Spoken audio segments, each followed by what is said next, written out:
This incredible story began with the equally incredible beauties of the local world, which was shrouded in magic and secrets. There were a lot of animals here that could easily exist with people, since they had not yet reached their habitats. There were truly a lot of animals here, and they were completely different, and got along very peacefully with each other. In the middle of this forest in which it all began, a man was sitting on a stump that remained from the great tree. He sat focused on this place and meditated, trying to get to the most remote points of consciousness. But it was very difficult to get away from the usual thoughts that worried him, and it was especially difficult to get away from the thought of the cloud dragon. Sometime before this, the teacher, after years of training, approached his student and handed him a very important object. He said that all Kunlun martial arts honor heaven, but only Taechong Shigan helps achieve them. The student had been waiting for this moment for a very long time, and because of this, it was clear from his face that he was not listening very carefully. Of course, the teacher didn't like it. He asked his master how soon he could reach heaven, and he replied that he could not give an answer to this question, since for now the student should continue to train until he reaches what he wants. From that day on, the student devoted himself entirely to close training and poured all his time, effort, sweat, and blood into training. He was very good at it, although not from the very first day. Once, when he was in this forest, he was able to move through the air so quickly that, having reached a significant height, he used the Taechan technique, Shingon. And being at this point, he struck with incredible force, which was strong not physically, but energetically. The energy that was created after this impact was incredible, and the explosion that was created after all this was also incredible. And so a lot of time passed. The student did not even notice the moment that years passed after his first training in a closed style. Thanks to the techniques that he managed to learn, he moved through the water without even falling down. Now he was truly a master, and could control almost everything that surrounded him at that moment. He walked a few steps along the water surface and lightly waved his right hand. This action was enough to cut off half of the waterfall and retain all the water that fell from it. Then this man tensed his hand again, and after this happened, other actions followed. The water began to flow as it had flowed before. It was unimaginable to realize that he managed to stop such a strong natural movement with just a movement of his hand. After this student realized that he had achieved a lot during this time, he sat in one place in the lotus position and began to meditate. He managed to learn all of Taechan's methods, Shingon, and even get to know Mother Nature. But for some reason, he still didn't want to return. Time passed again, and the student sat like this for months, right up until the moment when, after a cold winter, sprouts began to break through the ground. Years passed, and these sprouts turned into vines that grew, gradually but surely moving towards the student. They enveloped his body, but he still did not begin to move. But this could not last forever, so one day he folded his hands in such a way in order to transfer a new type of energy from one to the other. He was able to achieve two great states, a condition in which 5 colors of energy appear throughout the body, and a state in which energy takes the form of 3 flower buds. From the outside, it looked simply beautiful and looked like some kind of natural miracle. Flowers grew from the place where the person was sitting and rose to the left. They fell to the ground and were completely transformed in order to start a new life. The energy could no longer be stopped, and in addition to the positive effect, it also caused a negative effect on the man's body. His body lost too many cells and energy, and because of this, after a short time, he began to spit out his teeth. His hair, which had already had time to sit, began to fall out instantly, due to the fact that the body did not have the strength to maintain its life. He managed to get rid of the external and return to his natural state, while at the same time becoming younger. I wondered if the master knew that he would not remain in the Taechan state until the very end. But finally this day came, the day for which the student had been waiting almost his entire conscious life. The day when the world saw a new creature who was ready to turn this very world upside down and make it better according to the pattern that seemed more correct to him. The first thing the student did after rejuvenation stood on that stump and told himself that he would do everything in order to see his master again. The next day was very sunny, and definitely a good day to complete things that I had been thinking about for a long time. When the hero arrived at the very place where his master was supposed to be, 2 guards immediately asked who he was. This place was the entrance to Kunlun, and of course the hero knew the way to it very well. He introduced himself to the guards and notified them that he was a disciple of Kunlun, nicknamed Cloud Dragon. Then the guards were silent for a while, and then, after looking at each other, they decided that he was just some kind of tramp who took their uniform from someone. They instantly became angry and ordered him not to pretend that he belonged here, since beggars had no place here. The hero did not explain anything to them, but only walked by and opening the main gate said that they were too harsh towards their comrades. Then these guards took out their weapons and prepared to attack him from behind. But the hero, even without visually doing anything with just one turn of his head, was able to cut the blades of their swords in an instant. All the guard could do was look at the handle of his weapon and think about how this could even happen. The hero, meanwhile, continued to move forward through the lands that he saw not for the first time and which were native to him. It even seemed to him that the air that was here was much fresher than the one he had been breathing all these years in the forest. But his presence here did not go unnoticed, since while he was walking, at one moment he heard a loud whistle. This whistle could only mean that the alarm had been sounded, and everyone guarding the territory needed to be on alert. They very quickly ran up to the trespasser and began to take up their combat positions, which they had been training almost the entire time here. It was easy to understand from their faces that these guys were ready to eliminate their targets as quickly as possible. They surrounded the stranger, and for some time, with swords at the ready, they simply looked at him. Then the hero thought that there were only strangers around him, and he didn't know any of all these people. A man appeared behind him, whose voice seemed more serious to him than the voice of those two guards. This man asked him what the noise was all about, and the hero realized that this face was also new to him. He explained himself and said that he was a cloud dragon, and he returned here from a closed training session. But it seems like a long time has passed since no one knows him. Then this man became very angry, since there is no such training in their sect, and also added that many imposters have come here recently. In order to prove his involvement in this place, the stranger decided to ask the man the names of the masters who are now teaching people. He began to list different names: Shin Jongjin, now Guangjin, and also many other masters. For a few seconds he thought deeply, and said that he had forgotten the name of the master who was from the Unza clan. Then the guy smiled and said that he was their man and came from the Tasajo clan. After these words, the man became very angry and put his weapon on alert. The hero instantly felt this, and even already knew how the man would behave in a second. He ordered him to be silent, and at the same time made a lunge in order to attack him with his weapon. But just one movement was enough to dodge this blow and end up under the weapon. Then the hero made just one blow to his blade, which created an incredible resonance within the metal. This vibration was so strong that even the man who was holding the weapon felt it. He raised his weapon up, and then even the other students noticed that his weapon had received a lot of damage and was now unusable. About 100 years passed, and the hero realized that during this time, it seems that a lot has changed in this place. The students who surrounded the hero shouted that this guy is very cunning. Therefore, you need to be careful with him and attack him at the same time. The hero dedicated his youth and life to Kunlun, and now 100 years have passed. Everything seemed incredibly fleeting. Then the students once again took out their swords and prepared to strike the intruder. Of course, the hero felt this energy and used a technique that created a protective energy ball around his body. This caused all the students to scatter in different directions since they did not have a sufficient level of skill to counteract this. Their bodies flew apart, and they tried to put their hands in front of them in order not to injure themselves. In turn, the hero used another technique and was easily able to fly through the gate of this place. There were still screams inside, but the guy had already decided for himself that it looked like this place was no longer for him, and he needed to do something else. The question was still open, and he did not understand where to go now and what to do. Therefore, he began to simply walk through the forest, and everything was fine until the moment his body began to remember its needs. The guy was very hungry, because he didn't even remember the last time he ate something. Due to his focus on martial arts, he had time to eat, and now he felt absolutely terrible. He moved until he noticed a white and beautiful rabbit near the road, which looked very appetizing. The hero immediately realized that he needed to use his sleight of hand to catch him right now and cook him. Now the goal was in his hands, and all that remained was to cook it correctly and eat it quickly. But this task was hampered by the fact that this little animal looked incredibly cute and seemed to look straight into the hero's soul. Then he released this rabbit because he realized that he could not eat it, and for pity. Continuing his path, the hero could not think about anything yet, since the feeling of hunger was too strong. This happened until he stopped because he noticed a very interesting place. This building turned out to be incredibly familiar to him, and it looks like he's been there before, and it looks like more than once. A tavern called Kunlun, where he and his comrades sometimes visited the master. It was amazing that this building was still here. Don't think about it for a second. He continued walking and walked until he entered the inn.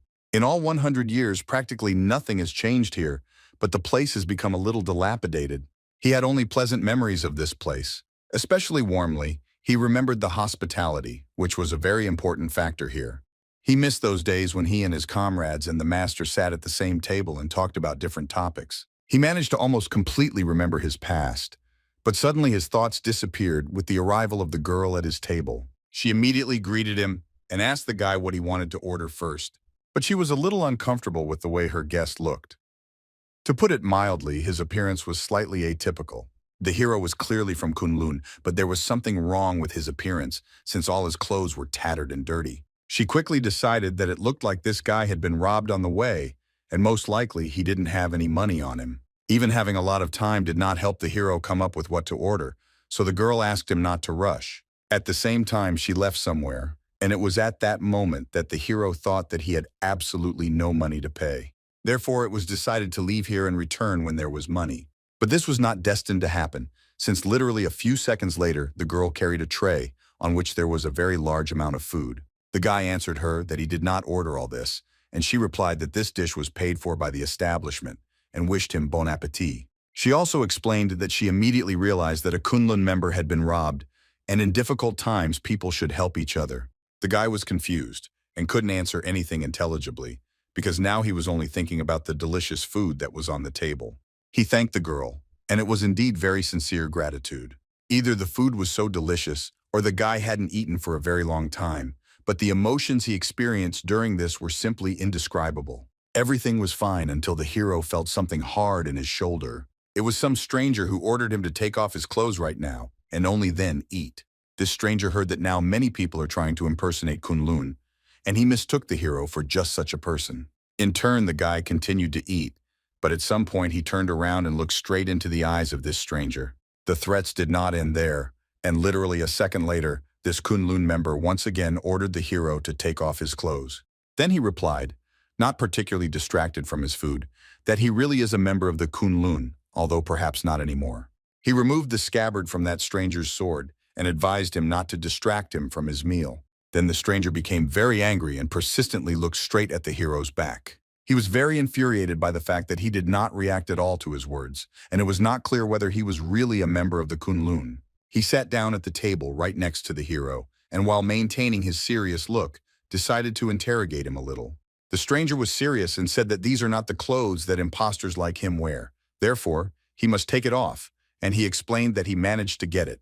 There was no reaction from the hero, but since he had already finished eating, he finished all the broth, and after that, he said the following. He turned to that waitress and said that she had inherited the recipe for fresh and tasty kuksu, which was served here before. Then he realized that he needed to answer something to the stranger, and decided to tell him one saying, "When I eat, I am deaf and dumb." His face was extremely confident, and he also added that in his opinion, Kunlun should teach such things. It was at this moment that the stranger's patience snapped, and he swung his fist while asking the hero how dare he insult Kunlun. But this blow never came to the hero, and for some reason the stranger simply struck himself with all his might. The blow was very strong, and he instantly lost consciousness and quickly began to fall to the floor. The hero left the tavern and realized that he needed to figure out how to repay this place for all the free food provided. And when he went outside, he noticed a very large object that instantly attracted his attention. It was a very large and tall tree, which for some reason had been dead for a very long time and had no leaves. The day was very sunny and instilled positivity in everyone around, so the hero quickly figured out how to find a use for this tree.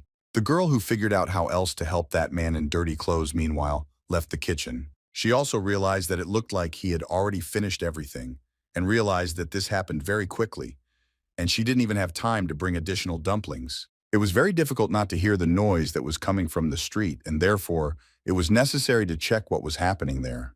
When the girl ran out into the street at full speed, she was very surprised by what was before her eyes. In front of her was an incredibly large mountain of firewood, which in its height and width was much larger than the tavern itself. She asked the hero in a trembling voice and a little in fear what it was all about. Then he replied that he simply chopped some firewood in order to somehow repay for the kuksa.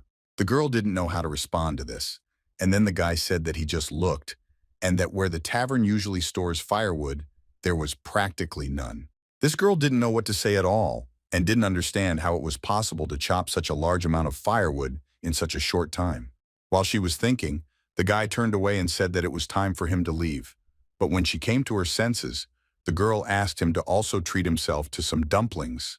In an instant, the hero was already at the table and ready for a meal. When he finished the dumplings, the girl brought him another plate, on which there was a chicken that was cooked whole. The guy had not eaten chicken for a very long time, so this gift was worth its weight in gold for him. She asked him not to rush, as the food would be better absorbed, and constantly brought him more food until he was full. Some time had already passed, and when the hero had almost finished everything, she realized that it was best to introduce herself. Her name was Jin So-hee, and she was 19 years old. Then the hero thought that it looked like he needed to introduce himself. But this was hindered by the fact that after leaving Kunlun, he could not even use his name. In order not to become suspicious, it was necessary to act quickly, so the hero introduced himself to the girl by the name Byok. He also needed to say something about his age, but lying was a very bad option, so he said that he was about 100-something years old. Before this, the girl had heard that strong people very often go crazy during training. It looks like, oh, this is exactly this case.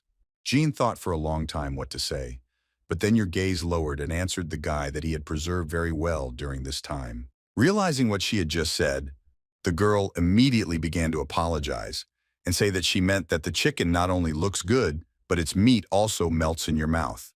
The guy really liked meat very much, and so he was happy when she realized that he was not offended by such words of hers. Then Beck thanked the girl again and decided to ask who runs this tavern now. She replied that her grandfather used to run this place, but he died, and now she is here to manage everything.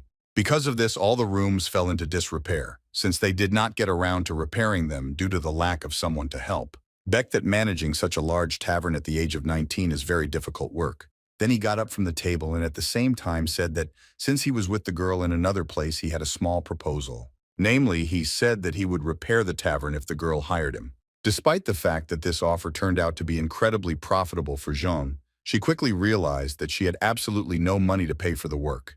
Byok didn't even think about it and said that instead the girl should only provide him with food and housing during construction. She was not very comfortable that the guy would have to work for free, so the hero said that this was his wish, so she should not worry. It was stupid to refuse such an offer, so Jin So-hee said that she agreed. In the meantime, the guy had to think about where to start the renovation and how to make it look much better. To do this, it was necessary to use tools, like all ordinary people when they repair something. So Byok asked the girl if she had any tools. She provided him with a small set of tools, and after a short time asked if he had started yet. The guy answered, and at the same time I was thinking about the fact that I need to figure out what to do next, while he is helping here with the repairs. He went outside and placed a table on which he would work all this time. While preparing some parts, it made a very loud and, for many people, not a particularly pleasant sound. It was the usual sound of construction, which was created entirely due to the fact that he was preparing the parts and using a special tool to control their sizes. This sound was the same one that Jean heard every time her grandfather worked. She didn't think she'd be able to hear him again.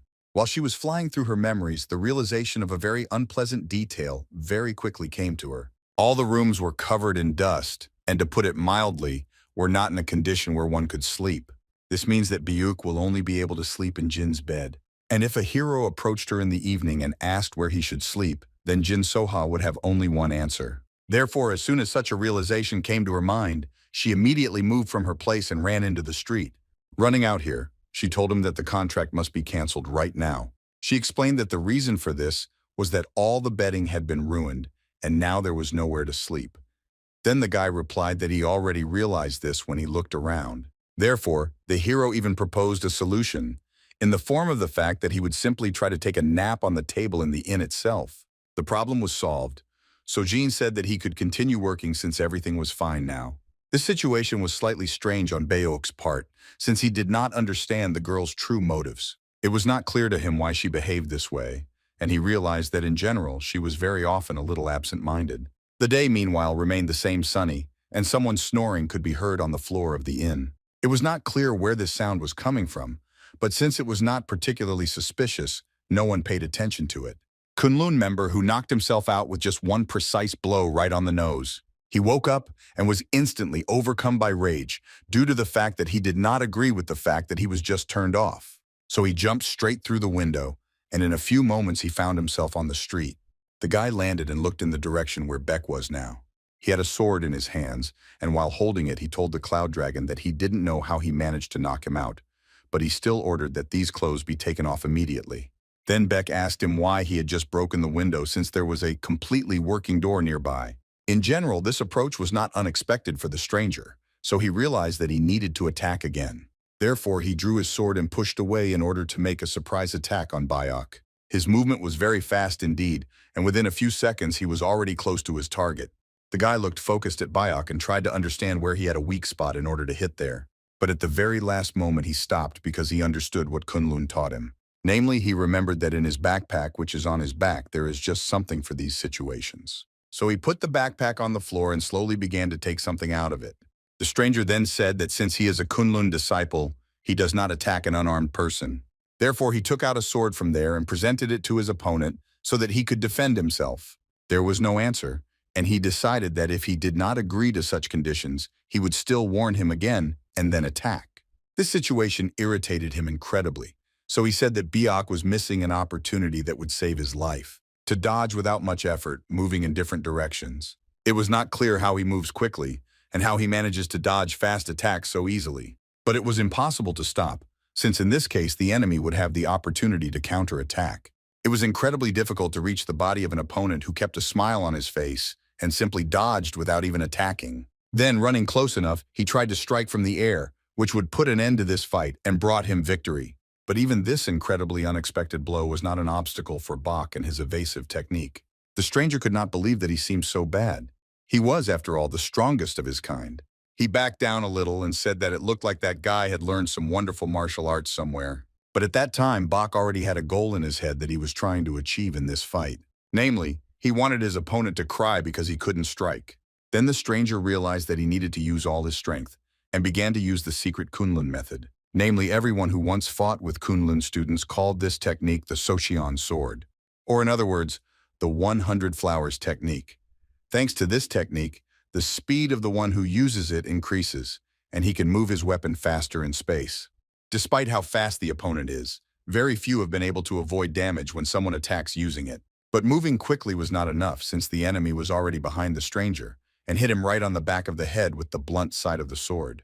The blow was not particularly strong, but it was enough for the stranger to instantly lose consciousness. His body fell to the floor and raised a small cloud of dust, which only once again confirmed to the cloud dragon that he had won.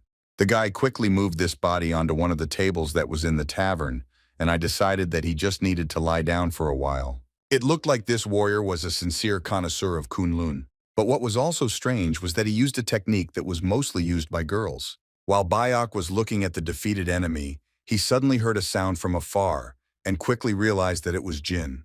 Walking closer to the kitchen, he saw that everything here was a little scattered, and it looked like the girl had fallen. Then he lunged and saw that Jean had fallen to one knee and said that since yesterday she had been tormented by a fever, but now the feeling was even worse. Then he raised his hand to her forehead in order to understand what temperature her body was. My forehead was practically on fire, and the temperature was clearly higher than it should be under normal conditions. If the girl studied martial arts, she would easily feel her internal energy, thereby recovering. But since this is impossible, Beck concluded that she simply overworked. Therefore, within a few minutes, the girl was lying on the bed, and the Cloud Dragon decided that nothing would help her as much as just a good rest. He advised her to rest well and not worry about the inn, as he would take care of it. With the last of her strength, John said that she was sorry since it was the guy's first day at work. But when leaving, Beck said that everything was fine, and he would just put up a sign that they were closed. Then he went downstairs and moved into the very room where the defeated enemy was now located. Due to the fact that he was not sleeping, but rather passed out, he had hallucinations that were similar to a dream. He remembered the moment when his master turned to him and said that he had a small errand. Namely, his master wanted Yongrong to visit the site of the 9 sects as soon as possible. The guy couldn't believe that his teacher was actually directing him to this place right now. The place of the 9 sects. This is where people from the Orthodox faction gather to discuss their skills. The boy said that he could not, since he had not even mastered half of his skill and the skill of the Socheon sword. Then the teacher said that he knows this, but the guy should focus on those skills that he is good at. Even longer time passed, and the teacher said that he could not believe that the consequences of the Great War were so great. Although the war between the demonic cult and the Orthodox faction ended in victory, the damage was so severe that it could not be called a victory. This war took away so many masters, and therefore the teacher had another appeal to his student. It turns out that this was an argument that young Pun should go to that place and become a better person. He gathered all his things, and the master told him that he wished him good luck on his journey. When he was about to leave, a thought came into his head that did not want to leave. Yongpun quickly ran back and told his teacher that perhaps it would be better if one of his other comrades went with him. Someone replied that this was impossible due to the fact that his comrades were going to Gumhoban. This place was a real gathering of bandits who would skin a person for a small debt. But still, the student maintained a positive attitude and assumed that the master sent them there to try to put them on the path of justice. But in fact, it turned out that the reason was completely wrong, and Yongpun really didn't like the answer to this question. He thought a lot about those words and could not understand how his master could even think of such a thing. All because the teacher said that he was sending these students to get money since they were not doing well with it, and there was even a possibility that they would die of hunger in the winter. While on a hike, Yongpun kept thinking that not everything in this world is decided by martial arts. Then he began to have some kind of vision, which began from the moment when the sun began to shine even brighter than usual. During his hike, he got enough sleep and quickly continued walking further in order to return as soon as possible. The road was long and a little boring, since he walked all the time on his own and there was no assistant near him. But nevertheless, what surrounded him looked truly interesting and very bewitching. It was very scary to walk at night since you couldn't see everything that was happening in the dark. Yongpun couldn't stand for a very long time that everything around was so gloomy, and also the smell of dampness.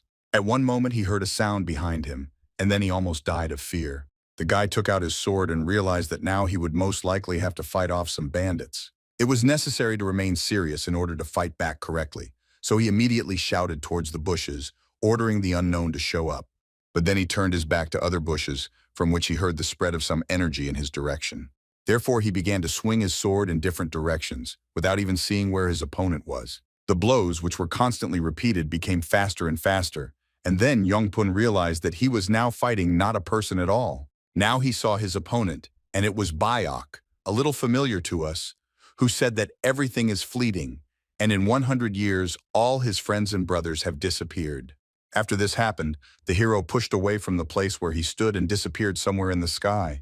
This whole situation made Yongpun wake up and very abruptly get up from the table on which he had been lying all this time. He quickly began to look around to understand where he was, and I realized that this was still the same tavern. The strangest thing was the fact that on the table next to him lay Bayok, and it looks like he was just sleeping peacefully. This situation made Yongpun scream very loudly, and he shouted that there was a 100-year-old ghost near him. It was not night, even though the cloud dragon decided to take a nap. Bayok quickly woke up after these screams and said that he was actually not a ghost while looking straight into Yongpun's eyes. The stranger asked who he was in this case, since he definitely saw him in the forest when he walked along the road to this tavern. He even described it in more detail, saying that his unusual leap could not even be called a qigong technique. It was not at all clear how a person could do something like this. But Bayok only turned his gaze to the side, saying that he saw no point in making excuses, since it looks like Yongpun was just a ghost out of fear. In this case, one more question remained, namely, where did Bayok, a form of Kunlun, come from? There was a short pause, after which the cloud dragon said that this was because he was from there. He was so carried away by martial arts that he forgot the passage of time. More than 100 years have passed since the end of the closed training. Yongpun could not believe that everything he was hearing now could actually be true. So he became very tense, and for some reason when they all fell silent, his stomach began to growl. After thinking for a long time, Cloud Dragon stood up from the table and asked whether Yongpun would kuksu. He agreed, and Beck looked towards all the equipment that was needed to prepare not the easiest dish. He hadn't cooked anything for a long time, and he thought that perhaps he was in vain when he said that he could cook kuksa. For this reason, the decision was made not to use human equipment, but instead to do it somehow in our own way. Then Beck took a small amount of vegetables and threw them into the air directly above his head. Using one of his techniques, with just one palm, he was able to cut all those vegetables while they were still in the air. In an instant, a large amount of vegetables that were in the air turned into thinly sliced pieces. After this, it was necessary to use the water, which was now in special barrels near Bach. He picked it up with the help of his technique and immediately directed it in the direction where the vegetables were. It is worth noting that all this happens in the air, and the ingredients practically do not even touch horizontal surfaces. Putting all this together, there was now a water ball levitating right above the kitchen, containing a very large amount of chopped vegetables. In order to start cooking, Beck used the technique of the secret of divine fire. This was a method of burning objects using energy. The broth boiled incredibly quickly, and then this only meant that it was time to add the noodles to the broth. Now that all the ingredients were inside, we had to wait a few more seconds for the water to completely absorb all the flavors from the vegetables. A moment later, all the contents were immediately transferred to the plate, which stood right under Bayok's hand. He took 2 wooden sticks and stirred the contents to make it look more presentable. The surprise that was on Youngpun's face was very difficult to convey in words. It was easier to see him. He started screaming very loudly after he saw that Bayok was using incredible secret techniques just to cook food. Youngpun fell to his knees and asked the Cloud Dragon to teach him the same. Under the orders of Master Bindo, he was sent to the place of the 9 sects, but his skills are not that good, so he was afraid of tarnishing the Kunlun name. Now that Bayok found out about this, he even thought that maybe he should really train this stranger. He remembered very well the time when he told his master that he wanted to reach Taichun Shingon. At that time, he answered that it was too early for him to even think about such a thing. And when several months had passed, the boy again asked his master if they could start. The master sitting at the table said that you need to be in shape for such a superior martial art. To do this, you need to use the technique of shedding blood, directing internal energy into the body of Bayok in order to cleanse it of all negativity. The master's comrades were too old for this, and he was not capable of such a thing when they were his age. This is the merit of Bach. If he had not been exposed to the technique from his master at that time, he clearly would not have been able to reach the desired level. The realization of this prompted Bayok that he should think very carefully about whether he should take Yonpun as his student. Then he pointed to the plate of food and ordered him to eat, and then go out into the yard. The Cloud Dragon himself went out into the street and simply stood motionless, waiting for the moment when Youngpun would come out to him. He himself did not yet understand what was worth teaching him at all, and where to start learning. But inside the tavern at that time, there was a real celebration, because of the positive emotions that Yonpun radiated. When he tried this dish, his eyes immediately began to glow with real joy. The taste was out of this world, and Youngpun couldn't believe it was cooked so quickly, even though the kuksu was prepared completely without meat. The noodles were a little tough due to not spending enough time in the boiling water, but they were still incredibly tasty. Youngpun didn't even notice the moment when he ate all the noodles. It was so delicious. Now the moment has come when you need to drink the broth that is left over from the entire dish. It was an incredible celebration right in Yonpun's mouth. A very large number of flavors immediately revealed themselves simultaneously. There was freshness in my head, but my stomach was simply screaming from the heat and spiciness that the red pepper gave. The only ingredients in this dish were vegetables, and the guy didn't understand how it could be so tasty. As soon as he finished eating, he immediately ran out of the tavern and shouted something in the direction of Bayok. And when he got closer, he said that kuksu was just a masterpiece and really very tasty. Beck was pleased that the guy liked it. Moreover, he even said that it was the first time he had eaten something so amazing. The guy immediately fell to his knees and with a smile on his face asked the Cloud Dragon to share the recipe for such food. But I'm changing my position. Beck said that this won't happen. And he began the training by saying that he would now teach him new martial arts. These arts will include hand position and movement techniques. Until this moment, Youngpun did not even know that such techniques even existed. His master's movements were so refined and clear that he did not have time to observe them. Then Beck said that everything always starts from non-existence and moves towards existence. Existence continues its movement, and undoubtedly after some time returns to non-existence. In this very non-existence, there is absolutely nothing. There is no light and no darkness. Completely empty. Neither day nor night, nor even the banal concept of time. These things are not opposites, as many people usually think when they first hear about being and non-being. These two things rely on each other. Even a huge typhoon will not be able to break a single blade of grass, and will not be able to resist tenderness. Watching what the boy was doing while he was saying this was very pleasant, and at the same time incredible. The Cloud Dragon at this time said that it is worth understanding what martial art is. Since first of all, martial art is the ability to maintain the flow of the universe inside your body. When the master finished, he exhaled all the air from his lungs with great effort. Then he looked at his student and asked if he understood everything he had just said. But looking at Youngpun, he realized that he had a very strange reaction to the knowledge that he had received in the last minute. This did not stop for a very long time, and Beck decided to ask the guy why he grabbed and roared for so long. He said through tears that when he showed all this, Youngpun realized that over a very long time he had learned actions that looked simply pathetic. Then the master told him that if this was the case, then he had a good chance of achieving something in the future. If I remember everything, then Yongpun everything should come out in the future. The lesson continued, and Beck added that things that are close to the truth are usually always without any beauty. When he asked his student what about opposites, he replied that they do not oppose each other, but rely on each other. All things in the world are based on the 8 trigrams, yin and yang, and by applying these 8 elements, you can become a martial artist who can change the world. The student immediately became interested in the name of these martial arts, but the master did not know what to answer. Because his nickname in Kunlun was Cloud Dragon, he said that these things are called 8-element cloud dragons. And now when Yongpun was already very well versed in the theoretical part, Bayok asked him to show what he had understood during all this time. It was at that moment that the practical part of the training began. The sun was at its zenith, and when the training ended, the cloud dragons decided that he should check on the victim. He carefully walked up to her room to see what state she was in now. And after looking, Beck quickly realized that she was not doing well, and it seemed that her condition had not gotten much better. Coming closer and checking the temperature, he realized that the girl still had a fever, but nothing could be done since the girls now just needed rest and as much sleep as possible. Yongpun. Meanwhile, he was resting right on the table in the tavern, and Biok, who was returning from the girl's room, noticed this. It was difficult not to admit the fact that the guy is trying hard and is a good specialist in Kunlun. One day, Beck came to the conclusion that his progress was much higher than others, and then realized that all this was solely thanks to the technique of shedding blood. He remembered the moment when he thanked his master for what he now knew, thanks to which he succeeded. Then the elder replied that this was not his personal gift, but the gift of Kunlun in general, and for this reason, there was no need to thank him, despite the fact that the Cloud Dragon really wanted it.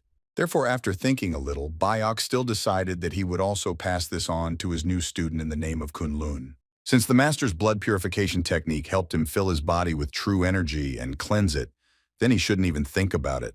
Therefore, the decision was made to help the student go beyond this and receive the energy of Mother Nature within his body. Even though Yongpun was sleeping and his consciousness was also resting, the body still gave signs that it was here. This was manifested in constant contractions and relaxations of the muscles, while the Beck lifted the student's body in order to transfer energy to him. Negative energy slowly left the guy's body while he was still out of consciousness. He didn't even feel how all this was happening and how different types of energy enveloped his body from different sides. Cloud Dragon tried very hard to ensure that everything happened as smoothly as possible and without any mistakes. His student's body was still levitating, and the energy that was in it became purer and purer with every second. When all this was over, Yongpun's body slowly sank onto the table, and he didn't even understand what had just happened. Even the feeling that there was no dark energy left in his body did not make him wake up.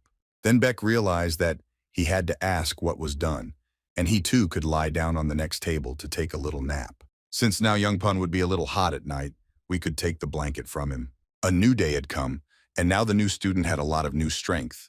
He went outside and was surprised that now, early in the morning, he already had a very large amount of strength for training. His eyes were focused on the task at hand, and he generally looked like he was ready for a lot of things. Approaching his hiking backpack, he moved it a little to another point so as not to forget that he had not come empty-handed. There was much more energy in his body, and he thought that training in outdated martial arts had changed the situation overnight. Therefore, he tried to concentrate as much as possible and spotted a rather impressive boulder right next to the tavern. It was then that the realization came to his mind that there was an option to easily test his strength right now. He made a targeted energy strike and directed it directly at this stone. An incredible explosion occurred inside this stone, and the fragments scattered in different directions at incredible speed. The guy was still focused, and this happened until all the fragments fell to the ground. Because then Yongpun looked at his hands and tried to understand what happened that night, that his strength became several times higher. Beck, who was on the sidelines, said that the guy needed to hurry up if he didn't want to be late for place 9. He stood with his back to him, and also added that Yongpun could do this without formalities, and again said that he was free.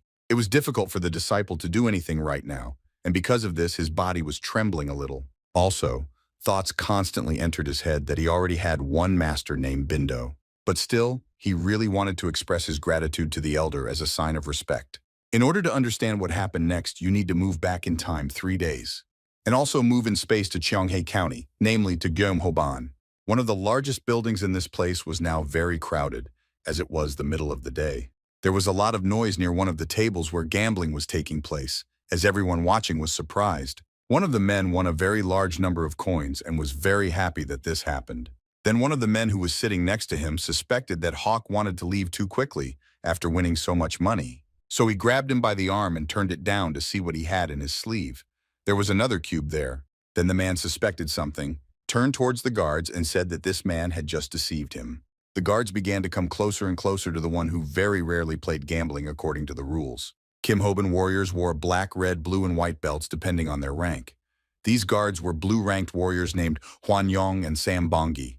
They immediately grabbed the man and began to lead him somewhere, amid his pitiful cries that he needed to be released. Arriving at the basement, they put his hand on a small wooden barrel and prepared to teach him a lesson. Within a few seconds, a very loud scream and screech could be heard from this basement, and then crying. When they took the immobilized body of the victim outside, the man who commanded these guards suddenly received a message from the messenger that the leader was looking for him. This man's name was Nan Sobon, and in narrow circles he was quite famous. Having walked inside the building, he immediately began to talk to the leader and ask what he wanted from him. He asked the leader if he was really talking about Cho-hee, Hyunran's son. The task was to catch him. Otherwise, their organization would have big problems. Nan was grateful that he was entrusted with such a large task and promised that everything would be done perfectly. The action moved again, but now it was the present time, and that same tavern. Someone was running towards her very quickly as it looked like he was running away from someone or, in principle, was in permanent fear. This unfamiliar guy opened the doors and screamed very loudly. It looks like he was looking for Sohee. His scream became louder and louder, and he repeated several times that his brother had come. But only Bayok came out to meet him, asking the stranger who he was and what he wanted. In a trembling voice, he said that he was just a regular customer, and also asked Bayok who he was. The heroes replied that his name was Beck, and he was none other than just a new employee in this tavern. Ask him what he forgot in the kitchen and where Sohee is now.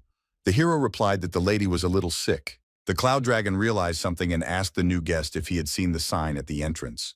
Therefore, I asked him to leave again. Then I saw this sign inside the tavern and said that it looked like he meant her. It seems that the hero forgot about her due to the fact that he trained a lot with Yongpoon. Now that the cloud dragon turned his back to the one he was talking to, Choki understood a lot. He turned towards him and asked if he really came from Kunlun. Even though Bayok answered no, Chohi still thought that it was strange that he worked in an inn and wore Kunlun clothes. But despite this, he didn't think too much about what he understood and simply continued shouting Soha's name. Then the cloud dragon said that the lady was not well, and therefore it was better for him to come a little later. The thoughts that this guy might have deceived and tied up this girl never left Choka's head, and he realized that there was no need to waste time. He walked closer to the exit and said that he would just check other places. It was at that moment that a very strong kick landed in his chest, which did not even allow him to breathe for the next few seconds. He immediately fell to the floor and experienced quite a lot of pain, as he thought that he seemed to have broken a couple of his ribs. It was those two mercenaries who said that it looks like Choki was late in escaping, and now he will pay for it. He moved his face closer to the face of the one he was running after and greeted him sarcastically. Then this frightened boy said that in fact his name is Cho-hee and Chan-hee. The mercenary was not ready to believe in this nonsense and immediately hit the boy in the face very hard with his hand. After that, he moved his body even closer to his face and once again asked the boy his name. But at that moment, all Chohi could do was think about the fact that his gambling debt to Gyumhoban was 30 gold, and most likely they would kill him right now. Then, after these thoughts, Huan Young hit him in the face with his hand again and almost knocked him out. Then the second mercenary turned to him and said that he believed that he needed to spend less time and stand on ceremony with Choki.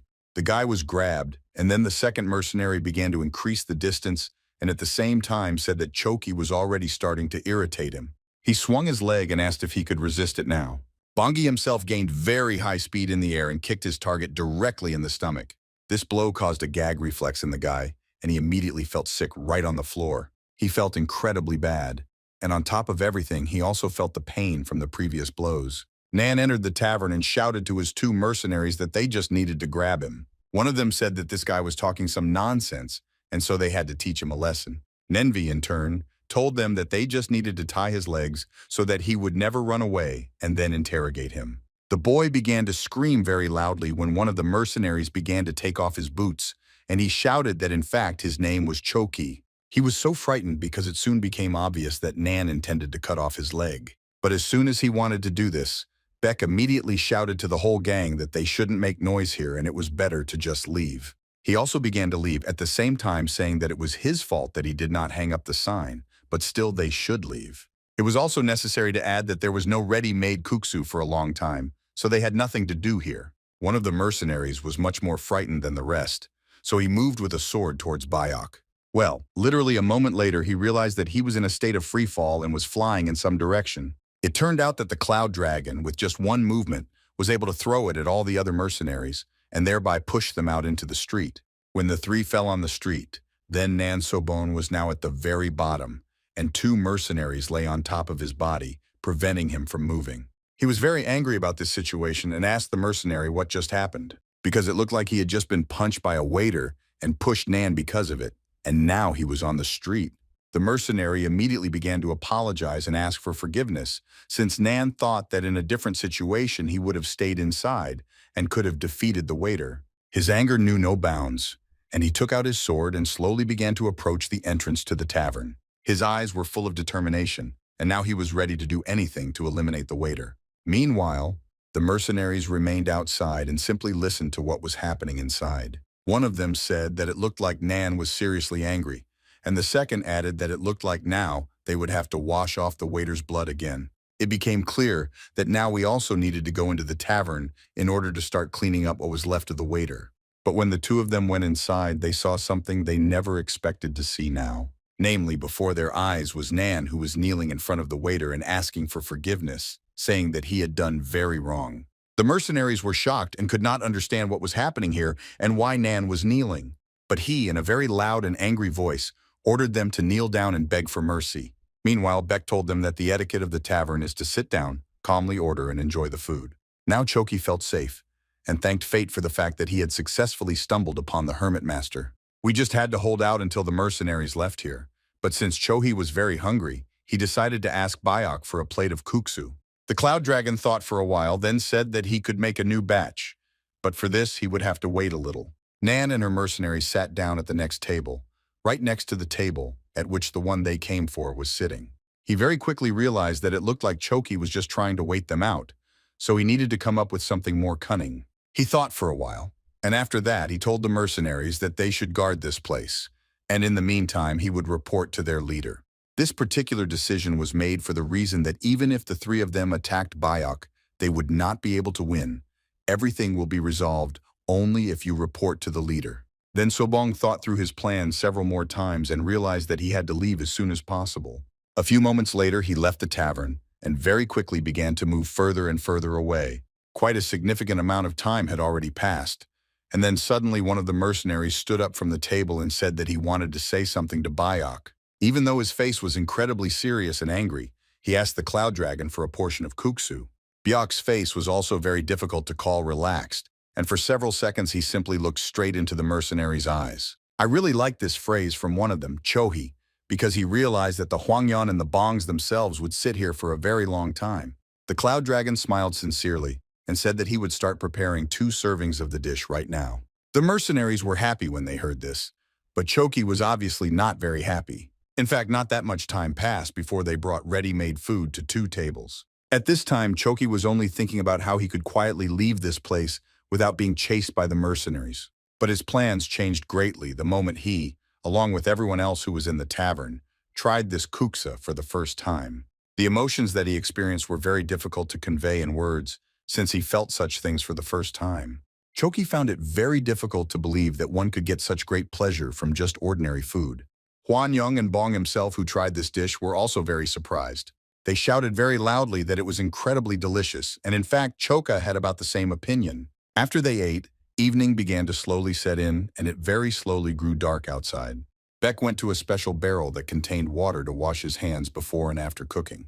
But when he washed his hands, he noticed that all the guests he served were still sitting in their places. First, he approached the table with the mercenaries and asked why they were still here, since they had already paid for the food they had eaten. They could not answer anything, but then Choki turned to the waiter and said that if this is a tavern, then perhaps this means that you can stop here. The cloud dragon thought for a while and said that if an ordinary table suits him, then he can stay. But Beck never had time to finish this sentence, because at that moment a very powerful explosion occurred right in front of his face. Because of the panic, everyone who was inside at first could not understand where and what happened, since everyone was scared, After a moment, it became clear that someone had made a large hole in the wall, and two men appeared in front of the cloud dragon and asked where the hermit master was. But it quickly became clear that there were many more guests than just two people. There was a whole group there, each of whom had an even more evil look than the previous one. Then Choki realized that he was doomed, and most likely today is the last evening that he lives in this world. All the uninvited guests went inside, and one of them, who was the largest, took one chair and placed it right in the center of the tavern hall. Then she sat down in a chair, the man who was the leader, and ordered all his people to find the master hermit within these walls. Choki, who was sitting at the table nearby, could not believe that the leader of the Yellow Warriors himself had come here. Thoughts once again came into his head that it looked like today was the last day and he would most likely die. Beck came straight out of the kitchen and said that he was glad that there were now many more people. But despite his joy, he told all the people that today he could not serve them because the ingredients had run out. Also at the same time, going aside, he said that repairs still need to be done, so he has no time for customer service right now. One of the warriors who came with their leader at that moment tried to attack the cloud dragon. But when he struck with his sword, it flew a few centimeters from Bayok's body as he quickly moved. The cloud dragon didn't even react to this attack, but simply continued to walk forward. Then the moment came for the second mercenary, who said that in his opinion, Chan needed to learn to hit the target. He swung his huge head and said that now he could deal with this parasite in just one blow. This blow also missed the target, and after this happened, large pieces of stone that had just been on the floor scattered to the sides. Beck was not happy with what had just happened, and was already counting in his head the amount of time it would take to repair these destructions. He very quickly moved behind his opponent and said in a quiet voice that sport was not part of the etiquette of being in a tavern. The leader was so angry that he jumped out of his chair and said that this was the master hermit, and he needed to be caught as quickly as possible. Then all the mercenaries who were there simultaneously swung their weapons and tried to strike at their opponent. But the cloud dragon didn't even land a single blow, but simply moved incredibly quickly behind them all. A moment later, he was already on the street and slowly descended the steps that led from the tavern. The warriors turned their heads and could not believe that their enemy had moved past them so quickly. When they looked at Bayok, he was already looking at them, and his gaze was somehow condemning. Then literally a moment later, he pushed away from the place where he was standing and disappeared into the air. The leader quickly ran out into the street and shouted, while simultaneously asking his mercenaries how he had just disappeared. It was at the same time very scary to think about it, since perhaps this master hermit was some kind of ghost. When all the mercenaries approached their leader, one of them was already preparing to say that they could not cope with such a strong enemy. But he did not have time to voice this, since right in front of them at that time some kind of explosion occurred, which created a cloud of dust around itself. Everyone squinted their eyes to prevent dust from getting into them, and tried to understand what was in front of them. A few seconds later, when they slowly began to fall to the ground, they saw a large stone cube in front of them.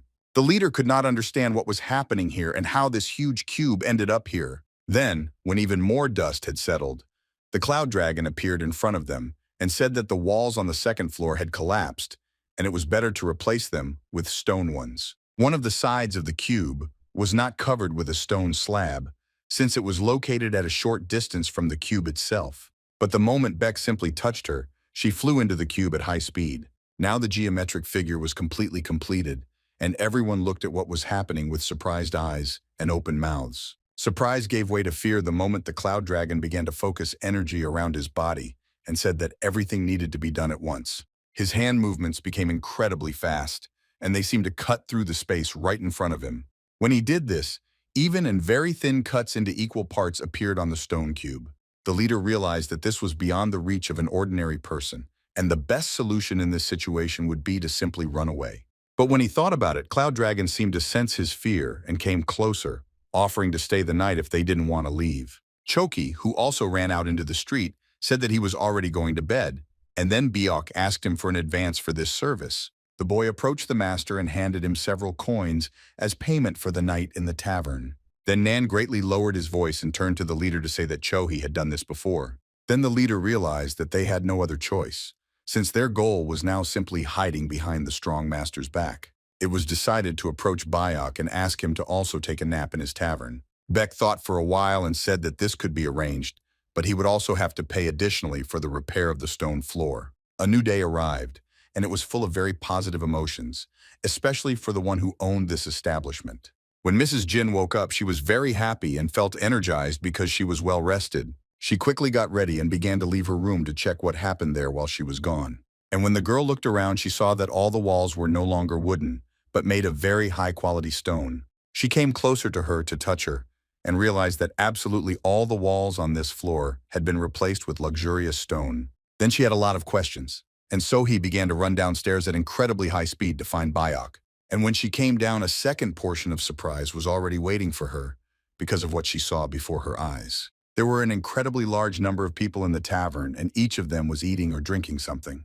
It was not clear why there were so many people here, since the last time there were such a large number of visitors was when her grandfather ran the tavern. While the girl was looking around and trying to understand what had happened here, the cloud dragon approached her and asked if she was feeling well. She replied that thanks to the fact that she had rested, she now feels simply wonderful. But most of all, she was interested in what happened to the walls on the second floor. He replied that he was just doing some minor repairs and decided to replace the wall material. After that, so he asked why there were so many people here. He replied that these were yesterday's guests who paid and stayed for a while longer. The action shifted, and this time it took place in a part of the forest where a large amount of energy could now be seen. This all happened because Yongpun trained here. He constantly repeated that without light there is no darkness, and without day there is no night. These things are not opposites but rely on each other. Thanks to the knowledge he gained in recent training, he managed to make great progress in understanding internal energy. In 6 days from Kunlun, he managed to master as many as 4 techniques, and this is almost half the battle. Thanks to the elder he met in the tavern, he was very able to change his understanding of energy and his body, and now his mind was full of determination, as he received power that he could not even dream of before. The guy was very grateful for the meeting with that stranger, and promised himself that he would not disgrace himself at the gathering of the 9 sects. Young Pun was already very close to the goal, and was focused on the fact that he needed to show his best side at these meetings. But when he arrived, 2 guards who stood near the entrance asked him who he was and why he had come.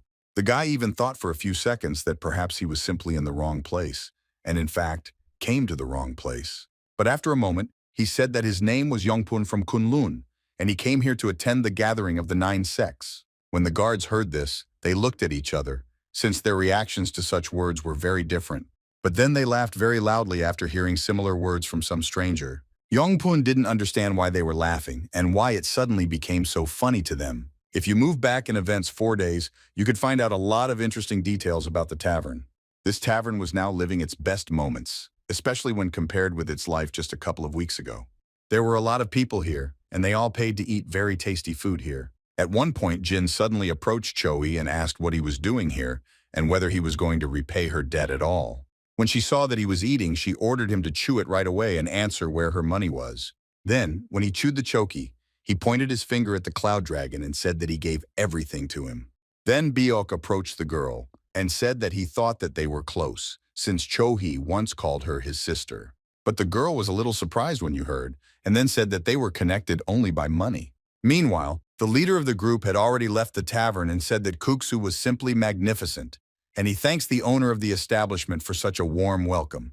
Then the girl bowed and said that she also thanked the leader for having come such a long way to come to her tavern. She also said that she was looking forward to the moment when he, along with everyone else, would come here again. Well, when the leader of the group said goodbye, he immediately hurried his horse to quickly leave this place. While they were moving, he turned to Meng Boho and said that he would need to deal with this master from the inn. Benrak and Kunak were given orders, namely, they needed to hide and then capture the master alive. After a short time, all the walls in this tavern were replaced with more beautiful and durable stone ones. And also for the girl, the moment came when she first tried such delicious kuksa. Only at that moment did it become obvious to her the reason why all the people spoke well of this place. She suggested that the cloud dragon would be in charge of the kitchen from now on, and she in turn would be responsible for serving food. Of course, the guy agreed, and then Jean said that she would gradually teach him all the other dishes.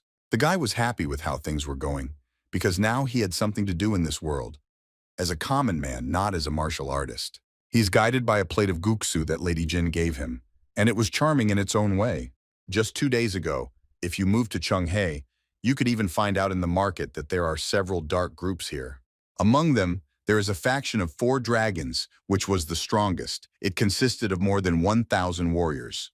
Black Dragon, Kudoki, White Dragon, Yonuksan, Yellow Dragon, Quaxin, Red Dragon, Maggot, and altogether they were a faction of 4 dragons.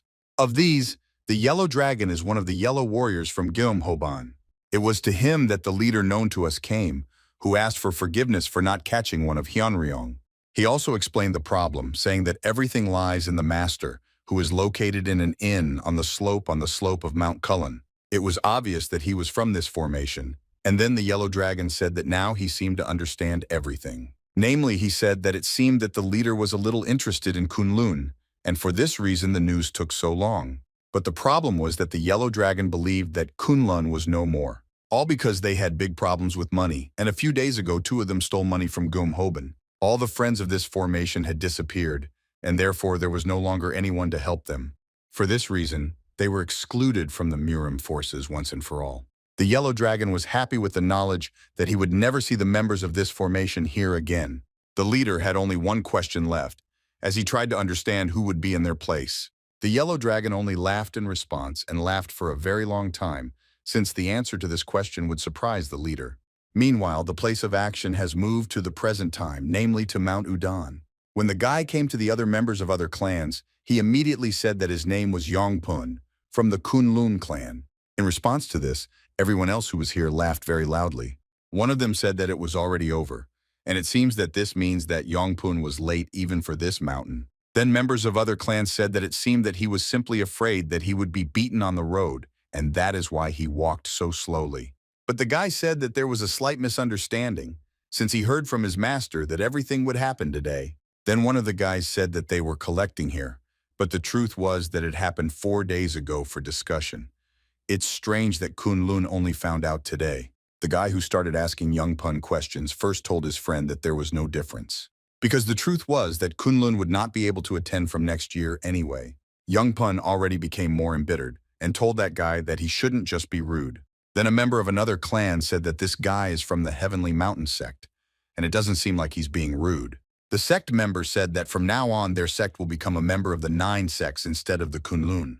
At this point, Yongpun no longer remained silent, and began to shout that he did not believe what they wanted to tell him, that Kunlun would be expelled from the 9 sects. Then one of the members of other sects said that they need to stop shouting about it, since in fact, noble people really decided everything.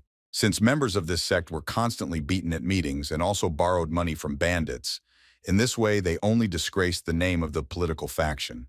Youngpun couldn't believe that now his sect is not even a member of the 9 sects. He started screaming very loudly that this simply could not happen. Since 25 years ago, in the war against the demonic cult, all their masters sacrificed themselves, and because of this they lost most of them. There was no sect that suffered more damage than Kunlun. That's why Youngpun felt used. A member of another sect, meanwhile, said that he was very afraid of these words, since they were incredibly scary. He began to be rude and say that everyone should look at the one who decided to shout just like that. He pointed his finger at Youngpun and told him that none of those present here would even believe that their sect alone fought the demonic cult. But suddenly, right from the back of this rude guy, someone said to stop hitting on Youngpun. It turns out it was a girl who said that if he continues, Youngpun will most likely burst into tears again. The guy said that in this case he would stop touching him, since he did not want to get involved with weaklings from Kunlun. There was a slight pause, and when the laughter stopped, Youngpun asked the member of the other clan to repeat what he had just said. When he didn't answer, the guy told him that he would endure everything, but definitely not an insult to his Kunlun skills. It turns out that right behind the sky mountain clansman's back were 2 well-sharpened daggers. He struck the name with 2 at the same time, but it's good that the guy was at a rather impressive distance from his opponent. Everyone who watched what was happening was very surprised, because they thought that they would just laugh and everything would end peacefully. But everything was not at all like that, since at the moment of the turn, Youngpun even managed to hit his opponent in the stomach with his hand. The consequences that followed this not particularly strong blow were quite surprising, especially for Youngpun. The enemy flew at high speed and thus flew several tens of meters. After some distance, he fell to the floor, and after touching the ground, he did several more somersaults. Everyone who stood nearby watched as some kind of energy was extracted from Youngpun's body, which had just sent their comrade to the floor. Then one of the members of the other sect drew his sword and prepared to strike the enemy. But at that moment, the guy had enough time and skills to dodge such an obvious blow. He began to move further, as he noticed an enemy on the other side, who for some reason was keeping his distance. It turns out that he did this in order to throw several throwing knives at the most convenient moment for him. But such an attack was not a problem for Yongpun either, since with just one wave of his hand, he changed the trajectory of these knives. Since he was not alone, it was necessary to make several movements, and as a result, more than one knife did not reach the target's body. All the kunai fell to the floor, and they seemed to be flying at low speed that the guy was able to knock them down so easily. Then other people who watched what was happening in her could believe that he could get away with it. The girl got down to business and jumped away from the place in order to point her weapon, which was pointed towards her palms in the direction of Yongpun. But all the guy did was just a few steps towards his opponent, and from the outside he looked really confident. With just one movement and direction of energy, he was able to knock down the girl's trajectory and lift her into the air. Now that she was in the air, it was important for her to leave that point above the enemy's head so that he would not finish her off. To do this, it was necessary to act very quickly, so the girl was quickly able to twist herself in the air. A moment later, she landed a short distance from Yongpun, but there was no strength left for a second attack. But it seems that there was no need to do this, since now the guy was attacked by one of the largest and strongest members of the sect. His blow was very strong, but at the same time not very maneuverable, so all he saw was a young Poon and how he prepares to strike back. The counter-strike was incredibly strong, and in essence it was just a palm strike right at the center of his target. When he did this, the big guy whom he hit at an incredibly high speed flew into the wall that stood nearby. Those who watched what was happening could not believe that such a small guy sent a large opponent straight into the wall. And this was really so, and the big man even lost consciousness after he flew into this very wall. One of the warriors with a sword tried to strike again, in order to do it unexpectedly. But he didn't know that the speed with which Yongpun was now reacting to everything that was happening was comparable to the speed of a cheetah. This enemy also flew away, and now the guy had only one problem, namely the girl who was just preparing to launch a counterattack after gaining more strength. But even though her blow came from behind, the guy still easily grabbed her hand and threw her to the ground.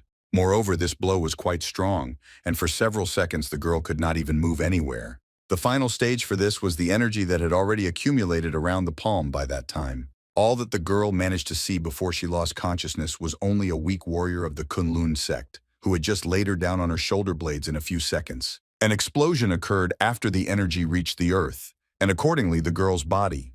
The observers were surprised and could not understand how the force of the wind could reach all the way here. Yongpun's body, and it constantly changed its color. The girl was completely exhausted and could not even move after such a fight. Then the observers said that it was unlikely that Kunlun had ever had such a method of combat. If you look at how Yongpun moved during the fight, you could understand that he moved in the form of a dragon. Then all the observers realized that he acted the way a Kunlun dragon master fights. After this realization came to all the observers, the guy said that from now on they should think before saying anything. And especially when they want to neglect the Kunlun sect. The actions were moved again, and now everything was happening very close to that very tavern. On the one hand, it was still noticeable that the repairs were not completed everywhere, but in those places where the Cloud Dragon wanted to carry out repairs, everything already looked good. Part of the group that was hunting for Choki announced that they were leaving this sector, but they were still searching for the target. It was very difficult to find him, due to the fact that there were a lot of thickets here, and in general he could return back to the tavern. Nan was the angrier of all, since now it was he who was responsible for capturing the target. Meanwhile, the boy was in the bushes, which were very close to the tavern, and into which one of the members of the search group, in theory, could look. Choki understood that as soon as they caught him, they would kill him, but it was also obvious to him that he could not stay in the tavern forever. One of Nan's subordinates said that he had a very important message for him. Namely, he wanted to say that they would search around the village, and let him check the tavern and the area around it several more times. The leader, moreover, some time ago said not to even take his eyes off the tavern, and therefore you need to monitor everything that happens there. After this, the black detachment climbed onto their horses, and they very quickly began to move away from the scene of events. Choki also watched all this, and quickly realized that the black troops had finally left, and now they left him half alone. The best and most joyful news for him was that Nan's team Soban also went into the tavern, which means she didn't look in the direction of his bushes. And this could only mean that now is the ideal moment to start running away without looking back. Meanwhile, the girl was training her new employee and said that now they should move on to practice. She also added that the most important thing is to keep the dumpling dough thin and sticky. When she saw that Bayok was preparing to try, she began to leave and at the same time said that she would dig up some greenery and for now let him train. Now that Cloud Dragon was left alone, He could devote all his time to preparing the dough. He didn't even need to touch it for this piece of dough to jump from side to side and change its shape. In just a few moments, this dough became much thinner, but Bach didn't stop there. He continued to move the object without touching it and change its shape only thanks to techniques. The three warriors watched all this and could not believe their eyes. It looked really very impressive. Moreover, it looked a little stranger than they even expected from the already rather unusual master. Meanwhile, Yongpun continued on his way, and also step by step he crossed the forest that stood right behind the place where the meeting was taking place. In this forest, he constantly thought about what the status of his sect had become. It was not clear what to do to correct this situation and how to force everyone else to respect Kunlun. But suddenly at one moment, he noticed his grandfather sitting on a branch of one of the trees. When this grandfather jumped down, he began to move very quickly, which in itself was quite strange. This was strange for the reason that for a grandfather, he was rather too active. When the grandfather approached Yongpun close enough, he asked the student if he would give him just a minute. Meanwhile, in the tavern, the Beck spoke with two mercenaries and the man who controlled them. Namely, he wanted to know why they still haven't left, since it's obvious that they need to make money somewhere. Then he answered that they had plenty of money, and so he asked Bayok to allow them to stay in this tavern again. While they were talking, a girl came up to the back of the cloud dragon and said that she had a small gift for him. Namely, these were some clothes that Jean was able to find in her room. She said that the guy should try it on, since these are her father's shoes and clothes. Despite the fact that the girl said that you can't wear the same thing day after day, the guy was unpleasant to think about having to take off his Kunlun clothes. But nevertheless, it is obvious that sooner or later this needs to be done, since his main clothes already look completely unpresentable. Now Byok really looked like someone who was proficient in some kind of martial arts. When the mercenaries looked at him, they only thought that the world was very unfair, since just one change of clothes was enough for him to look much better. The girl admired the guy from the side, and then said that she was offering him a short walk. This was explained by the fact that the ingredients had run out, and therefore it was necessary to go for an inspection, since the girl often goes to Chan'an to learn something new. She also needed to try recently popular dishes in order to change something in the recipe or add a new dish to the menu. Then a group of mercenaries realized that the master was leaving, and one of them came up with the idea that it might be worth following him. But they all fell silent at the moment when Beck turned to them and said that they had an assignment for them. He wanted the three of them to stay here and watch the inn while he was gone. The action shifted again, and now the old man was standing directly in front of Yonpun. For some time, they were simply silent and looked at each other trying to understand what would happen next. The guy was very uncomfortable in this situation, since this old man looked really alarming and unusual. At some point, he began to take steps forward, and then Yongpun felt tension in the air. There was no need to forget that this old man might actually be a martial artist and be an enemy for him. Therefore, Yongpun already focused a large amount of energy in his body and warned the old man, ordering him not to come closer. Hearing these words, the old man immediately stopped and said that it seems that he was not mistaken, and Kunlun really has not yet been destroyed. In his opinion, at a guy's age, it would be difficult to develop such skills. That's why he wanted to ask him where he got such deep knowledge of dream energy. Now the guy was absolutely sure that the elder had done something to him while he was sleeping, but he also came to the realization that he couldn't talk about what he understood to everyone he met. Therefore, he answered the old man that he could not tell him this, since this information was important to him. Then the old man was slightly disappointed, and once again asked Yongpun if he was going to tell about it just like that. Then a pause appeared between them again, and they simply didn't say anything for a while. Meanwhile, the guy thought that enormous internal strength was transmitted through the wind to such an extent that his body was almost numb.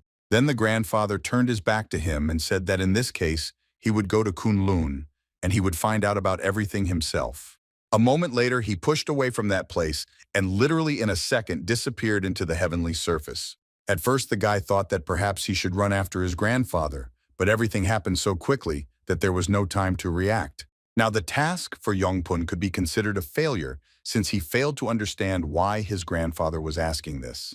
Meanwhile, the girl and her faithful assistant walked around the city and looked around. Beck looked at everything especially carefully, since he had not seen something like this for a very long time. Their path went straight to the entrance to the Porcelain Tavern, which was very popular among the local residents. When the two of them sat down at the table, the waiter did not come up to ask what they wanted to order today. Then Jean said that she wanted dumplings and kuksu without chicken. Meanwhile, the guy was simply looking around, and so far he only understood that this was a busy tavern which, unlike where he works, looked much more luxurious. After some time, 2 servings of kuksu and several dumplings were brought to their table, which looked very appetizing. They quickly began to eat, but the guy did not forget to eavesdrop on everything that was happening around him in order to obtain important information. And this eavesdropping bore fruit after a short time, as at the next table 2 men were talking about how Kunlun had been expelled from the 9 sects. The guy couldn't believe his ears, since it was really difficult to realize that Kunlun had actually been excluded. He also heard that members of his sect were borrowing money from bandits, and on top of that, the faction of the 4 dragons was angry with them.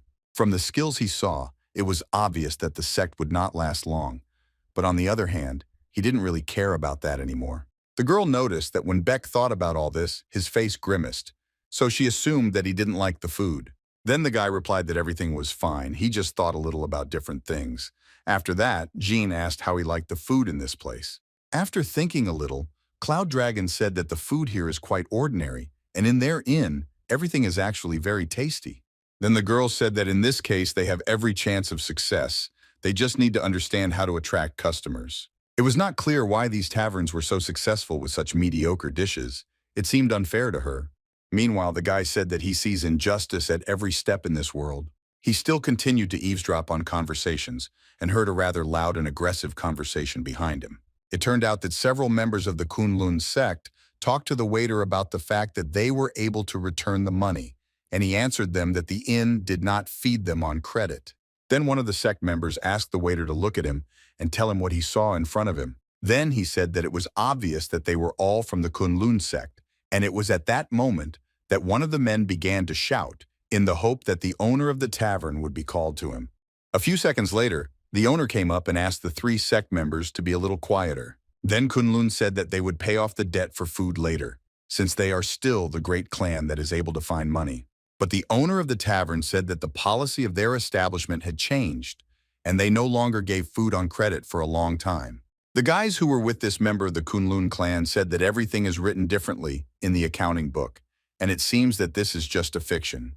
Then the man became incredibly angry and kicked one of the chairs with his foot while telling the owner of the inn to come here. He leaned closer to him and asked the owner if he was going to write them in the book in which he usually writes down debtors. Realizing that now he could be left without several teeth due to broken ribs and bones, the owner said that he would do it right away. Well then, the Cloud Dragon approached them and told the clan members that since they ate, they must pay immediately, even if you are from Kunlun. The man was very dissatisfied with the fact that he approached, and asked the name of the one who came here so confidently and boldly, and told them what to do.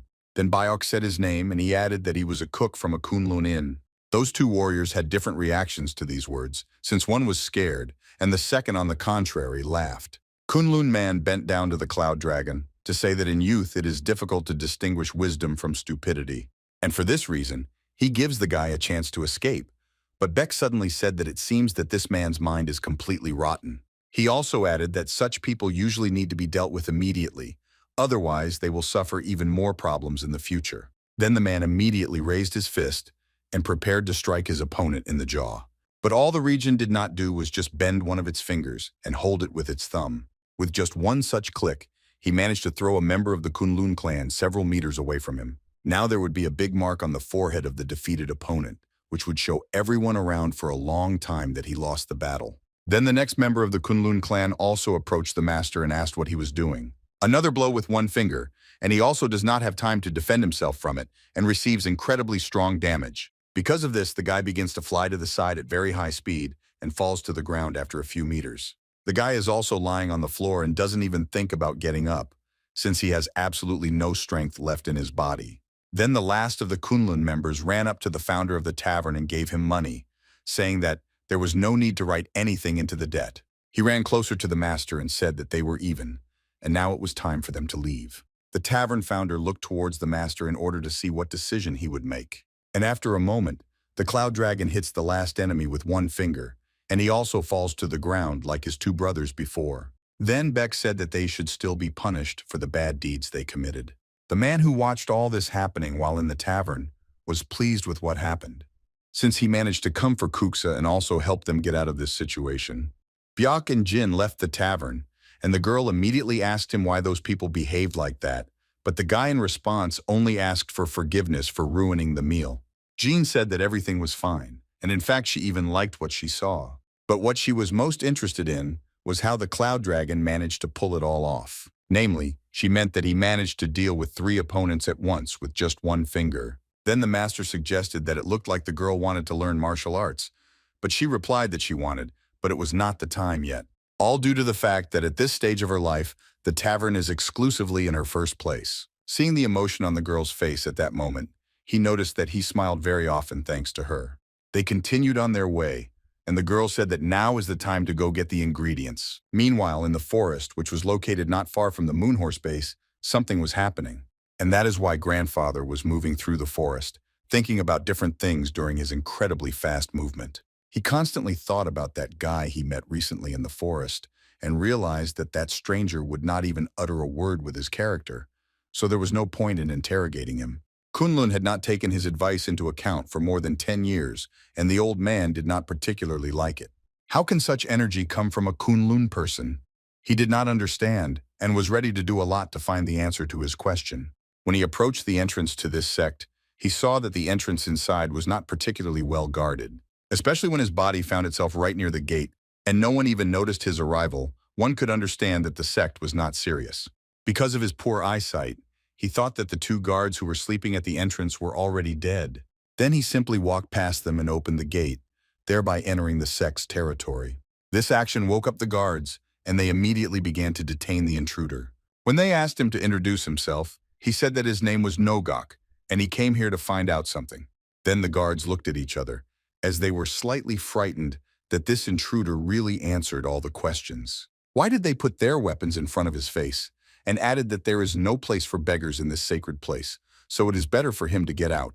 But the grandfather did not react to their prohibitions and made a breakthrough, thereby breaking through the weapons of the guards. After this breakthrough, he simply calmly began to walk forward, thereby getting closer and closer to the center of the sect's territory. One of the guards caught up with him, and thereby took him by the shoulder and ordered him to leave again, in my opinion. Then the old man, without even moving his hand much, was able to send this guy into the air to a height of about 5 meters. After that, the guy fell to the ground and hit his body and head very hard on a hard stone. The second guard, who stood right next to the old man, shouted that he would not leave this just like that, and the old man would pay for his actions. He prepared to strike at the back of his opponent, but at the moment when he wanted to do this, time seemed to stop around him. A moment later, the old man hit him on the head with his wooden staff, thereby causing quite impressive damage. The security guard also fell to the ground and was unable to move after receiving a severe concussion. The old man continued his movement, and meanwhile the first guard was able to come to his senses and hastily began to take out some object from his pouch. With trembling hands, he took out this object and began to blow into it. It turned out that it was a whistle.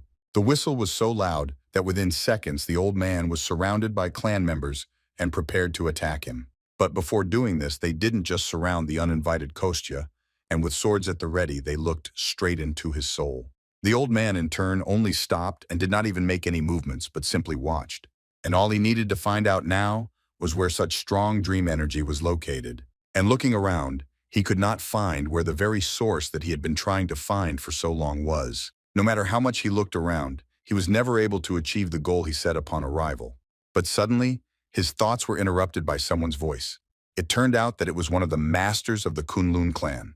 This master looked at his students and said that in front of them was the leader of a gang of beggars named Nogok. All the Kunlun members couldn't believe it since they only knew one Nogok, namely the one who was the 5th of the 7 strongest masters in Murim. Then this teacher turned to the other teachers and asked them to spend more time teaching students, since they do not even know such basics. After this, the teacher turned to the old man and said that he was asking for forgiveness, and also added that now he could move on. But the grandfather only said that he was too rude, and at the same time continued to move forward.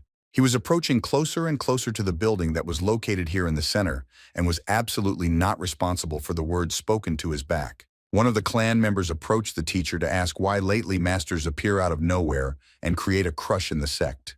Grandfather, meanwhile, looked around and thought that perhaps he was possessed by the energy of a dream, and in fact he made a mistake. All these tense moments made him tired very quickly, and he realized that he needed to drop into a tavern and drink some mash. Meanwhile, Bayok and the girl arrived at the tavern, and the guy noticed that the table was broken. He looked towards those mercenaries who were watching the building, but they said that it was not them. The guy thought deeply and remembered the interior of the tavern in which they were together with the jinn. Everything in their inn was not as colorful as in that place, and so he decided to make a new stone table. Moreover, it was necessary to make it a little thinner so that the mistress could move it if necessary. To do this, he used energy and directed it towards the stone, which was also summoned from under the earth. With just one movement of his hand, he managed to cut this stone into several pieces and create an even cut in the middle. The three mercenaries who watched all this through the doors still could not get used to what this master could do.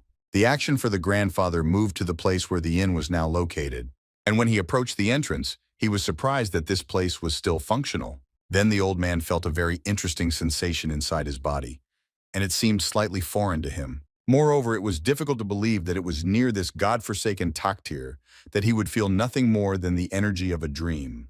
Beck looked very focused at the piece of stone that he was using energy to adjust so that it was suitable for creating a new table. It was necessary to prepare a few more legs, and then the last table could be considered complete. He added the final legs, and then the new functional interior elements for the tavern were completed. Then he looked toward the mercenaries and ordered them to take the last table and bring it inside.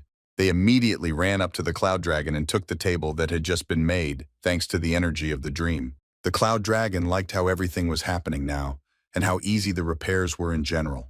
Jean also really liked all the changes that were happening in the tavern, and she noticed that with the stone tables the decoration was very fresh. Nan, who examined all these tables, said that they were very cold, and it was unlikely that anyone would like them.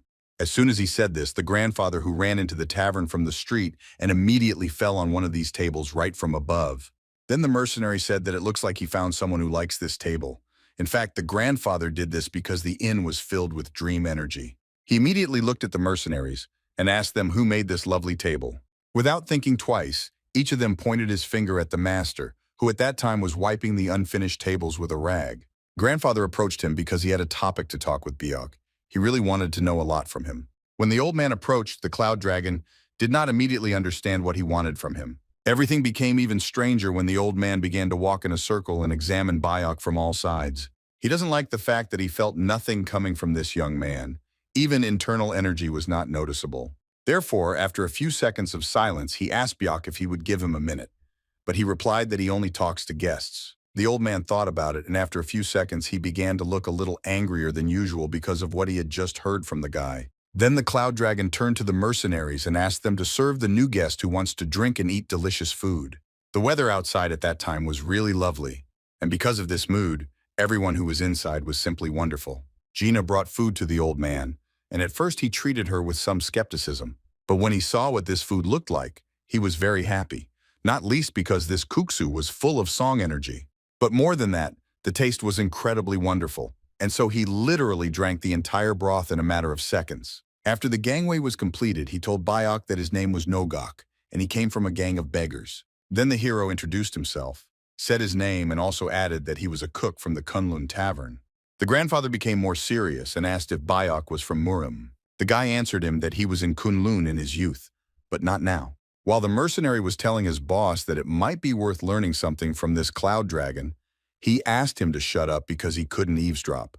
Nen tried to understand what they were talking about and what he meant when he said that in his youth he was in Kunlun because he is still young. Then the old man asked the cloud dragon how old he was now, and he thought a little and answered that he was definitely more than 100. Nogok was waiting for the moment when his interlocutor would say that this was all a joke and start laughing loudly. But since this did not happen, he jumped up from the table and said that he knew it, namely that the guy was using this technique of youth. He also added that he himself was 115 years old and asked the cloud dragon if he knew Unyopchina. The action moved to a place where members of the Kunlun sect were now chained to several pillars. It seems that for some reason they were not conscious, and therefore those who woke up earlier woke up those who were still sleeping. When the last of them regained consciousness, he asked his mentor what he was doing here and why they were all connected. It was completely unclear who did this to them and what happened before they got here. Suddenly, someone came into the room and gave orders to his minions to take everyone chained out onto the street. The fighters of the Kunlun sect were very scared when the minions went inside, since at that time nothing was clear yet. They shouted very loudly and ordered them not to do what they were ordered, but it seems that the henchmen were motivated to do what they were told. A few moments later, they were all outside, still tied up. Having walked some distance, the member of the sect who woke up last saw something very scary before his eyes. In front of him, in a fairly well-known market square, all the Kunlun masters were tied up. Then one of those who led the prisoners turned to the yellow dragon and reported that he and his minions had searched Cheonghae. After that, the Yellow King told him that he was great, and turning to the Kunlun fighters, he asked why they came to people, asking for food, when they should just sit silently in the mountains. One of the masters recognized this man and realized that he was a yellow dragon, after which it became clear that they were caught by a faction of 4 dragons. One of the sect fighters plucked up courage and asked the yellow dragon what he was going to do with all of them. At the same moment, he received a strong blow to the back of his head with a stick, since they had previously been ordered to remain silent. A smile appeared on the yellow dragon's face, and he said that they would all die soon, since he was going to cut off their heads and hang them for everyone to see. Now that the 4 dragons are mocking them like this, it has become obvious to the sect members that they are ready for war. By that time, quite a large number of people passing by had gathered near the Kunlun prisoners and were whispering among themselves. In general, they were not against what was happening, since this sect did not help the commoners in any way. Suddenly, the white dragon Yong appeared Wuksan, who said that Kunlun members would not be treated like this right now. His plans were that he would first drop the prisoners home, so that he could then pick up the rest and kill them too. They were glad that they would finally be able to get rid of those who had oppressed the 4 dragons for decades. If you look around at that moment, you could see a red dragon, which together with its army is approaching closer to that square. Ordinary residents of the city were very surprised when they saw this, and began to talk among themselves, since the red dragon could be seen very rarely. The yellow and white dragon were very happy that their brother had come, but he did not answer them, but only silently took his sword out of its sheath and raised it to the heavens. The red dragon then shouted, ordering his entire army to draw their swords, as today is the last day of the Kunlun's existence. But while all this was happening, there was still a very interesting dialogue in the inn between a member of the beggar gang and the cloud dragon. The grandfather asked his interlocutor how he managed to accumulate dream energy. Then the guy thought for a while, and after a few seconds of waiting, he asked him why he was trying to fit nature into his small body. He replied that he simply wants to use the energy of sleep, which is a crystallized condensation of the power of Mother Nature. Bach also added that Mother Nature flows on its own, and it cannot condense in any way. This is no different from learning any mental method and imbuing it with internal energy. When the cloud dragon said this phrase, it was clear from the grandfather's face that he heard what he had wanted to hear for a very long time. Beck in turn was pleased that he was able to help a kind man so easily. After a pause, Cloud Dragon said that in order to obtain this energy, you should not try to get the energy of nature. Grandfather realized very quickly that he was stupid, since he was always obsessed with the thought of wanting to reach a higher level than others. He was constantly comparing and greedy, and seemed to have lost himself in the abyss of his arrogance. The grandfather was very grateful that the interlocutor opened his eyes to himself. It was time to leave. And then Nogok turned his head to the cloud dragon and asked if he could look here from time to time. Without thinking twice, Beck answered him that he could come here as a guest anytime. The 3 bandits who were sitting at the table and watching all this were slightly puzzled. One of them even asked the others if he was really trying to make the old man a permanent guest. Then his friend said that he also thought so, since it was strange that such a strong master was talking to a grandfather from a gang of beggars. Moreover, it also seemed to them that the guy was just joking about the fact that he was 100 years old, and the grandfather didn't even laugh. But their captain said that there was no reason to laugh in this situation. He got up from the table and ordered them to leave as quickly as possible, since there was no point in staying here anymore. Jean, who was passing by, noticed that the guests were about to leave and came closer to them. Then the captain said that the food was simply great, but unfortunately they had to leave in order to return to various tasks. The girl bowed and said that they could come back again. The trio then quickly began to leave through the main door, but after a short time they all heard a familiar voice from behind. It was Cloud Dragon, who asked all of them why they were leaving, and then the captain said in a trembling voice that they were busy people. Even though they were all scared, Buck just wanted to thank them for looking after the inn while he was away. Then they separated, and one of the bandits decided to ask his captain where they were going. The second one was smarter, and answered his brother that of course they were going to Jumhoban. Meanwhile, a large column of several horses and an entire red dragon army moved closer and closer to the Kunlun. One of the 4 dragons' comrades said that right along their road there would be an inn that he had already spoken about, and they needed to go into it. The yellow dragon was not happy with this idea, but said that if that strong master was in that inn, then they obviously should stop. All because he was interested in how this master would cope with 3 united dragons.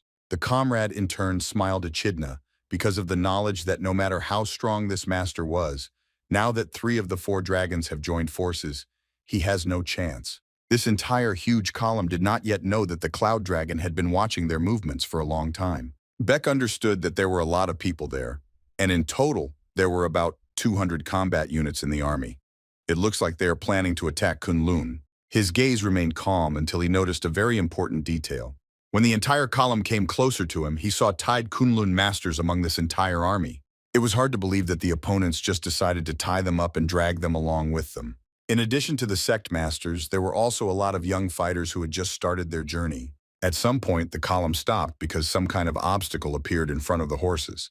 The animals were very frightened, and the dragons that sat on them tried to calm them down so as not to fall off the saddle. It turns out that the Cloud Dragon stood in front of them, and with a serious expression on his face, he asked the strangers why they were torturing the Sect members. The Yellow Dragon was very surprised when he heard this, because at that moment, he did not yet know who was in front of him.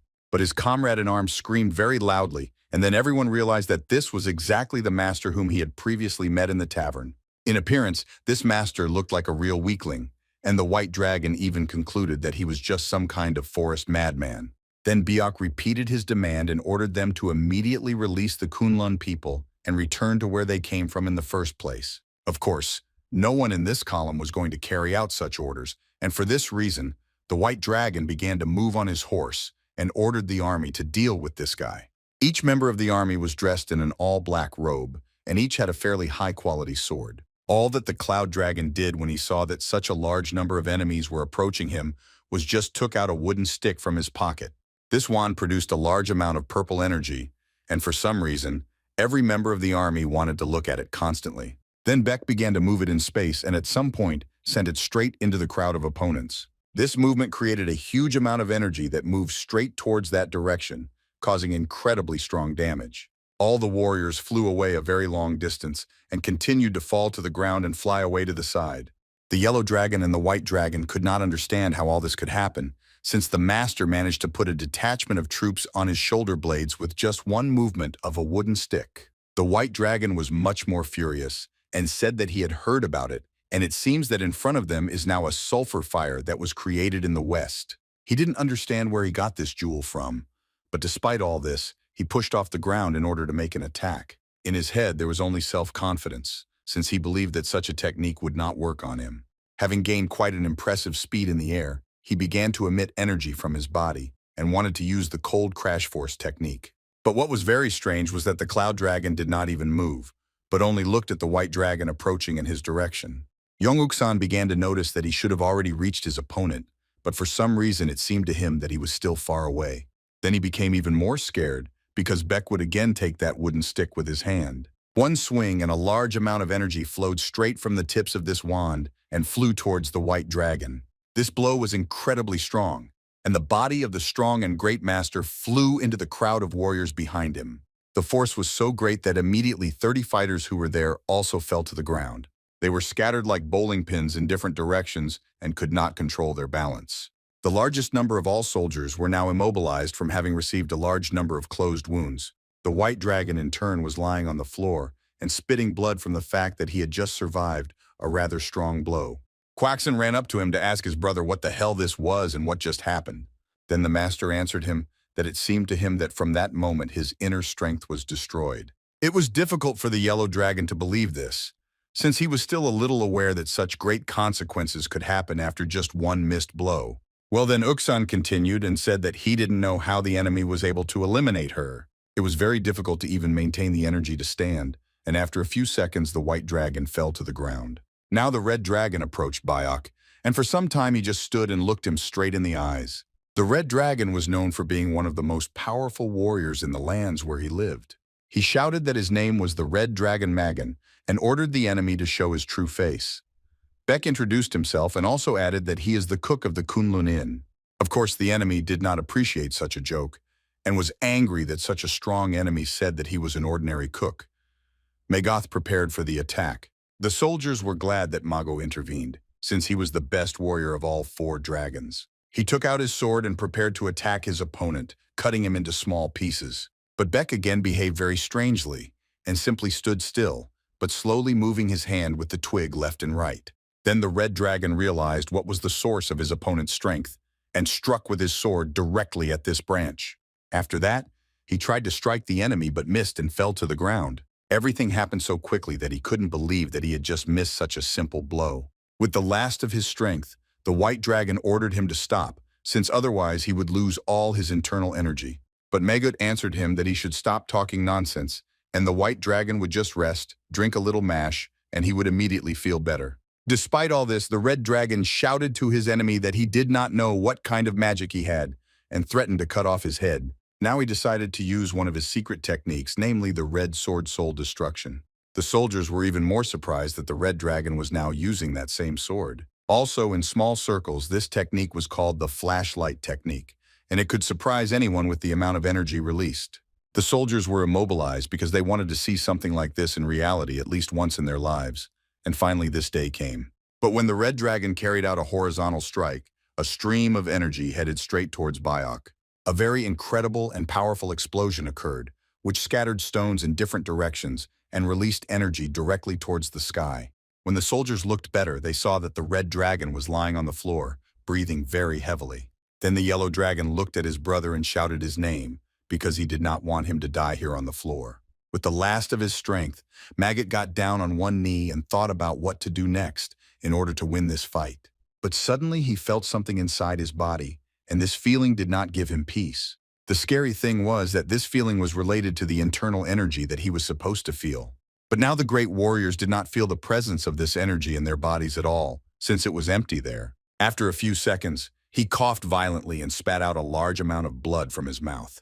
The strength remained less and less, and now he fell to the floor and did not even show any signs of life. The yellow dragon watched all this and could not believe that everything happened exactly like that. But the situation had to be taken into hands somehow. Therefore, he ordered all the remaining soldiers to attack this guy, and added that for his elimination, there would be a reward and a title. This motivation worked since for a bandit and a soldier, a large amount of money and a title are the main goals in life. They immediately began to run and prepare for the fact that they would now simultaneously attack and cut this enemy into small pieces. At that moment, the cloud dragon threw the branch that had been in his hands all the time onto the floor, and it stopped releasing energy. He took a stance, and now energy of a slightly different shade was coursing through his body, and it seemed to begin to make some kind of sound. The bandits were not afraid because of this, since now they only had a goal, and no obstacles could be built in front of this goal. The opponent changed his stance a little, and now the energy his body generated became even brighter. He used the 8 cloud dragon elements and sent a very powerful energy attack towards the group of opponents. Only the yellow dragon could observe all this from the side, and only from his side it looked simply terrifying. The warriors were not mortally wounded, but they were weakened by the fact that they received a very powerful blow. The yellow dragon remembered that they say that a dragon appeared in Kunlun. Then one of the soldiers shouted that it looked like the dragon had turned into a man. At that very moment, Beck moved a little away from the battlefield and pushed off from the ground and disappeared somewhere. If you look at the place where the battle took place, you could see dragon-shaped cracks on the ground. Now everything was in a completely different place and on a completely different day. Namely, it was the next day, and Chong-hae. The 2 bandits had already woken up and came to their captain's room to wake him up. Going inside, one of them told Sobong that the sun had already risen for a long time, and it was time for them to set out. The captain fell asleep late and therefore could not believe that it was already so late.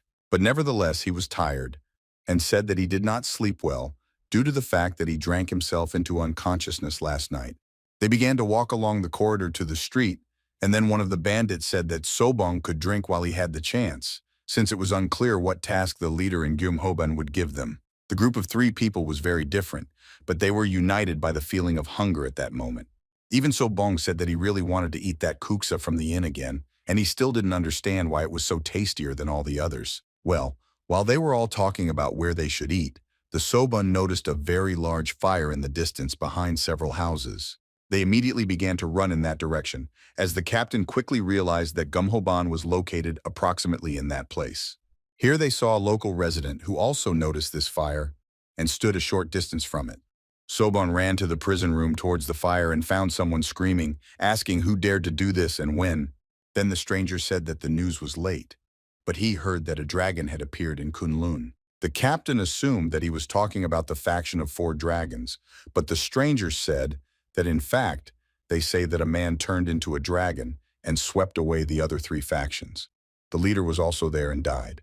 People after this were offended by Gomhoban and set it on fire and then fled. All this news was definitely not pleasant for the entire small group, and one of the bandits asked his captain what they would do next. It was difficult to immediately offer a solution, but Sobong said that there are many dark groups in Xiongyan and you can easily raise some money there. Then one of the bandits said that he would not go there, and he had very good reasons for this. He explained this by saying that with Sobong's skills, he would obviously not be touched there. But if one of them goes there, they will be killed immediately. It is for this reason that it is better for them to stay here and try to find a similar job. The second bandit thought for a while and said that he had decided to go there again. He meant the inn that is located at the foot of Kunlun mountain, but the others still did not understand why he decided to do this. After thinking a little, he explained that he was somehow safer next to the master, and he could just sit with his hands. And perhaps he will even think a little more and learn martial art. To Sobong, this sounded like complete nonsense, since it seemed that his subordinates did not even understand how complex and long the process was. But despite all this, they were ready to take risks in order not to remain unemployed and to do at least something. Then the captain realized that his subordinates were trying to come up with something, but they couldn't even gather the thoughts in their heads. After some time, they even began to persuade their captain that he should also go with them. But when they saw the expression on his face, they just bowed, thanked him for everything he had done for them, and were about to leave. They took literally a few steps, and it was at that moment that Sobong, for some reason unknown to him, began to experience incredible stress. He ordered the 2 to stop right now and turn in his direction. His face was very angry, despite the fact that he was about to say a completely non-evil thing. Despite all this, the subordinates were scared because they did not know what to expect from their captain now. And after a few seconds, Sobong said that he would go with them, since he was not going to sit idly by, and it would be better for him to at least have a tasty meal at the tavern. He also thought it would be important to add that he had nothing to learn from that master, and would simply spend time in the inn. Once again, the action moved, and now everything again took place in the already updated Kunlun Tavern. The girl was very happy that after a very long time she seemed to have a regular client. The grandfather, I went inside, said that now he will come here every day. He began to occupy the table that he liked the most, and at the same time asked the girl where Mr. Beck was now. She said that he was now minding his own business in the kitchen, and grandfather sat down at his place, after which he said that he wanted to try Jin's kuksu. Then the girl smiled and turned around and asked her grandfather if he was sure that he wanted to try the kuksu that she had prepared. He replied that he was absolutely confident in his words, and at the same time asked her to call Biak. A few seconds later, they were already sitting at the table, and the grandfather took out a very beautiful bottle from a small bag that he had brought with him. Then Cloudlaw immediately asked his grandfather what it was and why he brought it. The grandfather replied that this was a special variety of yellow wine, aged 10 years. It was also necessary to add that it was obtained with great difficulty. He also said that he heard that just yesterday a real dragon appeared at the foot of Kunlun mountain. According to his information, members of the 4 Dragons faction met this dragon and were defeated in battle. The leadership died, and the subordinates fled. In his opinion, these guys got a chance to improve, and most likely later they will be even more grateful for their fate. Of course, the grandfather understood who this dragon was, and therefore said that it looked like Biok had a hard time yesterday, and therefore he should drink this wonderful wine. The guy took a small cup in his hand, and looking into it, he thought that he had almost completely forgotten the taste of alcohol. He took the first sip and remembered this feeling, since he had not done anything like this for decades. The grandfather continued his monologue and said that according to his information, these leaders were still alive. The guy wanted to shift the topic of the dialogue a little, and pouring even more into his grandfather's mug, he said that he should drink more. Noguk was delighted and said that it took his breath away, and also added that he wanted to remember this taste even after death. Then the Cloud Dragon said that he also felt a little more cheerful after he drank a little of this wine. Then the grandfather became more adventurous and said that he needed to drink more, since he had specially brought this drink from afar, precisely so that not a drop would be left of it. By that time, the girl had just brought kuksa and placed the plate right in front of her grandfather. Nogok's gaze became more serious, and he said that he wanted to ask the Cloud Dragon something. Namely, he wanted to ask him what he thought about the proposal to become real friends. He explained this by saying that all his comrades had died, his students had gotten married, And now no one cared about him. And now he is very lonely without friends with whom he can go and have a drink, for example. Kunlun martial arts and heavenly spirit mastery were fleeting for the Cloud Dragon. Because of this, he knows firsthand what loneliness is. Seeing that the guy was thinking, the grandfather once again asked his interlocutor if he would suddenly become his friend. Then Byok realized that there was no point in thinking anymore and smiled, at the same time saying that he would be a friend for legs. The grandfather began to laugh very loudly and shout that he could not believe that he now had a friend who was also old enough to be his grandson. In his opinion, it was necessary to discard formalities, and Cloud Dragon said that he also agreed with this. When Nogok wanted to offer them a little more drink, he quickly noticed that their bottle was already empty. Then the grandfather turned to Jean and sweetly and quietly asked her to reschedule something else like that. Meanwhile, everything began to happen in the place where the fire had recently occurred. There was a man there who made great efforts to move the burnt columns. It turned out that he was dragging all these columns for a reason, but it looked like he was looking for something. Leader Guillaume Hobong said that it was good that he thought of running away from the battlefield after the master attacked the Red Dragon. He believed that he was too brilliant and strong to die just like that in a battle with an opponent too strong for him. It quickly became clear that he was dragging all those burned columns and other objects in order to free the chest from under the rubble. Having opened this chest, he made sure that it still contained all the money that he had put in there. But as soon as he noticed this money, he suddenly heard someone's voice behind him calling him a rat. He immediately turned to his body to see who was there, and saw a handsome one from some person. This man was fully dressed in black robe, and he said that the leader should not have abandoned his comrades for the sake of wealth. It was the Black Dragon Kudoki. Now these were very difficult times for the sect, and a very large number of important decisions had to be made. All the most important persons of the sect gathered in the room to discuss the latest news.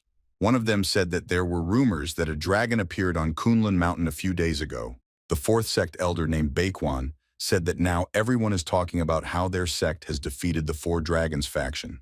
One wise man said that he also heard about this, but he did not quite understand where this information began to spread. Then the elder said that according to the words of the captive students, they were attacked by a young guy who managed to defeat all the opponents. The third elder of the sect, named Baekmok, said that he does not believe that all this was done by one young guy. In his opinion, this could be the effect of some kind of group hallucination, or they all just felt ashamed and came up with something like that. But the sage said that in one case or another the fact remains a fact, namely that as a result of these events their status increased. He asked his subordinates which of them went to the meeting of 9 sects. The fourth elder said that it was Yongpun, and he said that according to the information he received from members of other sects, they were expelled from the 9 great sects. The sage was very angry that this happened, and since he could not restrain his own anger, he hit the table with his hand. Then he said that at once everyone turned away from them, then they needed to take measures. So he turned to Baekwang and said that he should escort his disciples to the Namgong clan. It was necessary to carry out this order, despite the fact that the fourth elder did not yet fully understand what all this was for. Meanwhile, a small group of students was already leaving their barracks, and they were trying to understand what their task was all about. One of them asked why they were going there at all, and then Paekwan said that they needed new connections, since 9 factions were broken, and now they needed allies. Another disciple said that he also heard that this clan has a lot of money. Yongpun, who inadvertently witnessed these conversations, was not particularly happy with what he heard. Meanwhile, someone came to the goods store again, and the girl was very happy with the new guests. It turns out it was those 3 bandits again. Everyone who was in the tavern did not understand why they returned so quickly if they were out on some business. Then the Troika said that they resolved all matters very quickly, and for this reason, they would remain here for a short time. But when one of the bandits passed by, he said in a whisper that in fact they came because they missed the cake. Sobong, as usual, began to look around as soon as he entered the room and noticed that their very interesting acquaintance was there. Namely, he saw how this man eats, then does it very greedily and quickly, as if he had done this for a very long time. It took him a few more seconds to understand that this was the choki they had been looking for not so long ago. When the guy noticed that in front of him, there were those who had been looking for him for a very long time, he immediately got up from the table and tried to start running away towards the back exit that was in the kitchen. But the captain, without much effort, managed to catch him by his clothes and hold him very tightly. Then Chokt greeted him, and Sobon, in a quiet voice, asked the guy how far he was going to run. The bandits who came closer to him said that he could no longer run away since Gyumhaben was no longer there, and accordingly they had no reason to catch the guy. But nevertheless, the captain decided to remind them that Choka managed to cause a lot of trouble to their group, and therefore they will have to pay for it, which I thought for a bit, and then turned my head towards Jean, who was just doing something in the kitchen, and ordered 3 kuksu for this table. Then the girl looked in his direction and said that she thought it would be better to add a portion of dumplings to this order. The captain hugged Choki very tightly and said that he would pay for dumplings, kuksa, and their week's accommodation in this tavern. While the group was talking, someone began to approach them, and the bandits immediately took notice of this. It turned out that it was none other than the Cloud Dragon, who after such a short time was already bringing them food on a tray. Then they all looked at Bayok and greeted him in unison. Choki took this situation as an opportunity to escape. In fact, everyone greeted the master except the captain himself, who for some reason was scared. Now before their eyes, right on the table, there were 3 delicious servings of kuksu and as many as 4 dumplings. Then Beck smiled a little and said that he added a little more because he analyzed the situation at their table. He added another dumpling because there was still a 4th person at their table. But very quickly it became clear that Choki had disappeared somewhere, and the bandits did not look for him, as they were very hungry. Sobong looked around again to see if Choki was somewhere here, but now he was most likely already at a great distance from the tavern. It was necessary to look for him, but this matter was not so important as eating kuksu while it was still hot. Some time passed, and right next to the inn it started to rain quite heavily, and it had been raining for a long time. A small group of people approached the tavern and decided to go in, since this rain had already completely tormented them. Jean went straight to the entrance and asked the new guests how many there were, and of course greeted everyone. Kunlun Sect came inside, and the 4th elder said that there were 4 of them in total. When the girl asked them what they wanted to try right now, he replied that it didn't matter to him at all. Then she decided to list everything they had, but suddenly stopped when she saw a familiar face among the guests. She greeted Young Pun, and he said that he was glad to meet him, and especially glad that the girl recognized him. All his brethren from his sect were surprised that he was already here, and he only said that he dropped in here on the way after the gathering of the 9 sects. Everyone sat down at the table, and then Young Pun said that the most delicious dish here is guksu, and they should order 4 servings for everyone. Time passed, and the rain still did not want to pass, despite the fact that it was already falling with a much less weak frequency. The food was already on the table, and of course it was brought here by none other than the Cloud Dragon. Even though she and Young Pun didn't greet each other, the 2 of them still looked at each other and just nodded silently. One of the sect members asked Young Pun why he was suddenly so noble, and he replied that he owes this tavern since the time of his last campaign. The food was indeed very tasty, and the rest of the sect quickly understood why their brother liked it so much here. Young Pun, meanwhile, was thinking that martial arts were amazing, but the elder's kuksu surprised him more and more each time. The bandits at that time were also sitting at the next table, and of course, in addition to simple conversations among themselves, they overheard what the sect members were talking about. They mostly talked only about how delicious the food was here, and it was impossible to extract anything useful from the word at all from their dialogues. Sabon, meanwhile, said that as far as he knows, it was the Kunlun dragon that trampled the 4 dragons. But from the conversations of these people, it was clear that they knew absolutely nothing about it, especially when one of the sect members asked the master if he knew how much the Namgong clan earned. He replied that in fact he did not know the details, but somewhere he heard information that they receive approximately several thousand every day. Also, it was rumored that in Anhui province, everyone had trading rights everywhere, and this was not comparable to the 9 sects. The master said that they sit in the mountains all day long without money or rice, and for this reason, no one knows them. For other sects, everything is different. Other Kunlun sect fighters said that they hope to be fed again upon arrival. After some time, they also began to discuss more sensitive topics, namely that they would have to form an alliance with those people. But the master quickly realized that there was no point in talking about it here, and turning to his subordinates, he said that the rain had stopped and they should leave. The girl quickly heard this and ran up to the master to say that he had 8 nannies. Then he said his name, what sect he was from, and notified the girl that he would give the money back later. Youngpun came closer to him and explained to his master that he needed to pay right now.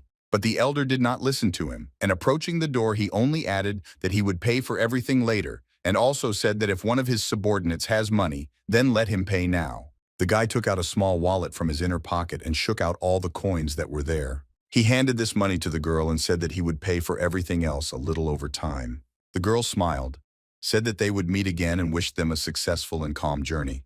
The master did not like this situation, and he turned towards Yongpun to say that he was unlikely to return here again. Bayok appeared on the horizon, who said that he had just been in the kitchen and heard the smell of this master's foul brood from there. Yongpun had just given her, and then he went up to the guy and said that he paid much more than he ate. The ordinary dragon decided to put these coins into Yongpun's hand, and then silently approached the fourth sect elder. Looking in his direction, he said that everyone else would have to pay for everything right now. Then the subordinates immediately began to shout at the cook, asking him if he knew who they were, and shouting that they would not give anything away. At this time, the bandits began to laugh quietly, because they understood that it looked like these guys were in a very bad situation, and they were wondering how they would solve this situation. The Cloud Dragon's face became more serious, and he told the guests that in their inn they did not feed for free, and they did not give food on credit either. Then the master gave the order to his subordinates to teach this cook some good manners. While he was waiting for his subordinates to attack this cook, he suddenly heard a familiar voice behind him. Turning around, it turned out that it was Nogok, who greeted the cook as his friend and said that he had missed him in just a day. Then Bayok said that he had a little work to do, so now grandfather would have to wait at the table. The fourth elder of the sect, in turn, approached his grandfather to greet him. The grandfather tried to remember the name of this man, and after a few tries and a second, he made the assumption that he was Pekwang. The rest of the subordinate masters also bowed and greeted the elder. After all this happened, Beck led everyone inside to the street and told them to follow him. The elder, meanwhile, still could not understand whether he and Nogok were really friends. Then Cloud Dragon told the three guests that if they couldn't pay, they would make more tables. The elder of the sect at that moment did not understand at all what this cook even meant when he said such words and pointed to the big stone. It was especially strange when Beck said that he would cut this boulder so that they could work with the material. Just one movement and energy gushed straight towards this stone, which had been directed for a very long time and in a stream. Members of the Kunlun sect, meanwhile, laughed because they decided that it looked like they, along with Nogok, were just local madmen. But after a few seconds, they heard a crash from this stone, and this made them stop laughing instantly. Inside this large wave, which cut it into several almost equal parts. At that time, Yongpun sat down at the table at which there was already an old man, who at the same time greeted him. Grandfather was wondering why his brothers were behaving so strangely, clearly not like members of a once great sect. The guy didn't even know what to answer to this, since he himself didn't know the answer to this question. Meanwhile, his brothers were on the street and observed real miracles. As they listened to Cloud Dragon ordering them to make a table out of this stone, they couldn't help but feel a sense of shock. The elder of the sect could not understand how this could happen, and only now he realized that all those tables in the tavern were made of real stone. Beck outlined the rules and said that one kuksu is equal in price to one table, therefore they only need to make 3 tables in order to leave here. Moreover, he added that the table should be so smooth that even a child could not get hurt on it if he really wanted to. When one of the clan members said that this is impossible since they are not sculptors. Then the Cloud Dragon said that in this case they will not leave here. Grandfather, who was watching all this from his desk through the open door, said that it seemed that the Cloud Dragon was slightly angry. The action moved briefly to another place, which was hidden high in the mountains. On his throne sat a black dragon named Kudoki, who spoke with the leader of Gumhoban about why he abandoned his brothers and fled. The man tried to explain himself, and said that he apologized for his cowardice, and added that then he was only thinking about his safety. The black dragon didn't care at all about these words, and so he simply asked the leader who did it. The Kunlun were behind it all. His voice began to tremble even more when he said that, in fact, it was not the masters from the Kunlun sect, but the cook from the Kunlun inn. Then he also added that although it sounds strange, he already told the yellow dragon about this once, and he didn't believe him either. The black dragon needed a little more time to think about everything, but the only thing he wanted now was to stop seeing this coward in front of him. Therefore, he ordered his subordinates to immediately grab him and take him away from here as quickly as possible. His voice became quieter, and he told the Gomhoben leader that he could not forgive him and therefore he would have to die. The man constantly shouted something and said that he would give up all his property in exchange for his life. But the black dragon was not very interested in this, since he already had at hand the same chest with all the money of the leader of the Gumhoban. It was not clear whether he was lying, since a truly ordinary guy would hardly be able to eliminate 3 dragons at once in one battle. But also, before he heard this information from the leader, He thought that there were several opponents there, and they attacked his brothers in a group. Meanwhile, the members of the Kunlun sect tried very hard to cut the stone evenly. One of them guessed that in order to cut a stone, you need to take a sword, wrap its blade in a thick rag, and stand in a stance. After this, you need to use the skill of standing as a pillar and put a very large amount of effort by pressing on this stone. With one movement, the sect member managed to cut this stone into two parts with his sword. He turned his head towards the master and said that he should also try something similar. But in response, the master only exhaled all the air that was in his lungs and said that of course he was not going to do this. This is because he, as the fourth elder of the sect named Baikwang, will not tolerate such treatment. After the master said this, he turned around and slowly began to walk further and further from the inn. When one of his subordinates asked what he would do when Bayok found out about all this, he replied that he simply wouldn't find out, and that's all. One of the members of all of you said that he would still go to see what the master was doing, and then he would return. He came close to the tavern to look in and see what was happening inside.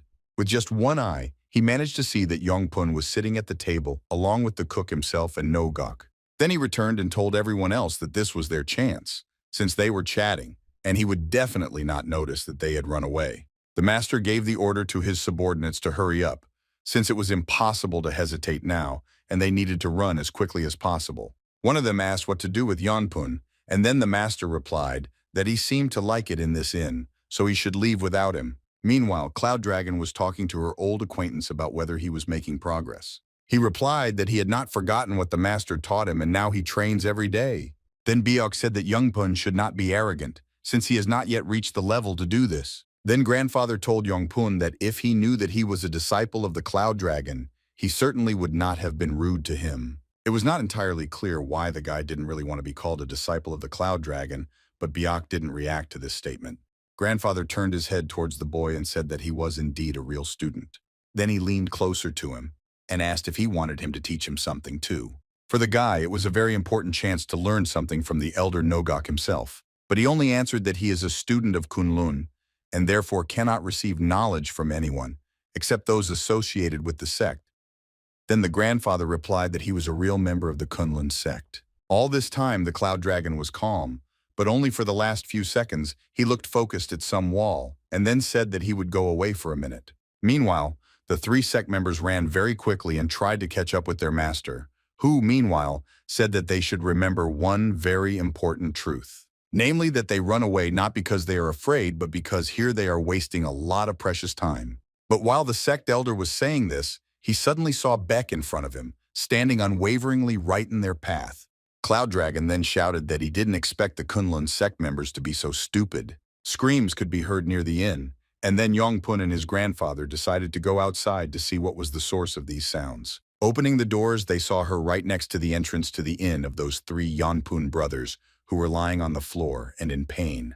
The Cloud Dragon said that they would have to stay here for a while. The action moved to another place, which was very remote, and which a very limited number of people knew about. It looked like a small temple that had not been visited by people for a very long time. Everything here, it was as if there was absolutely no one here and never would be again. But in fact, there was one person here who cleaned the area from time to time, but did it in such a way that it was still clear that the temple was not visited. While this man was cleaning, he suddenly heard that the bypass gate had opened and someone was approaching him. A guy walked through them and immediately greeted the man who was just working on what kind of metal the steps were. Then the man bowed and said that he had not seen a black dragon for a very long time. It took him a few seconds to understand that the black dragon came here because he again needed to eliminate someone. The black dragon told him that for 10 nannies he would send a killer worth 10 nannies, and for 100 he would send someone worth 100 nannies. That's why he brought 100,000 nannies with him in order to eliminate one target. The man was very frightened at that moment because he could not understand who needed to be killed since they were offering such a large amount of money. Of course, he noticed that this was a very large amount and assumed that the target was someone from the Wudang sect. But in response, the black dragon only took out some object from his inner pocket. It quickly became clear that this was a scroll depicting a schematic image of a cook from a Kunlun inn. The man was even more surprised and frightened when he realized that the black dragon was offering such a large amount of money for the cook. But then he answered him that he should not underestimate this enemy, since all his brothers were killed by him quite recently. The man took a small chest with this money for himself and said that they had now agreed. And he also added that from now on he can consider this cook already dead. Meanwhile, the grandfather's dialogue with his old friend continued, and it seemed that it was becoming more and more interesting. He asked Yongpun if all four of them were really going to go to the Namgung clan. He didn't even have time to answer anything when he already said to Gog that it was better for him to go on his own, since if he goes there with his master, he will only disgrace himself. The guy agreed with this, since his master and other brothers are very often disgraced in such situations. But still, before making this decision, he needed to talk and ask permission from his master. Meanwhile, work was taking place on the street near the tavern, which was now leveling the stone in order to make it smooth. The sect members were very happy that everything worked out for them, and they weren't even particularly tired. They constantly suggested that their master also try to do this several times, so that they would finish faster. He was very proud and very reluctant to help them, despite the fact that they really needed to finish faster in order to get to their destination. After some time, the subordinates said that they were already very hungry and would soon die of hunger. Then the cloud dragon, who was just passing nearby, approached them and said that no one forbade them to eat. They were very happy that they could actually eat, and one of them said that they would just have one kuksu each. But Beck warned them that after the meal, they would have to make 2 more tables in order to pay for it. Yongpun came outside and decided to talk to his master. He gathered all his strength and confidence into a fist and said that he thought that he should go to the Namgung clan alone. Then the master asked him what he suddenly thought of if all his brothers and the master were here. But Yongpun informed him that if he did not leave now, they would violate the scheduled arrival date. The master was very unpleasant that his subordinate believed in himself and was now insolent and humiliating him in front of the rest of his brothers. The cloud dragon wanted to support his comrade in this situation and told himself that he would help him in any way. The master realized that this situation needed to be resolved somehow and came closer to Bayok. In a low voice, he asked him to leave, as they had very urgent business to attend to. But the cloud dragon didn't even listen to him and said that he would leave only when he completed the table completely. By that time, Nogok also came out into the street and said that the master should send the student first, because if they break their promises, they will become a real laughingstock. The master saw no other way out and said that he understood the elder and would act as needed. Yongpun thought for a while and said that he was leaving and needed permission from his master. When the 4th elder of the sect named Baekwan said that he allowed it, the guy really left, and for some reason his brothers were jealous of him. Meanwhile, on the other side of the city, training was taking place, right in one of the largest training halls. In this training hall, there was a very large number of weapons which differed in style.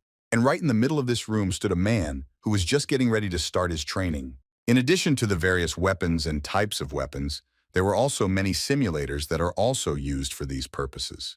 The man was focused and looked at his target, which was a special wooden simulator. Using one of his secret techniques, he was able to lift the axe that had been lying on the floor all this time, and the weapon began to levitate in the air. Just one movement of his hand was enough for him to have this axe behind him in a few moments. One more moment, and this axe flew at a very high speed towards the target and stuck right into the wooden part of the training apparatus. Then the man pushed off very strongly from the place where he was standing and began to run at an incredibly high speed.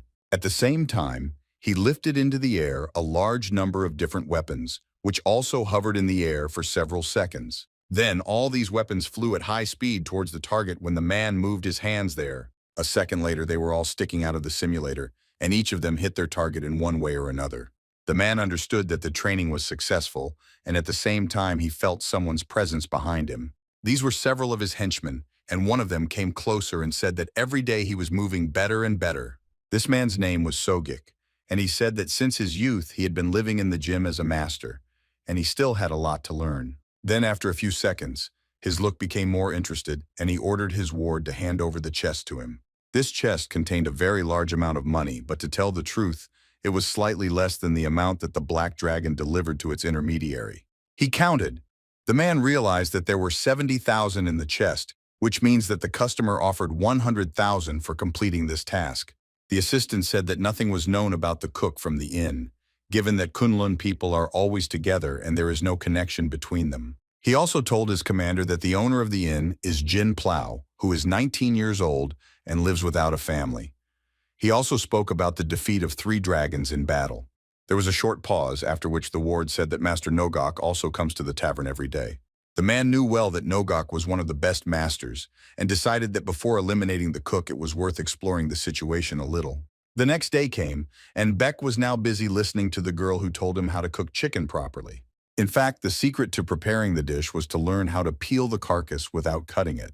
To do this, the girl uses the method of making a small cut above the wing, and she told the cloud dragon to do the same. Using this hole, it was necessary to pull out all the entrails through it, season, and add broth. And after all this, keep it in wooden barrels in order to give it a special taste. And before serving, of course, you need to boil the bird. For the hero, this recipe looked much simpler than ever, just right for their menu. Looking at this chicken, he thought that this tavern had become a new turning point in his life, and he must definitely succeed. But he also noticed something was wrong, namely that in the morning there was no rooster crowing. Jean explained this by saying that she needed to sell it in order to buy new chickens. While she was explaining why this happened, someone came into the tavern and at the same time asked if there was anyone alive here. The girl noticed the new guest, and the cloud dragon said that he would serve him. This stranger went completely inside, and Beck slowly began to approach him closer and closer. Being at a sufficiently comfortable distance for both of them, he greeted the new guest. This man was exactly the man who had recently been training in his special training room.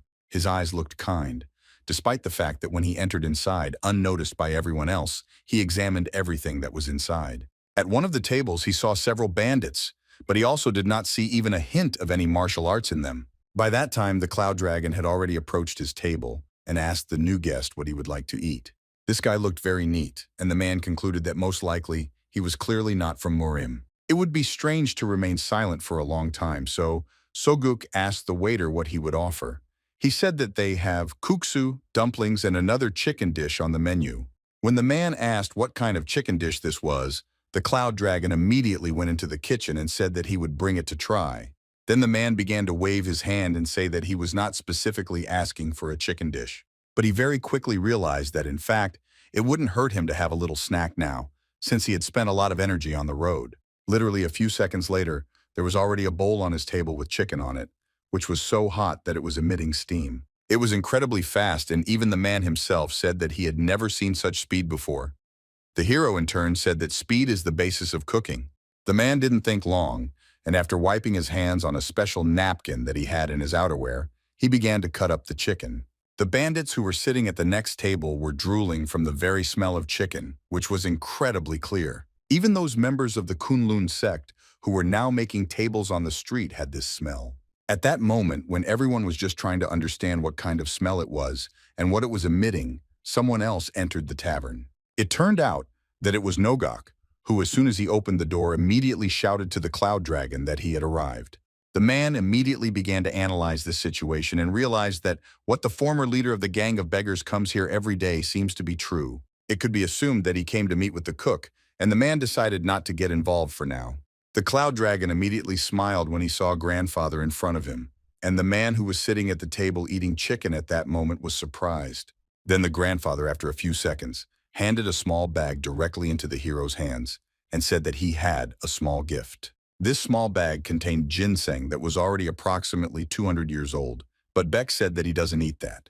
Then Nogok said that he knew that the hero would not eat food like that, but the girl clearly would not refuse. At that moment, the hero just thought that it would not hurt Jin to train his martial arts, if only for the sake of his own health. Therefore, Beck accepted this gift from grandfather and said that he was a very excellent friend, which made him laugh. Now it became clear to the man at the table that the guy who had just accepted the gift was his goal, and as soon as Nogok left, he needed to be grabbed and taken away from here. But he very quickly changed his mind at the moment when his grandfather asked the cook why such a beautiful place stinks so much.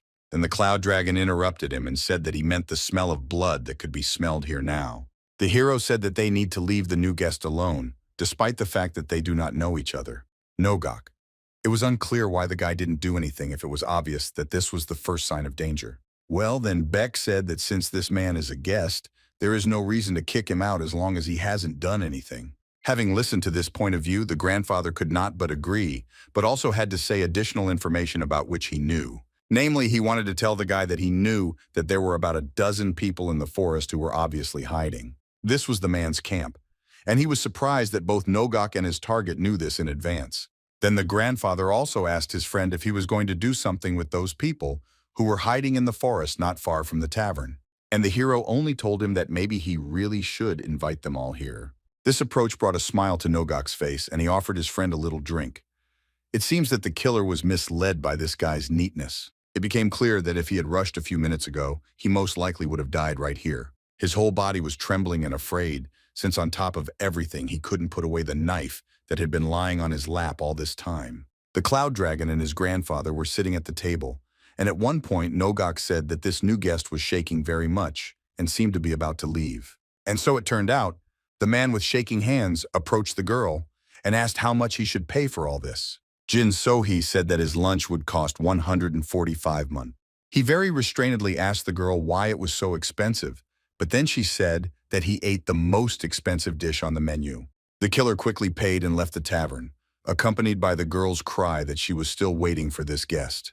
Having gained a sufficiently safe distance, the man pushed off the ground very strongly and picked up speed as much as possible.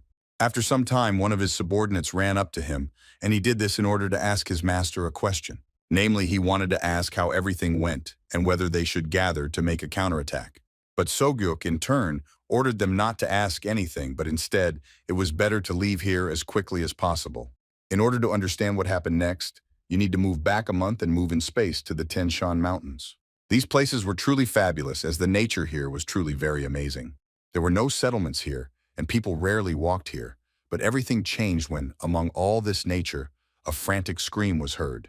It became louder and louder, and it seemed like it was coming from one of the caves that was nearby. If you get closer to this cave, you could hear this loud screech and even louder scream.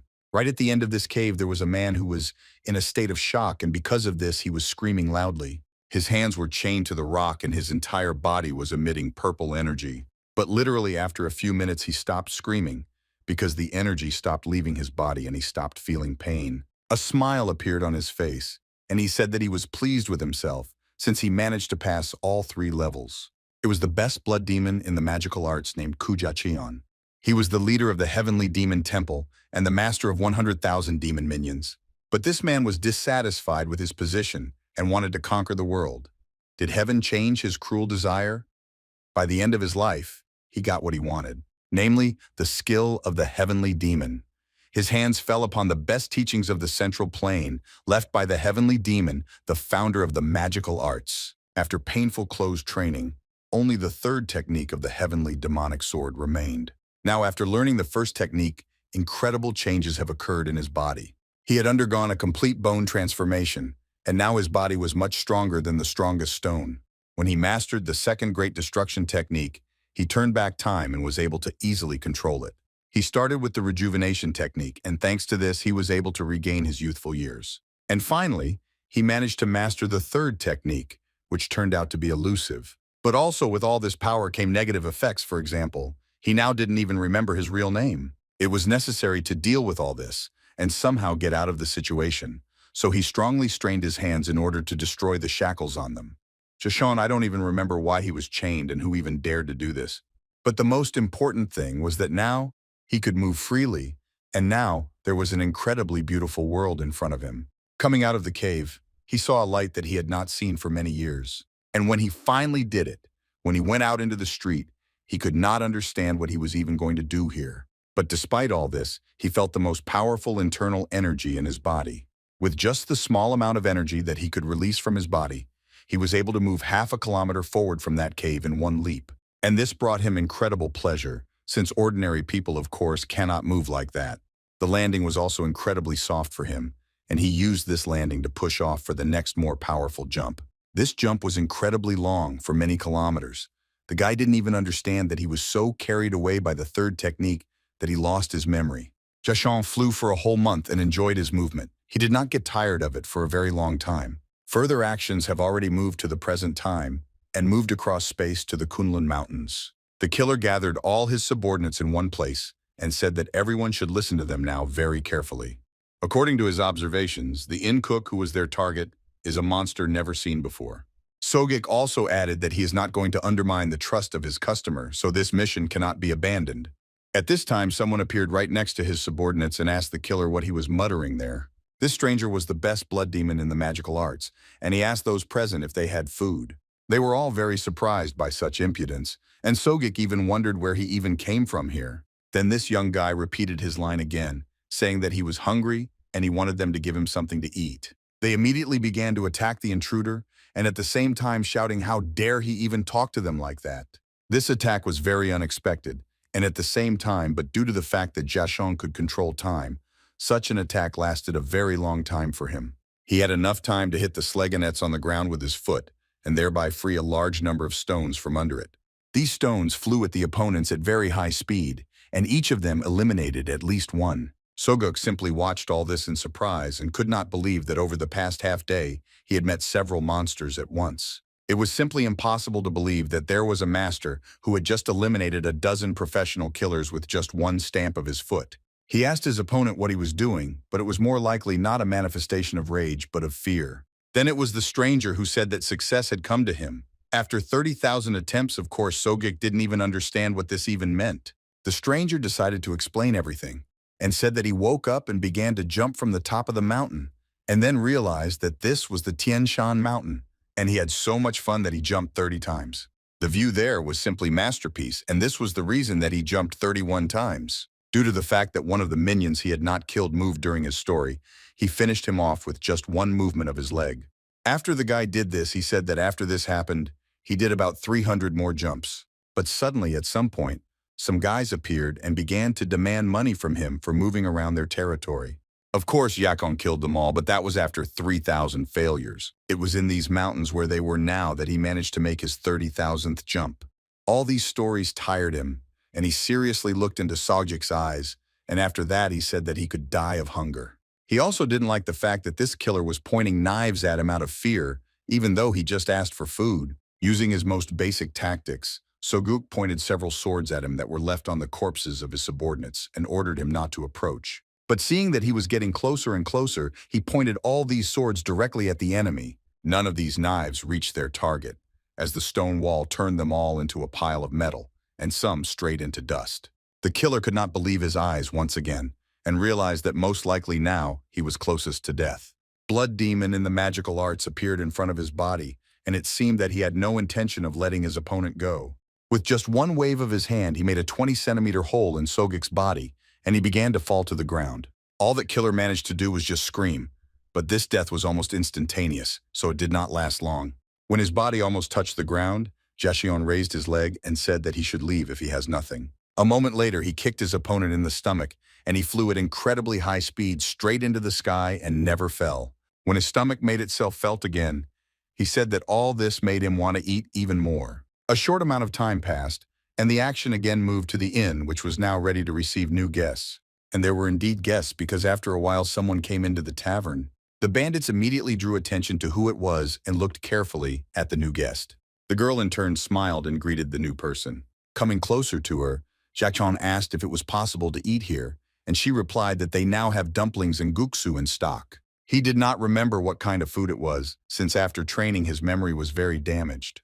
The girl was still smiling and asked the guy if he wanted her to bring him all this. Then he agreed and warned the girl that there was a small problem in that he had absolutely no money. The bandits realized that this was a good chance for them to prove themselves. The stranger who was just talking with Jean heard some sound behind him, which was obviously addressed specifically to him. It was Nan, who came as close to him as possible and asked if he was really trying to eat without any money. He also added that this would not happen here, since the three of them were guarding this place. But the guy very quickly felt fear due to the fact that this guy's gaze was so fierce, as if he was going to kill him only with his help. Then the bandits began to take their friend away, because in their opinion, Beck asked them all not to make noise and just sit at the table. But when leaving, Sobong told this stranger that he was watching him, and therefore it was better for him to behave calmly and without nonsense. Jiashong decided not to remain silent this time, and said that they are all alive only because there are three of them, and if there were two of them here, they would already be dead. Even though Nan didn't understand anything from these words, he was still incredibly angry. But all his anger disappeared somewhere when he again saw Suver in the look of this stranger. Then this guy sat down at the table and loudly ordered to bring him kuksa. At this time, the cook came out of the kitchen, and the bandits who had already sat down at the table realized that something interesting was about to happen. The hero came closer to the table at which the stranger was sitting, and it looked like he didn't really like what had just happened. Despite the fact that this guy's views were very stern and incomprehensible, this did not frighten Bayok for a second. This did not stop him from saying that the food here is not free, and they also do not provide food on credit. The bandits were very tense and at the same time could not take their gaze away from that table, since it was still not clear what would happen there now.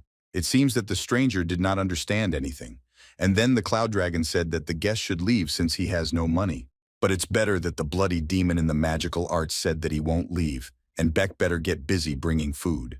Then the hero said that it looks like the stranger just wants to be taken out of here. Jacon could not tolerate such humiliation from some cook, and therefore immediately raised his hand to strike him. He couldn't even understand that his opponent would have enough time to block this blow with his hand. Moreover, the most amazing thing was that he was able to block his incredibly powerful attack with just one fist. After the blow was blocked, the hero was also able to throw the enemy directly over his head without much effort. Having done this, he sent him to the next table, and now he was sitting at it, still not understanding what had just happened.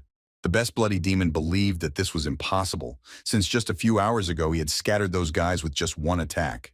He still remembered that he was incredibly strong, but it seems that now he has found someone who was stronger than him. But obviously it was very unpleasant to come to terms with this, so he decided to prove to him and himself that he was much stronger in martial arts. Then he jumped up from the table and said that he would kill the cloud dragon right now. But as soon as he got close enough, the hero used one of his techniques and lifted the guy into the air again. It seemed to him that all this was happening incredibly quickly, and in a moment Jacon was already in the air and did not understand where he was going now. It turns out that his opponent threw him with all his might at the door, and he flew straight out into the street. But of course he had the skills and abilities to slow down with his own feet. Something had to be done, since the realization that you are not the strongest in these lands did not give rest to the best bloody demon.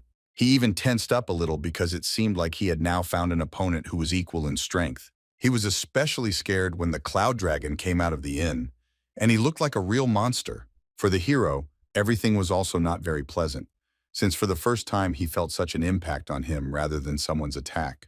But despite all this, he still went out into the street and came as close as possible to his opponent. Beck felt the dark energy that was radiating from his body, and this could only mean one thing. Also combined with the fact that he looked to be under 20, and at first, only that he also used a rejuvenation technique. The best blood demon's heart sank. Every time an opponent approached him, the feeling was unpleasant. Now, when the cloud dragon stood right in front of him, the hero asked the stranger who he was. The realization that the guy could die now forced him to honestly answer this question. Jacon said that he actually doesn't know the answer to this question either. Namely, he himself does not know who he is and what he is doing on this earth. Now that Cloud Dragon realized that this guy had lost his memory during training, his opinion about the stranger had changed. His voice became rougher, and he asked Jacon if he was hungry right now. When he nodded, Beck turned his back to him and, going inside the tavern, ordered him to follow him. Just a few seconds later, on the table at which this stranger was sitting, there was already a bowl of kuksu. Of course, the best bloody demon asked what it was and why it was standing here. Then Beck said that it was kuksu, just as he ordered before they fought.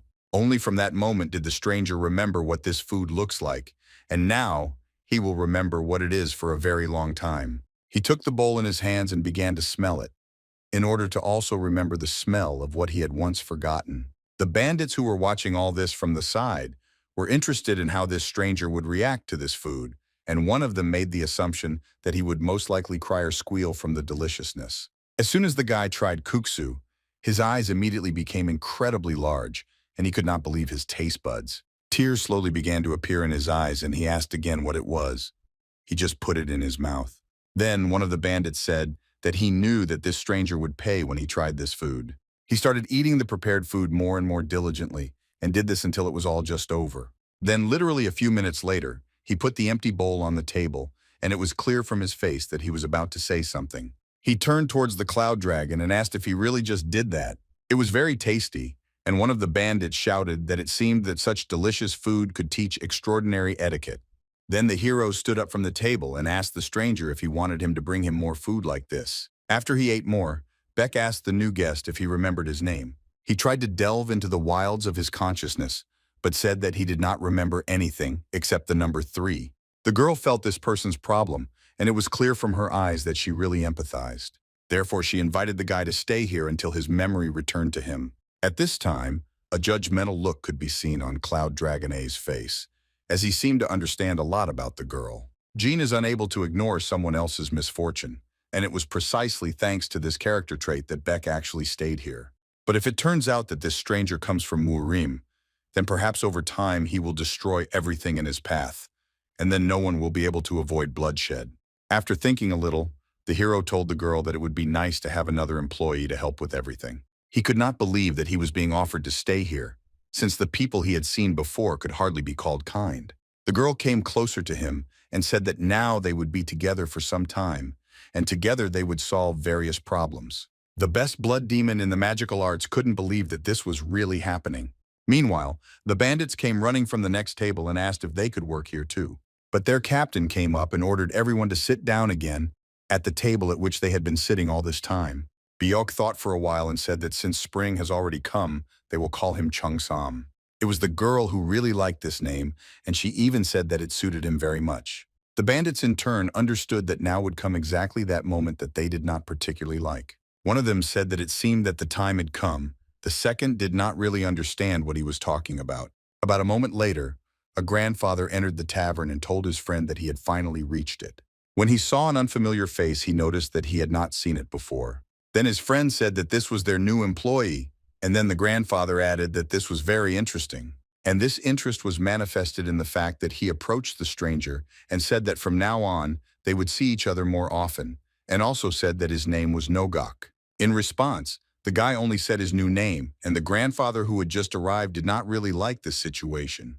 He immediately raised his head and said that this guy is very arrogant. He knows various basic rules of etiquette.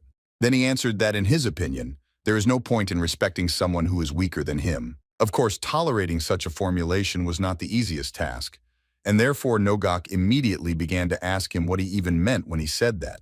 Perhaps things could even have come to a fight, but this did not happen due to the fact that at one moment the grandfather felt some kind of energy. Inside the stranger, there was living energy that was located and coursing around Chung-sam's body.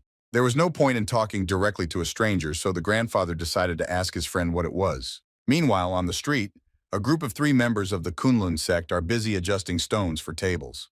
The hero and his grandfather went out into the street and he explained everything to him, including telling him what kind of stranger he was. Now everything was obvious to the grandfather, and he decided to share his thoughts about this guest with the cloud dragon.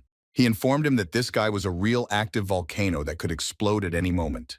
The guy answered him that this is precisely the reason that he keeps it with him, because otherwise a disaster could happen in Murim.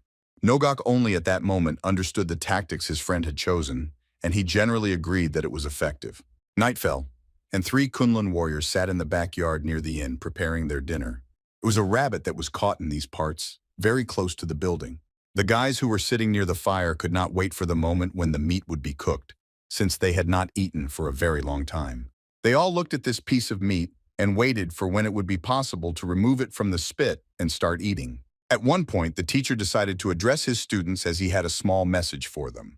He said that he did not want to create problems here and fulfill unreasonable demands, and therefore asked the students to give him a table each. Of course, they did not agree and said that they would rather give up the rabbit than make new tables again. At the moment when they began to argue among themselves, someone very quietly and unnoticed approached them and took the spit with the rabbit in one hand.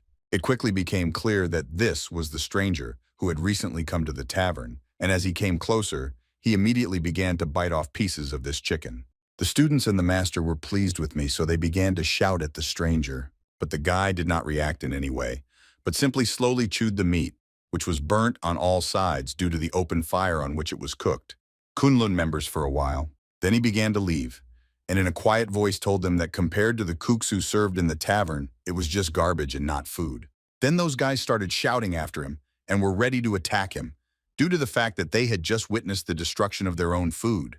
The situation became even more tense when Chung-sam saw the table that the students had finished a few hours ago.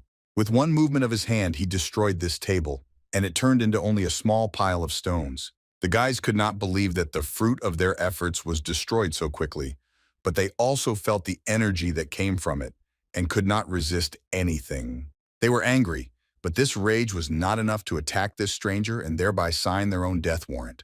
A new day has come, and the sun still illuminated everything around from the very morning and warmed it incredibly strongly. The new guest really liked the dumplings, and it seems that the years of training were not in vain, since his appetite was simply incredible. The grandfather, who had already arrived, said that it would be good if this guy was a guest and not someone who eats for free. Jin told Bayuk in a low voice that since this guy doesn't pay, they can't provide him with food and housing and will soon suffer losses. In general, Nogok agreed with this and added that if things went smoothly, then the money would increase. The ordinary dragon thought a little and analyzed all the words he heard from these two and was also ready to express his opinion. The hero said that he thinks it is better to have another employee, a smart person who can increase their sales. The girl didn't quite agree with this idea and asked the hero if he was really sure that they needed to hire more people when things weren't going well anyway. He told her that it was better to do it now, and it would immediately affect their sales and the number of visitors. The grandfather also did not decide to lag behind and got into this dialogue, saying that this place needs a smart person, which means he has a candidate from the Juge clan. When the Cloud Dragons and Jin heard about this clan, they were very surprised since it was very famous. It would be strange if the girl didn't ask if he accidentally meant the clan, which is one of the 5 best clans. Then he replied that you shouldn't think that they won't agree right away, since these guys are indebted, all because of a situation that happened not so long ago, since it was on that day that black thieves broke through the defense line. All these thieves were not even from the Marima clan, and then the son of the clan founder said that it seemed to him that the reason was that they had sent an advisor to the Wudang sect. The danger was incredibly high, and tension among the warriors increased when an explosion occurred right next to the wall. This explosion created a large hole in the defense, and then armed bandits climbed through this hole, shouting that the clan could not avoid death today. But when they had already passed the gate, they saw an old man who very confidently said that if anyone dies today, it will only be those who violate the territorial integrity of the clan. The grandfather shouted very loudly and threatened the violators that now there would not even be a wet spot left from their bad habits. Everyone watched his grandfather deal with all his opponents, and the founder's son could not believe his eyes. The moment when his grandfather with a wooden club stood right on the mountain of defeated enemies remained in his head for a long time. Currently, Nogok was persuading his friends that this clan could not refuse him, since they owe him a lot. This idea sounded very good to the hero, and he added that he would be grateful to his grandfather if he did it. It was not worth wasting time just sitting in the tavern, so Nogok got up from the table and said that he would immediately move there. The Cloud Dragon said that he would go with him because he simply could not leave him alone. Jean, meanwhile, said in a sweet voice and with a smile on her face that she would be waiting for them here. But it was at that moment that Beck looked at the stranger, who was eating another plate of kuksu with incredible appetite. Then he thought that it was incredibly dangerous to leave such a strong person alone. Therefore, he turned to Chun-san and invited him to go with them, since his help would be very useful when they reached their destination. He agreed. And after that, the Cloud Dragon turned his head towards the bandits who were sitting at the table and ordered them to keep an eye on the waist. Sobong was very proud of himself as he finally waited until the Cloud Dragon recognized his worth. The 3 strongest warriors set out from the tavern, amid Nan's cries that he had already become attached to this place and therefore should do everything to the highest standard. When they went outside, they all noticed that the disciples of the Kunlun sect were still sharpening stones for a new table. But the hero, like everyone else, ignored their presence and, turning his head towards his grandfather, ordered him to go first, and they would follow him. Nogok at that moment thought only that it seemed that his friend had shown him nothing more than courtesy. He pushed off from the ground and at a fairly high speed moved several kilometers in space at once. For an ordinary person, this speed was incredibly high, although this could not surprise Chung Sam. It was so weak for him that he told Beck that it was nearby that this jump was simply pathetic. A second later, he and the hero pushed off from the ground, and indeed, their speed of movement was several times greater than the speed of their grandfather. Of course, all this was observed by members of the Kunlun sect, and for several seconds they simply looked in the direction where the 3 warriors had disappeared. At that moment, Nan came out of the inn along with his comrades, and told Kunlun that they had been ordered not to be distracted. Just as the master of the Kunlun sect thought that they would have a chance to rest, the guards appeared on the horizon again. Meanwhile, the action moved to those mountains where the best bloody demon in the magical arts continued to exist after much training. There were a lot of people there who were completely dressed in black and who were moving incredibly fast. They moved in small groups in order to cover the largest possible area and not miss a single clue. After several hours of such movements, one of them noticed an important piece of evidence and called his other brothers. And one of the group noticed a very suspicious footprint on the floor and said that most likely this trace belonged to their target.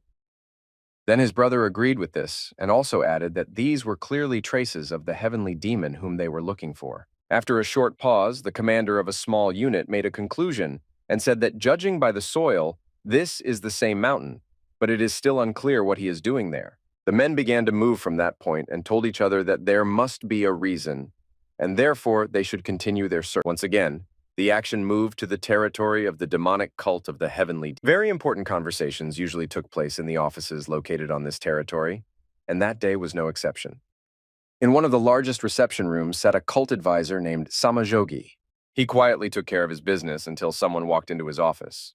This was a person he already knew, who only upon entering the office said that he was curious about how the search for the heavenly demon was going. This familiar person was the chief elder of the heavenly demon demonic cult named Hyuk Rendo. Then Sama answered him that they organized a group of 200 representatives, and right now they are advancing only by choosing peaks.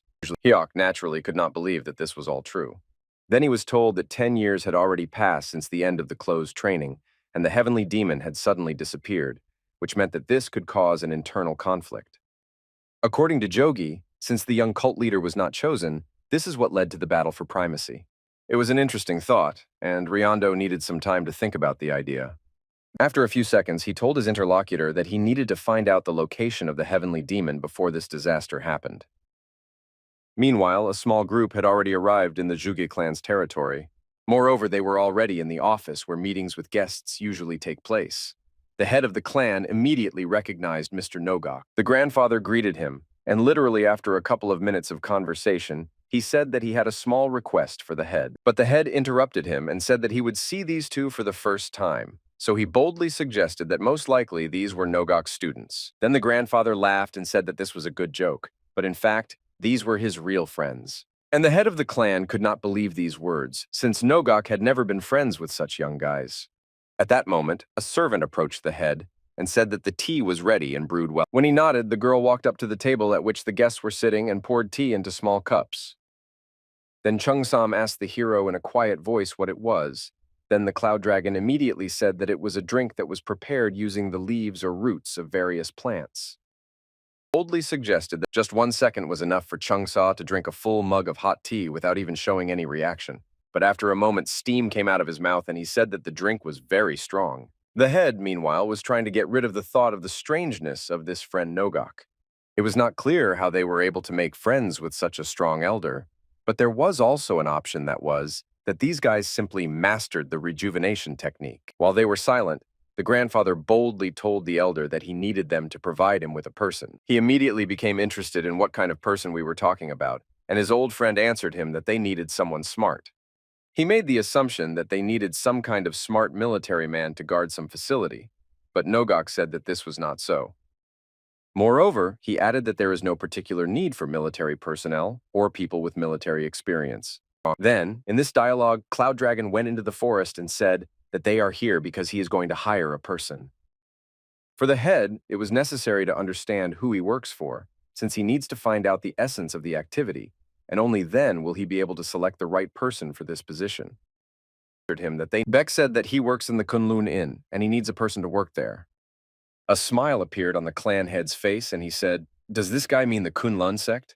But then, the hero did not agree, and said that he meant a tavern, and it was this tavern that needed a smart person. This was the first time for the head of the clan, and he assumed that the owner of the inn was Bayok himself.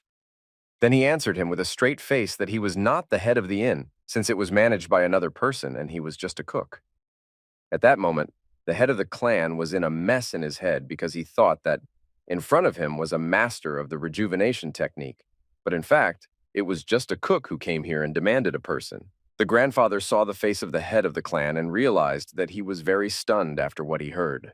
Something had to be done since it is obvious that in the state he is in now, he would never agree. This tavern, therefore, Nogok told him that, in fact, things were not very good in the tavern, and for this reason they came here for a smart man. Since rumors do not lie, and there are a lot of similar people in the Juge clan, they came here for such requests. The head of the clan had a similar candidate who would be suitable for the role of a person who should not know military affairs or be an advisor, but only an employee in a tavern. It was just a... I thought for a few seconds and realized that this man was just right, and at that moment the action was taken. Just a few days ago, this man approached his father and said that after a long time he had finally come. Then the father instantly smelled the fumes and asked if his son really got drunk again. He replied that you can't go out in public if you don't know how to drink. The father immediately ordered his son to keep his mouth shut and remain silent when he was so guilty. He immediately remembered that he had given his son the task of exterminating the rats in the basement, so he asked whether this task had been completed. The son was a little ashamed, but he still said that he could not kill rats since they were alive, and therefore he came up with another. He took his father outside and said that all the grains were in the barn on the second floor. And the problem is that there are some rats that think of climbing poles. Therefore, due to their new invention, now rats will not be able to rise higher, because if they stumble upon the disc that he placed on the post, they will immediately fall to the ground. At first, the head of the clan found this solution creative and quite effective, but he didn't like the way the disc looked, so he asked his son what it was made of. He replied that he kneads the soybean paste and then gives it the desired shape. The son immediately received a blow to the forehead due to the fact that his father did not like such an answer. He shouted that his son did not even think that they could eat this paste from a rat since it would not become an obstacle for them. The father became incredibly angry and began to shout about what else he didn't like was that his son was saving the family money to build a house this spring, although everyone was saying that there would be a drought. Well, then the son told him that this month was the most convenient opportunity for this, but Dad didn't even want to listen to it. His voice became much quieter, and he added that he was already ashamed of his behavior. Moving to the present day, one could see how the head of the clan was thinking about who to give as a candidate. And a few moments later, he told his grandfather that the best person for this matter was his youngest son, Seomyeon. Meanwhile, the son was not at home and was sitting in one of the taverns that was in the city. And in this tavern, a very loud cry was now heard that they would under no circumstances serve customers on credit. The waiter approached his son point blank and said that until he pays for everything, he shouldn't even think about leaving. Do it. Right behind this guy, you could hear two men talking about one of them going to the restroom. Then the manager of this tavern, one of his acquaintances, said that he needed to go to the restroom. Now the two of them sat here and talked about various topics that were important to them at that moment. The son came up to them and with his hand unfastened exactly 7 nannies with a bunch of money. Leaving them, he also said that the rest should be divided up for you at your own discretion. After this, the son approached the waiter who had just shouted at him and said that there were just 7 nannies here. The son went home, and on the way it was difficult for him to even move his legs. Upon entering, his father said that he could smell that he had been drinking again. But while the son was walking along the road, he came up with an excuse, and therefore told the father that he was very worried about how he was working for their family, that he could not sleep properly, and eventually went to drink. Exactly 7, but instead of starting his favorite reprimand, the father said that he did not even think about the deep feelings of his son. He was incredibly shocked when he heard this and asked what he meant. Well, the father didn't answer anything, but simply asked how old he was this year. Then the son was a little surprised and said that he was only 21. Without thinking twice, the father said that this means that his son will have to leave the house, since one of his friends needs to become an advisor. But the son did not want this.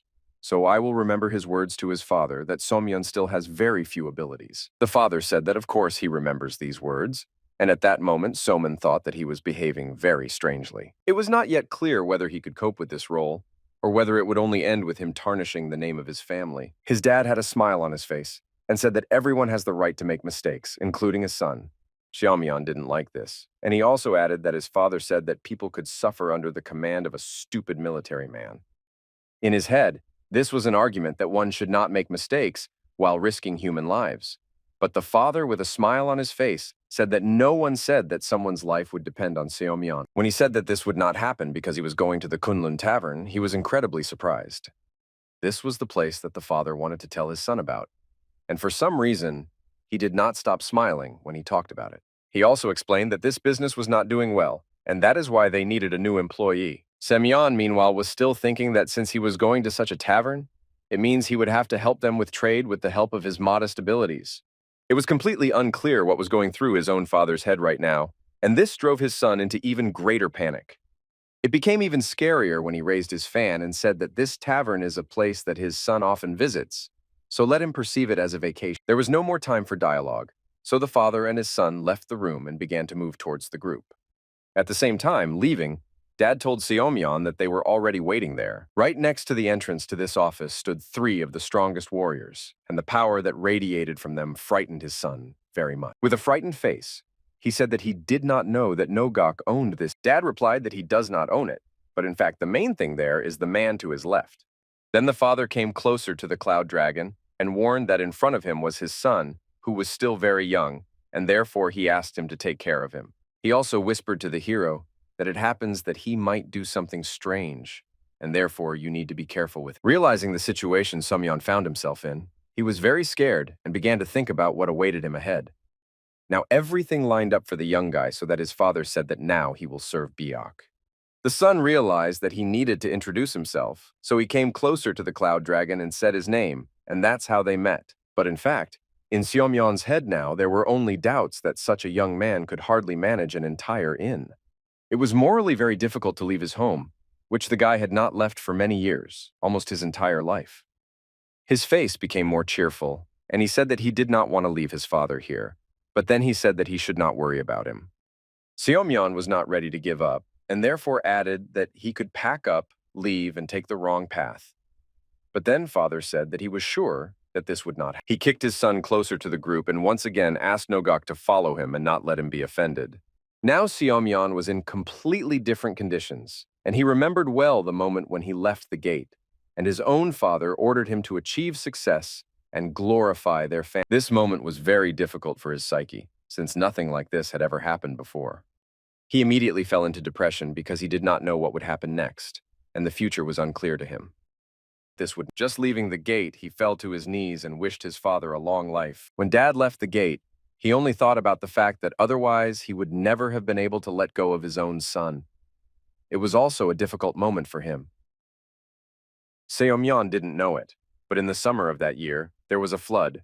However, thanks to the dam he built, there were no casualties.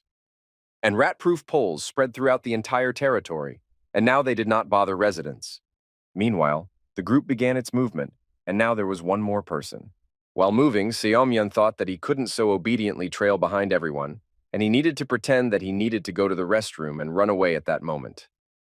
He only thought about Therefore, he caught up with the cloud dragon and told him that he got drunk yesterday, and that's why he felt nauseous, and accordingly, he needed to go to the restroom.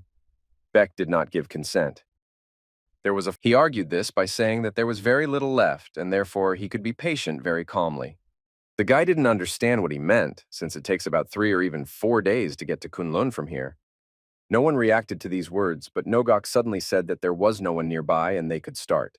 At that same second, the cloud dragon grabbed Seomyeon by the outer clothing and warned him that he might now feel the slightest dizziness.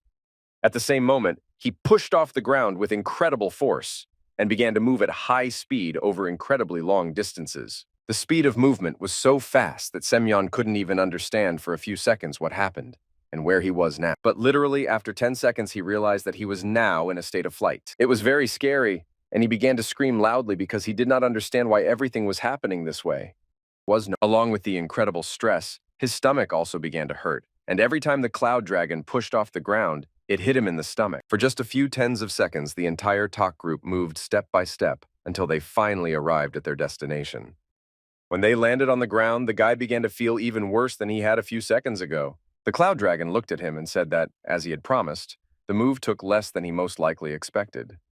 Such rapid movement in space made Seomyeon feel sick, and everyone who stood nearby felt it. They decided that they would not go into the tavern for now, but would wait until this guy got a little better. Half a minute later, he was finally able to raise his eyes and see the inscription that was right next to the entrance to the building. For just a few, now it has become obvious to him that this is the truth of the Kunlun Mountains, and in front of him is really. He decided to approach the cloud dragon and ask for more information. According to his assumption, the tavern is a cover to prepare an army here. But the boy told him that his task was to simply attract people here.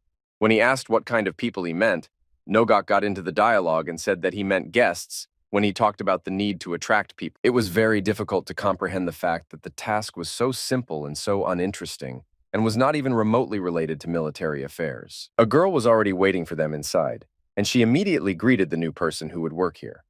The guy really liked her appearance, and his face turned a little red, and in a trembling voice he introduced himself, saying that his name was Seomyeon. Meanwhile, the grandfather and Chung Sam sat down at one of the tables and asked Soha for a bottle of something strong and a portion of dumplings. Then the guy came up to the guy and said that he couldn't order anything until lunch. Seomyeon sat on a separate table and could not believe that he really became an employee of an ordinary tavern, despite the fact that he was training to command troops. While he was thinking, someone suddenly approached him from behind and asked if he had already placed his order. The guy was seriously scared and asked these strangers who they even were. Nan came closer to him and asked if he really expected to eat something for free here. His face looked incredibly angry, and he said that people like him, they usually cut off their hands right on the spot. At that moment, Cloud Dragon approached them and ordered the bandits to stop fussing right now. He explained to them all that in front of them was not a guest who had come to eat for free, but a future employee of. Then their attitude towards the guy instantly changed, and one of them even asked for forgiveness for his behavior. Seomyeon was glad that this situation was resolved and decided to ask the hero if all these people were also employees. Bayok had a very strange answer since he said that these were not employees but just guests. When he saw the surprise on the guy's face, he said that they were just regular guests, and therefore they also performed their function. At that very moment, there was no conversation in the tavern, when suddenly someone came inside. There were several people, and they looked as if they had worked in the mine all their lives. These were members of the Kunlun clan. The guy was very surprised when he saw all of them, because he didn't know that people could even look so tired. When this group came inside, they sat down at a nearby table, and several of them laid their heads directly on it. Then the master of the Kunlun sect asked the Cloud Dragon if they could drink a little, and he replied that the water in their establishment was free. The master drank almost all the water from the jug and did not even leave some for his subordinate students. When Somyong asked who they were, the Beck told him that they were one of those who eat here, but refuse to pay. It was even stranger than what the guy saw before. It seems that in this establishment you can pay for food with physical labor. Resting at this table, the sect members discussed how to make the stone smooth, since no matter how much they polished, they could not succeed. Literally a minute and a half passed, and then they began to leave the establishment to continue their work. The tavern became quiet again, and only the three bandits who were sitting at the table gave away some sense of vitality. The guy could not distract himself from his thoughts, and constantly thought that everything was strange here, and he needed to take this opportunity and run away from here. Suddenly a girl came up to him and put down a bowl of food that smelled very nice. He immediately thought about the fact that he needed to refresh himself a little before escaping from here once and for all. He did not succeed, but his opinion about what to do next changed a lot after he tried this kuksu. He had never felt such a taste in his life. It seemed to him that a whole meadow of wildflowers had blossomed around him. This guy has been to many inns in the best eateries in Hubei province. He was truly the top gourmet of the Zhuge clan. When John saw the admiration on his face, she asked how he liked this dish. But at that moment, Seomyeon was thinking that he couldn't escape after trying this yummy. Soki decided to bring the guy up to date and said that this precious inn was given to her by her grandfather, but now everything has changed. And since recently, because of the delicious food that is sold here, she wants this tavern to be known all over the world. But she also understood that the guy was pulled out of his usual habitat, and therefore she would understand if he just wanted to leave. But it seems that at that moment, Seomyeon had already made a decision for himself that he thought about for the next half day. The guy got down on one knee and said that he would do everything in his power to achieve common success, the success of the Kunlun Inn. Some time passed, and the group seated the newly hired employee at a separate table to listen to his options. Then the guy said that during the move, he had already come up with a reliable way to promote this tavern. And this method is that first you need to move to a slightly different place. With capital, things will go uphill, and if they open a tavern on a busy street, then guests will flock there, even if the food is not tasty. Since a tavern is not just a place where they sell food, but also a place where you can spend the night or get the necessary information. But Cloud Dragon said that the owner of the inn already has no capital. Plus, this is a precious place that she inherited from her grandfather. For this reason, you only need to work here. He did not voice this reason, but the third reason was that this place also meant a lot to him. The girl, meanwhile, thought that she knew that Mr. Beck thought very deeply, deeper than everyone else in this. Then the guy thought a little and said that if they insist on their terms, it will be a little difficult. After a few seconds of silence, he added that if they implement what he is now talking about, then the Kunlun Inn will become better in Cheonghae. This idea was brilliant in its own way, but first it had to be explained to the general public. The first point for Seomyeon, in his opinion, should be rumors, and how people will communicate with each other and integrate their inn into their conversations. Regardless of the method, they need to spread the word about the existence of the inn and everything connected with it. The main thing is to do it in a very provocative way. It must be said that Danya is simply delicious. and that she can make you swallow your tongue.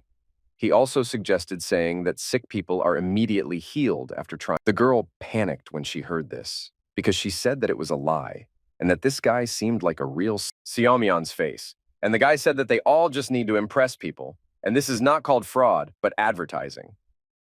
For legs, all these words sounded quite convincing, and the cloud dragon, meanwhile, decided to ask the guy what exactly they should do first. The guy said that they should start their marketing activities with leaflets. Grandfather suggested drawing a map. Well then, Xiaomyan said that all the locals already know the Kunlun Mountains, so you just need to write the location, and also add on the leaflet that all the food is free. Grandfather didn't like this idea, and even said that this guy was not hired to ruin this place. The guy explained everything, said that dumplings and coke are everywhere, so no one would want to overcome this path for the sake of these dishes. Well, if they are free, then that's a different story. The idea is to make only the first portion free and then make people pay for another one. They should. The bandits agreed with this idea since the kuksu prepared in this tavern is addictive, and he can eat 15 plates in one day. They even said that with such advertising things would go uphill, and it is clear that during this period they only need to sell kuksa and dumplings. The idea sounded good, and Cloud Dragon decided to ask the girl what she thought about it. She replied that she liked this strategy. Xiaomyan looked confident, especially when he said that he would do the sketches, and then Mr. Cheungsam would help him make about 5,000 sheets. But the look of the best bloody demon in the magical arts made it clear that he did not want to be ordered by this guy. Beck's voice was heard from the kitchen, who told him to help with the leaflets. He didn't really like this situation, but he understood that it looked like he would have to carry out this order. And in order not to remain a loser, he turned to a group of bandits who were sitting at the next table and said that they would also help him. The guys said that they were just regular guests and therefore were not obligated to help. But just one glance was enough for them to say in a very short period of time that they would help them in this matter. Jin approached Cheungsam and also said that she would help with the leaflets as much as she could. While they were talking to each other, Xiaomyan had already made sketches and showed everyone what the leaflet should look like. Cheungsam didn't really like how it looked, but he still agreed that this leaflet could be effective. The bandits sat down at their table and began to slowly rewrite leaflet after leaflet, making them as similar as possible. One of them told his friend that it looks like he doesn't know how to write, and just redraws what he sees. Nan was the most literate of them and knew how to write, but he still couldn't believe that he was now just writing leaflets.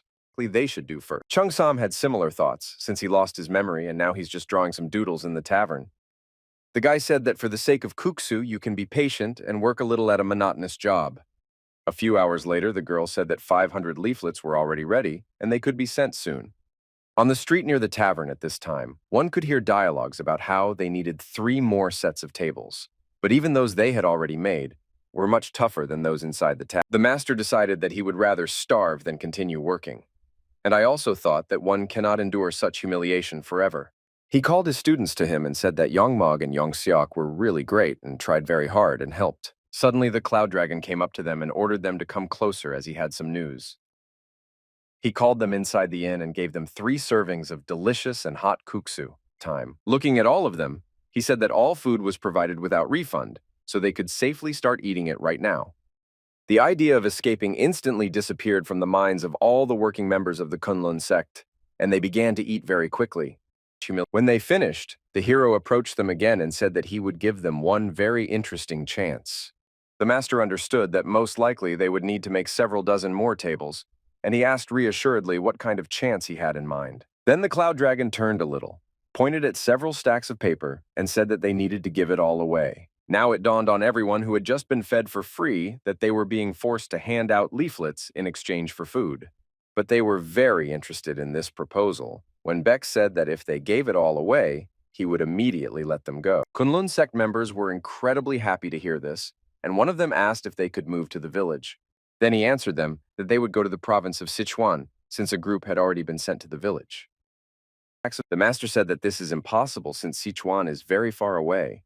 But then the Cloud Dragon asked him if he really wanted to lose his chance so stupidly. The master shouted that work is work, and they will immediately begin to do it. After all this, the hero handed him a paper on which all the places they needed to visit were written down. A smile appeared on his face, and he threatened all of them that if he accidentally went to one of these places and there were no leaflets there would be consequences. Namely, to the fact that he will catch each of them and force them to grind tables forever until their death. All three of them shouted in unison that they would not miss a single place, and Beck could trust them in this matter. Literally a few minutes later, the group was already on the street, and the master said that it seemed that now the air was cleaner than it was before. When one of the students said that he had not seen such a cheerful master for a long time, he said that they needed to move forward. We moved further away from the action to Cheonai, where now one of the group members was also busy distributing leaflets. On Chung Sam's shoulder, there was a huge bag filled to the top with paper leaflets. After walking around the city a little, he noticed the house of the 10 family and realized that since there was a very large building there, most likely there were a lot of people there too. He went inside and the sound was immediately heard, and one of the guards stopped him. From the very beginning, he did not want to get involved in a fight and only asked who he was, at the same time saying that anyone should not come here. The guy ignored these words, and the guard asked how a stranger dares to break into the territory of the Tang family like that. Then he used his signature look, which seemed to bore right through the one who was looking at him. The man saw this look and was very frightened, and realized that this opponent was too tough for him. But the guy didn't quite want to fight, so he simply gave him one of his leaflets, which was in his nearby pocket.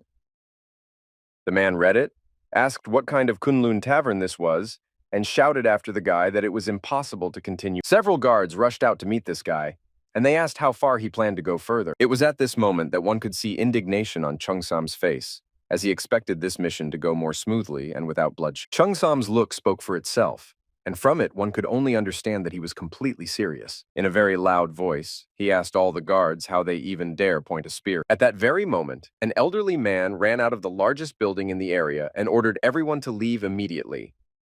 He also lowered the spear of each of the guards, who were already ready to attack this intruder. Approaching the stranger, he said that his name was Chang Bei and he was the head of the 10 family. Then, of course, he asked what brought the stranger here. This mission. Having received no answer, he continued, saying that his soldiers did not recognize him as a master and therefore made a mistake. Thus, he asked for forgiveness. This stranger had an exciting power that he felt, and so he did not dare to let his guards attack him. The guy who was a stranger didn't answer anything but simply dropped the bag that was behind him on the floor. Then he got into a fighting pose and began to circulate energy through his body, and very soon it left him. This energy carried the leaflets that were in the bag in different directions, and at first it seemed that they were flying in some unknown directions. But very quickly, everyone who was on the territory of this family received a leaflet that flew straight into his hands. Including the head received one of these, and was very surprised that this master had such an interesting skill. When he read what was written there, he realized that it was an advertising leaflet for the Kunlun Inn. The guards talked among themselves and could not believe that everything there was now really being sold for free. A few seconds later, that stranger had already disappeared and began walking around the main square talking to passing people. He couldn't understand who it was and what it all meant, since it was very difficult to guess that Chung Sam came here because of the beautiful gates. Meanwhile, the guy was already walking along the main street and noticed a brothel. The idea of going there and handing out leaflets to everyone never left his head. Byok, meanwhile, he was in a village that was not so far from Kunlun Mountain. Despite the fact that there were not many houses here, there were plenty of people here, and they walked along the central streets and went about their business. Cloud Dragon also walked along these very streets and asked passers-by to take one of his leaflets. He looked very convincing, and therefore everyone who passed by did not refuse to take it. Some of them didn't even understand why they were doing this, as if something was controlling them and forcing them to help Byok. Such a distribution was unexpected for them, but despite all these factors, they still took these papers and carefully read what was written there. Anyhow, after some time, the Cloud Dragon approached a house near which not a single adult was visible, which was atypical. Right next to the entrance, there was a young boy sitting there who, with the help of a fan, was trying to fan the fire so that the kettle would boil. Coming closer to him, the hero asked the boy why he was brewing the broth and where all the adults from this house had gone. At first, the guy didn't want to answer anything because he didn't know this man, but then he realized that he didn't feel any danger around him. The boy replied that his father went to work in the spring and still hasn't returned, and his mother died a long time ago. Grandma is now inside and sick, so he borrows medicine. This story seemed very surprising to the Cloud Dragon, and he told the boy that he was a real fellow. His name was Quan Mupyong. Of course, the hero wanted to help him in this situation, so he asked the boy to take him to his grandmother. A few moments later, Beck entered the room where the grandmother was lying on the bed, and it looked like she was sleeping now. Going inside, in a quiet voice, he asked her for forgiveness and said that his name was Byok. The grandmother was immobilized, and said that she did not know who it was, and also added that she could not turn around. Then the hero entered the room, came closer to her and put his right hand directly on her head. Then he raised his hands over her body and said that illness occurs when the harmony of yin and yang is disturbed. Because of this, the grandmother cannot eat properly, and every day some energy from his hands was redirected to the body of this grandmother, and then he said that now she can move. The elderly woman was incredibly surprised when this happened because she really felt that she could now move her arms and legs. She told the stranger that she was very comfortable and that she did not understand how this could happen. He turned his head towards the cloud dragon. She asked how she could thank him. Then he simply silently took out a leaflet from his bag and said that he worked as a cook at a tavern and would be grateful if she came there. While he was trying to explain the conditions of the action, one could hear a scream on the street that became louder and louder. It turned out that it was a certain man who was looking for Kwanchan, and it seems that this Kwanchan owed him money. His scream stopped getting louder, and the source was getting closer. It seems that his debt amounted to 5 nannies, and he was also not very happy that he also had enough money. Bayok came out of the house and asked the stranger who he was to break into a house where there was not even the head of the family. He decided that in front of him was one of the relatives of his debtor, and therefore he decided that he should repay the debt. This situation did not suit the Cloud Dragon at all, and so he asked the bandit who he was. It quickly became clear that this guy is not local, since he doesn't know the group T-Bomb from the village of Namro. A smile appeared on the bandit's face, and he said that they destroyed Gyumhoban in the village of Puno, and therefore this village will also soon. Well, there wasn't even a hint of a smile on the hero's face, especially when the bandit once again demanded money from him. All the hero did was silently bring his hand to the blade of the man's swords, and then with one click he broke this blade, turning it into a pile of iron pieces. The man could not believe how this could all happen, and for some time he simply stood in shock. Then, for some reason, his assistant also came closer to Bayok, and after that the hero took their heads. A moment, and they were already kneeling in front of him, and the hero didn't even have to use force for this. Then he took out his bag, which still contained a very large number of leaflets, and an idea came to his mind. Once he told the boy and grandmother that he would feed them kuksu and dumplings for free, so they could come to the Kunlun Tavern. The guy was incredibly happy about this offer, and already hoped that his life would finally get better. But the Cloud Dragon ordered the bandits to take him to their leader. Without getting up from their knees, they began to move on the ground, although they themselves did not want it. The boy just looked at the leaflet in his hand and tried to remember the name of this tavern where he needed to come. Meanwhile, the action was moved from a large wooden house that was located far from this village. A small group of people knelt before the head, and one of them said that if he raised the protection fee, they would starve and would not be able to pay their debts. The head, while chewing a piece of meat, asked how many people this man has in his family. He answered in a trembling voice that he had 4 people in his family, if you count. The head was not satisfied with this answer, and so he decided to ask this man if he knew how many people he had in his family. Since taking into account those who are on the street, he has 58 people here, and he also has to feed them all. He started shouting that he didn't even dare to complain about the size of his family, since how to feed 3 mouths is not that difficult. At this moment, 2 of this head's subordinates fell to the ground right at his feet, and from their faces, it was clear that they seemed to be not very happy about this meeting, and felt nothing more than shame. Raising his gaze, the head saw a cloud dragon in front of him who, with a serious expression on his face, asked him if he was the local leader. Since taking these 2 subordinates slowly began to get up and at the same time apologize for their weakness. Then the hero once again asked the head if he was the leader of this group. At that moment, the head couldn't even believe how this stranger dared to put on airs in front of him. The thought crept in that he might be a civil servant. And after a short time, he said that his name is Tok Sakon, and he is none other than the leader of the group, Taebom. After listening to this, the hero said that today his group was disbanded, and now it is not doing what it was doing. He began to get up, and after this, the head asked this stranger if he was a government employee. Of course, Cloud Dragon only said that he was not a government employee. This situation brought laughter to the face of the leader, and everyone who stood nearby also understood how it would all end. They immediately started laughing, because they understood that an order would now follow, after which it would be very fun. They immediately started laughing, because they understood that an order would now follow, after which it would be very fun. And so it happened. The head gave the order for everyone to take out their swords and cut this intruder into pieces. Of course, everything looked very good at the beginning, and the warriors simultaneously attacked the enemy with their swords. But just a few moments later, everything didn't go according to the plan in the leader's head. Crowds of soldiers scattered in different directions and immediately fell to the ground. The impact of the ground was so strong that some of them broke bones in several places. The leader was furious because he did not understand what was happening here and why his entire army fell to the ground in a second. Moreover, when the bandits tried to get up, they began to spit blood. Then the hero explained that he had destroyed their internal energy, and now nothing would interfere with their lives, and they should continue to behave decently. In parallel with the explanation of what had just happened, he began to approach the leader closer and closer. Having come close enough, he directed the energy into his hand and leaned it against the man's stomach.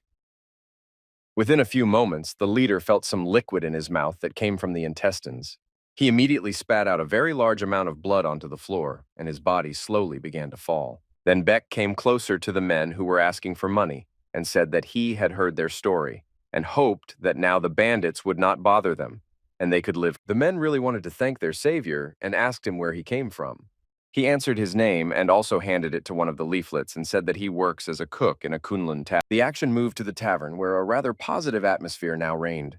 Everyone celebrated the fact that all of them were able to distribute a very large number of sheets. In particular, Nogok praised the Cloud Dragon for the fact that he managed to distribute absolutely all the leaflets, and he did not bring back a single one. Then a smile appeared on his face, and he added that most likely there would be a lot of people here tomorrow. Xiaomyan was also incredibly happy, and said that he also thought that their plan worked, and tomorrow it would really be impossible to get through here. In honor of this, the grandfather decided to pour him a glass of a special drink, and he naturally did not refuse. The new day arrived, and when the sun was already at its zenith, the doors to the tavern opened for the first time.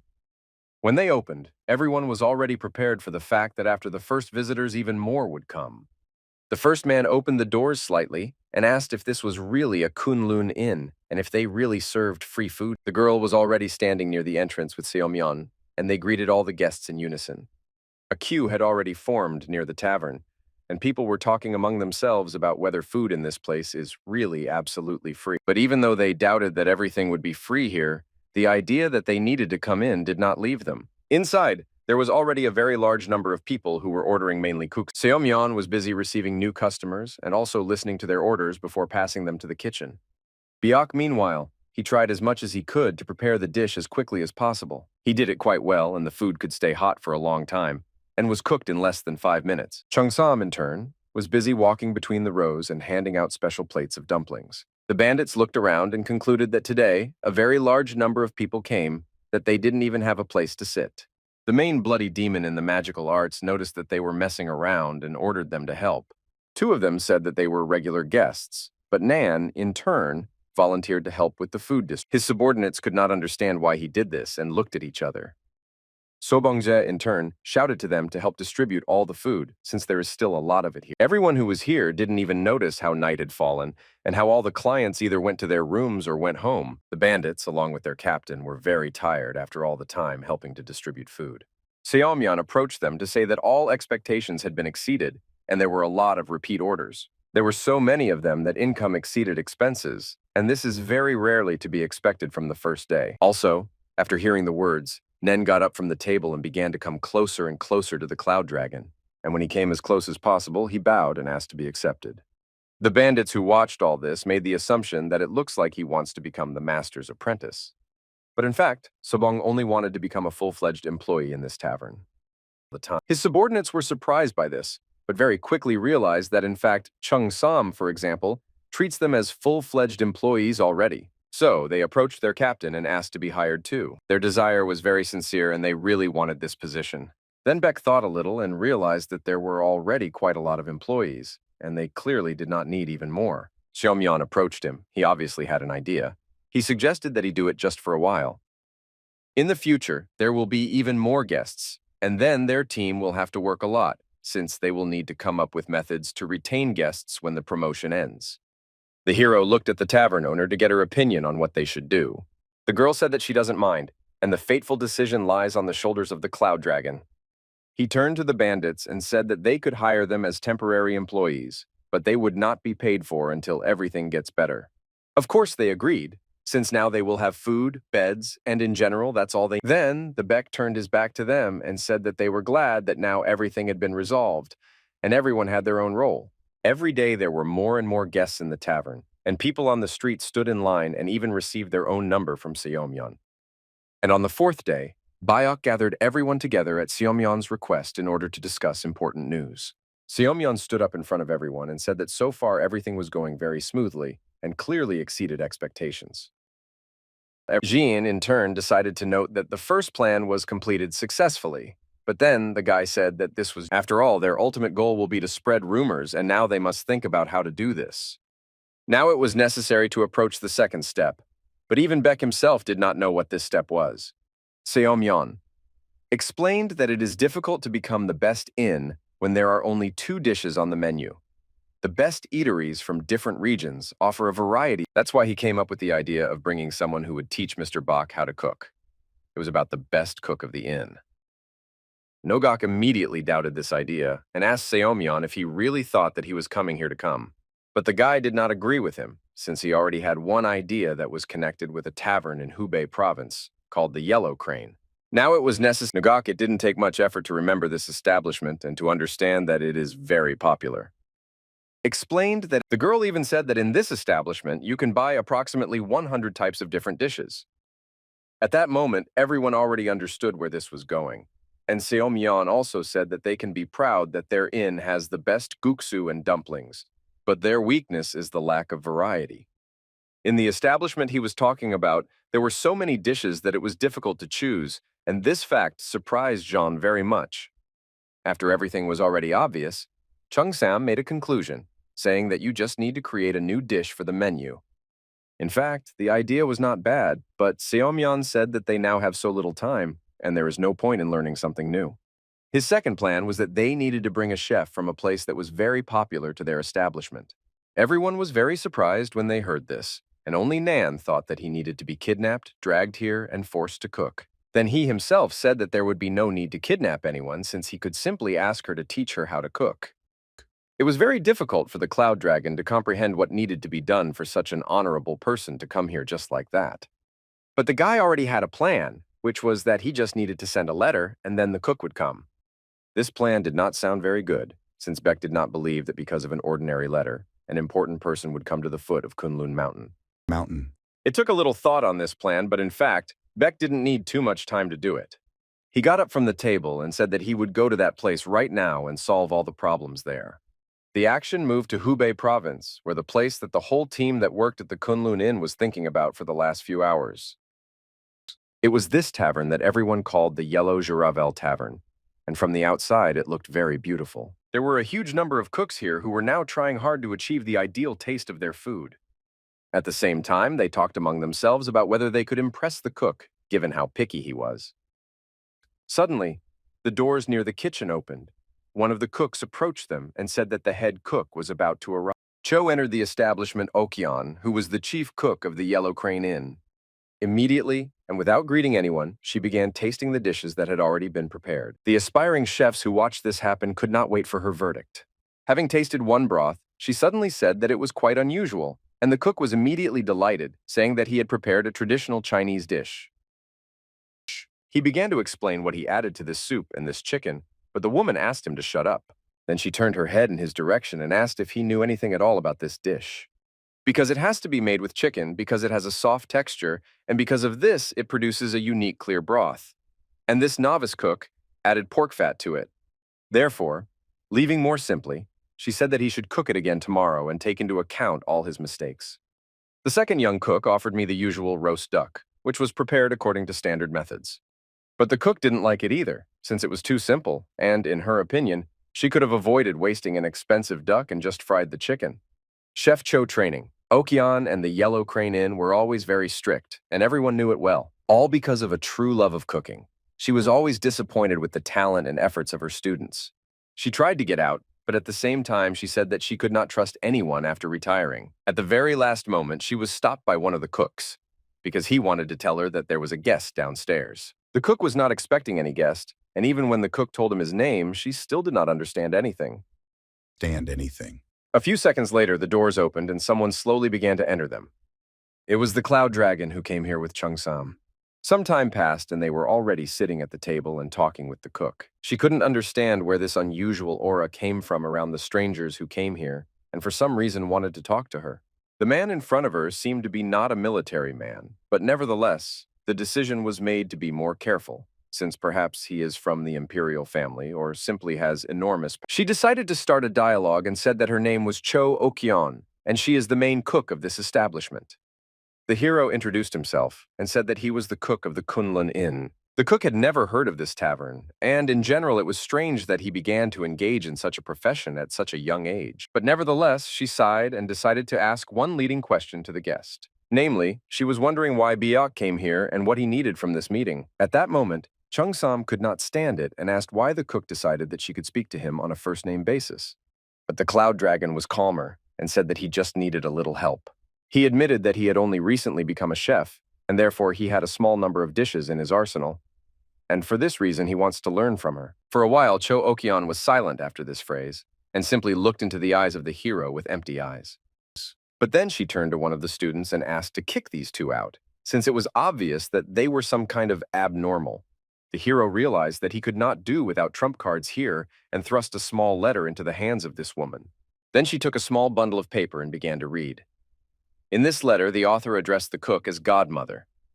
The author was Seomye. She was very surprised when she read it for the first time, since she had not heard about him for many years. It said that at the insistence of his father, he is now working in the Kunlun Inn, and Mr. Bayok is his temporary owner. He also said that he knows that she is annoyed because there is no successor who would continue her best culinary skills in the world. And in the letter, he guaranteed Bak as the ideal option. The only thing this gentleman knows how to cook is kuksu and dumplings. But when he tried them for the first time, he burst into tears. And this was written by the best gourmet of the Zhuge clan. The guy also added that he could say with confidence that Mr. Bayok was a real genius sent from heaven, and he advised her to train him and test his skills. After reading everything to the end, the cook put the letter on the table and said that these words made her think a little. But still, she did not believe those words that said that a genius with unsurpassed talent was now sitting in front of her. The young chefs who were standing next to her laughed, since this guy certainly didn't look like a brilliant cook. She continued by saying that since Seomyeon asks for it so sincerely, then she will give him a chance. The Cloud Dragon needed to clarify a couple of points a little, namely, to find out whether he just needed to prepare something. Then she said that everything is not entirely true, since they are all here to try his dish and make a verdict. And if everyone likes it, then she will take up his training and will put all her efforts into it. She got up from the table and at the same time ordered Bayok to go to the kitchen right now, since she didn't have much time. But the hero said that he can show everything right here, so he just needs all the ingredients. Literally, a few minutes later, all the ingredients were already in this room, lying nearby. Then he began to focus energy around his body, and streams of energy spread throughout the room in different directions. Just one stream of energy was enough for all the ingredients, along with the vegetables, to rise into the air. Then they cut themselves and changed very much. The chefs who watched all this could not believe their eyes, since it was the first time in their lives that secret techniques had been used in this way. Then the water came straight from the bucket into the air, and at some stage it hovered there. The cook couldn't believe her eyes, because it looked like real magic. A sphere appeared in the sky in which all the ingredients needed for kuksu were simultaneously located. It was only necessary to maintain it like this for some more time, and after that Beck sent the finished dish in a bowl to everyone who was in the room. For Cho, the cooking process itself was also important to Okyeon, and because I couldn't believe my eyes, this was the highest score. But everything changed, or rather worsened, when she first tried this dish. The surprise on her face could not be faked, and the taste of this dish was truly incredible. The junior chefs who were eating it couldn't stop, and tears began to flow from their eyes because of how delicious it was. The cook concluded that this food has so much energy and such a rich taste that it seems to be alive.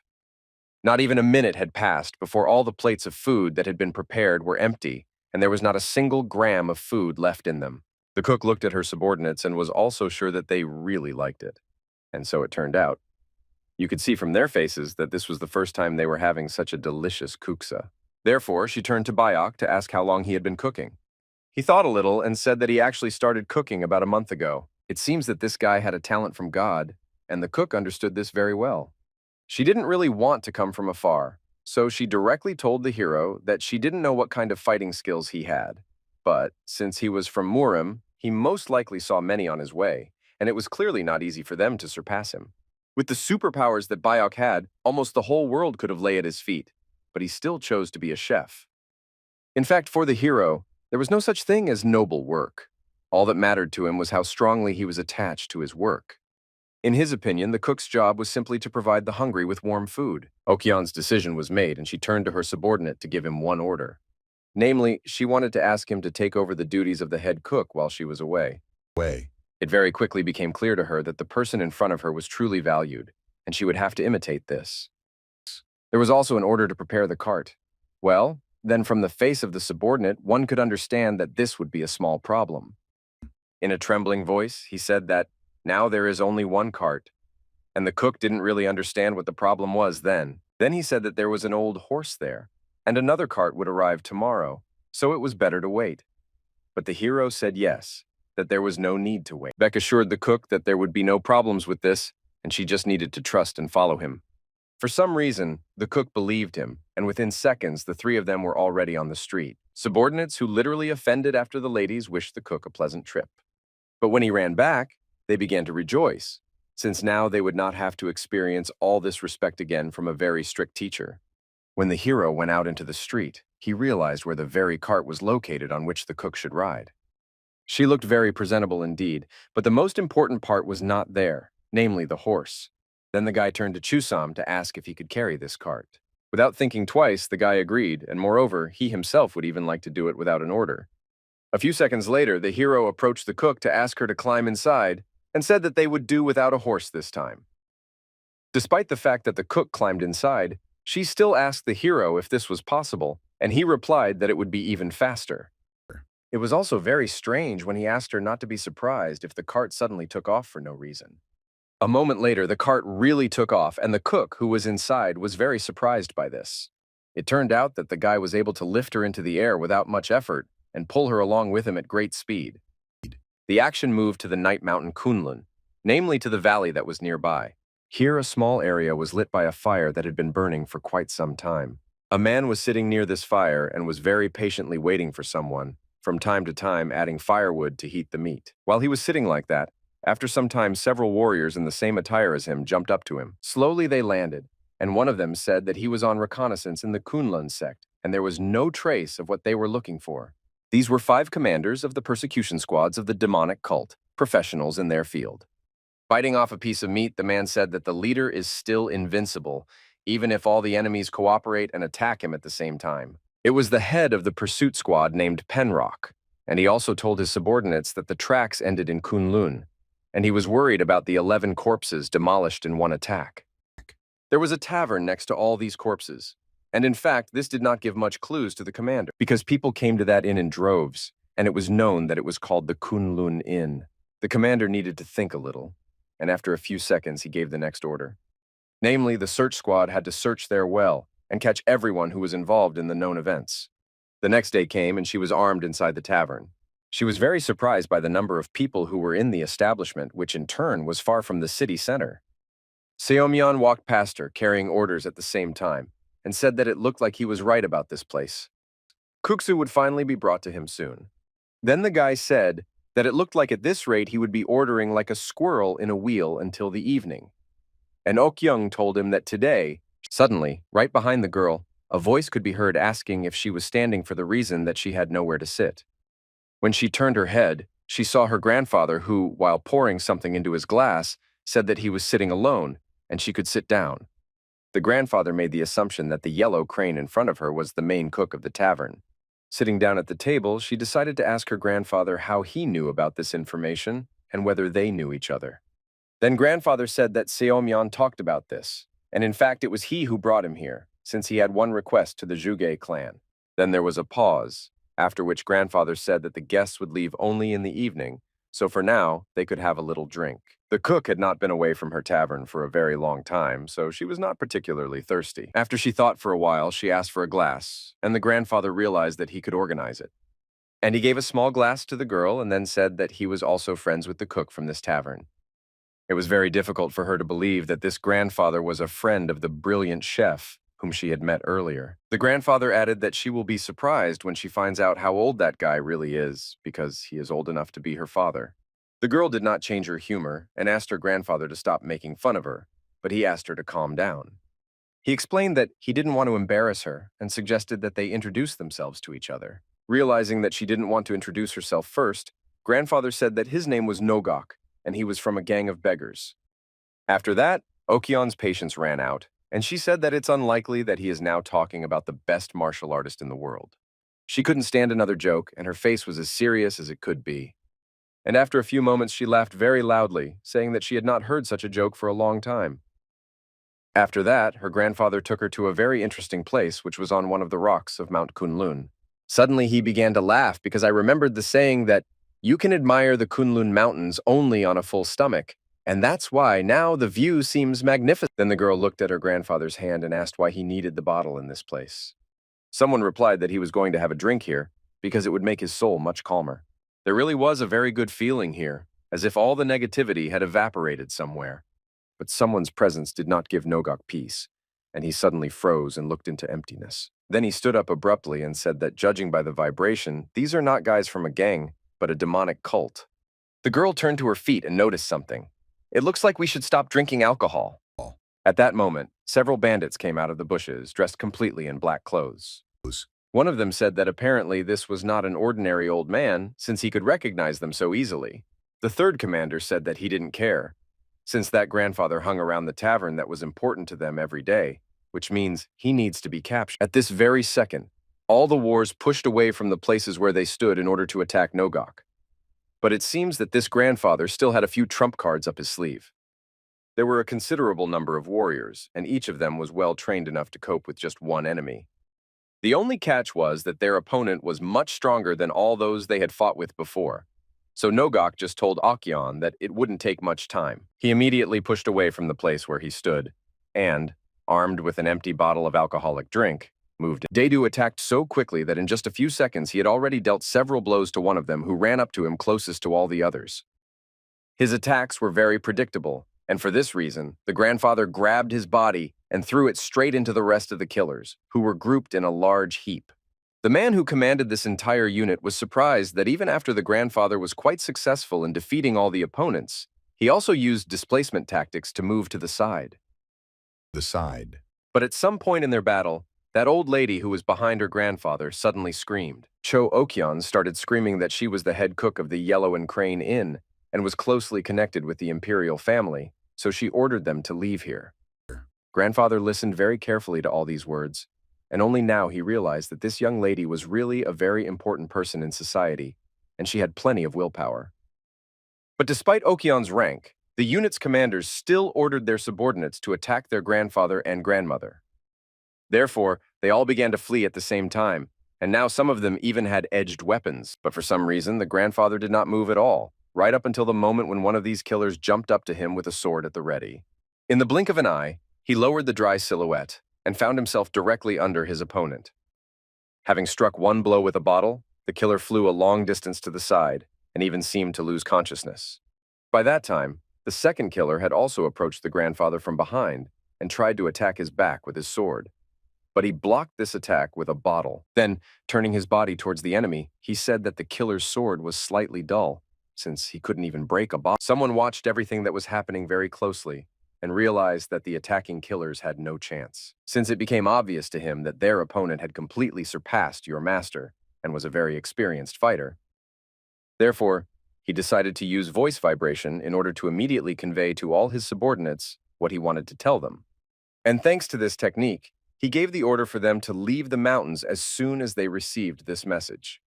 All the killers immediately pushed off from their seats and quickly began to walk away. And grandfather simply looked after them. When they ran away, he just bent down after them, saying that if at least one of them had remained, he would have immediately neutralized him. Cho Okyeon, who watched everything that was happening with her mouth open, noticed that the grandfather was simply excellent in battle. Nogok liked this formulation, and he suggested admiring the scenery in another place, otherwise wild animals would soon come and fill their stomachs with them. Further actions moved to the demonic cult, where a very important dialogue was now taking place in the office, which would affect a lot. Two men were sitting at the table, one of whom was surprised that a talented hermit was opposing them. The man in the green robe, to whom this information was conveyed, made the assumption that perhaps their leader was going to confront this grandfather. Well then, the interlocutor answered him that the target was nowhere to be found, and even in the Kunlun Tavern, it was not found. The man thought about it because maybe he was defeated and killed by that beggar and hundreds of swords, although this was unlikely since no one is able to defeat a leader who has completed closed. For this reason, he asked his subordinate who else knows about this besides him, and he replied that no one except the pursuit squad would ever know this. The man began to think, because if the truth is distorted, people will think that the leader is dead, and then the struggle of influential people will get out of control. The struggle for power is becoming more and more fierce, and the question was that some kind of leader needed to be found. And within the walls of the demonic clan, this man's subordinate said that he had one thought.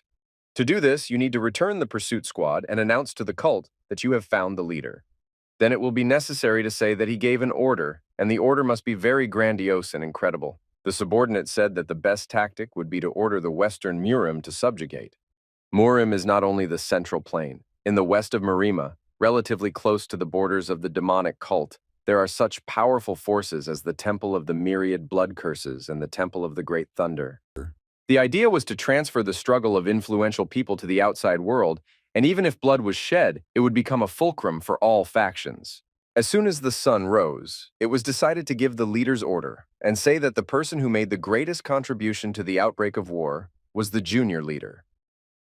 Further actions shifted again and now took place in the inn itself, where Cho Ok-young was able to return. Cloud Dragon went up to Grandma to greet her and say that he was always glad to see her in this tavern. She answered him that he would have to learn a lot, so he needed to approach this very responsibly.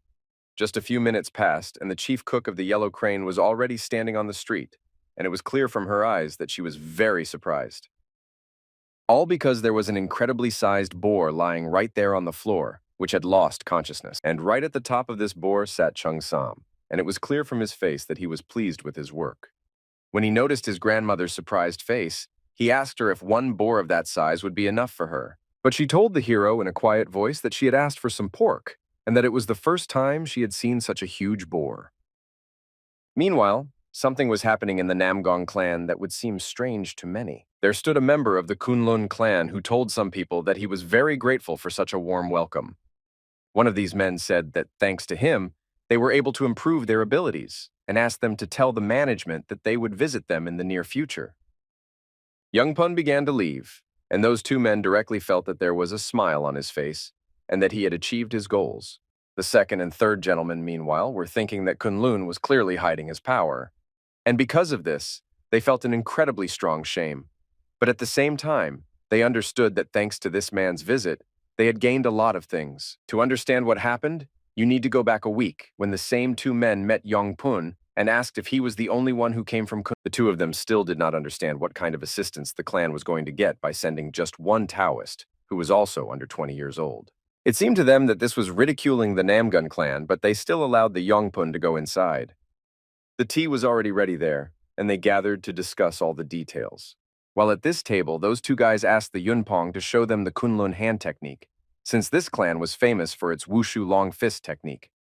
They knew very well that such an inexperienced guy could not know this technique, and thanks to this phrase, they would disgrace him. But Young Pun, meanwhile, said that he does not have many skills, so he cannot show this particular skill to them now.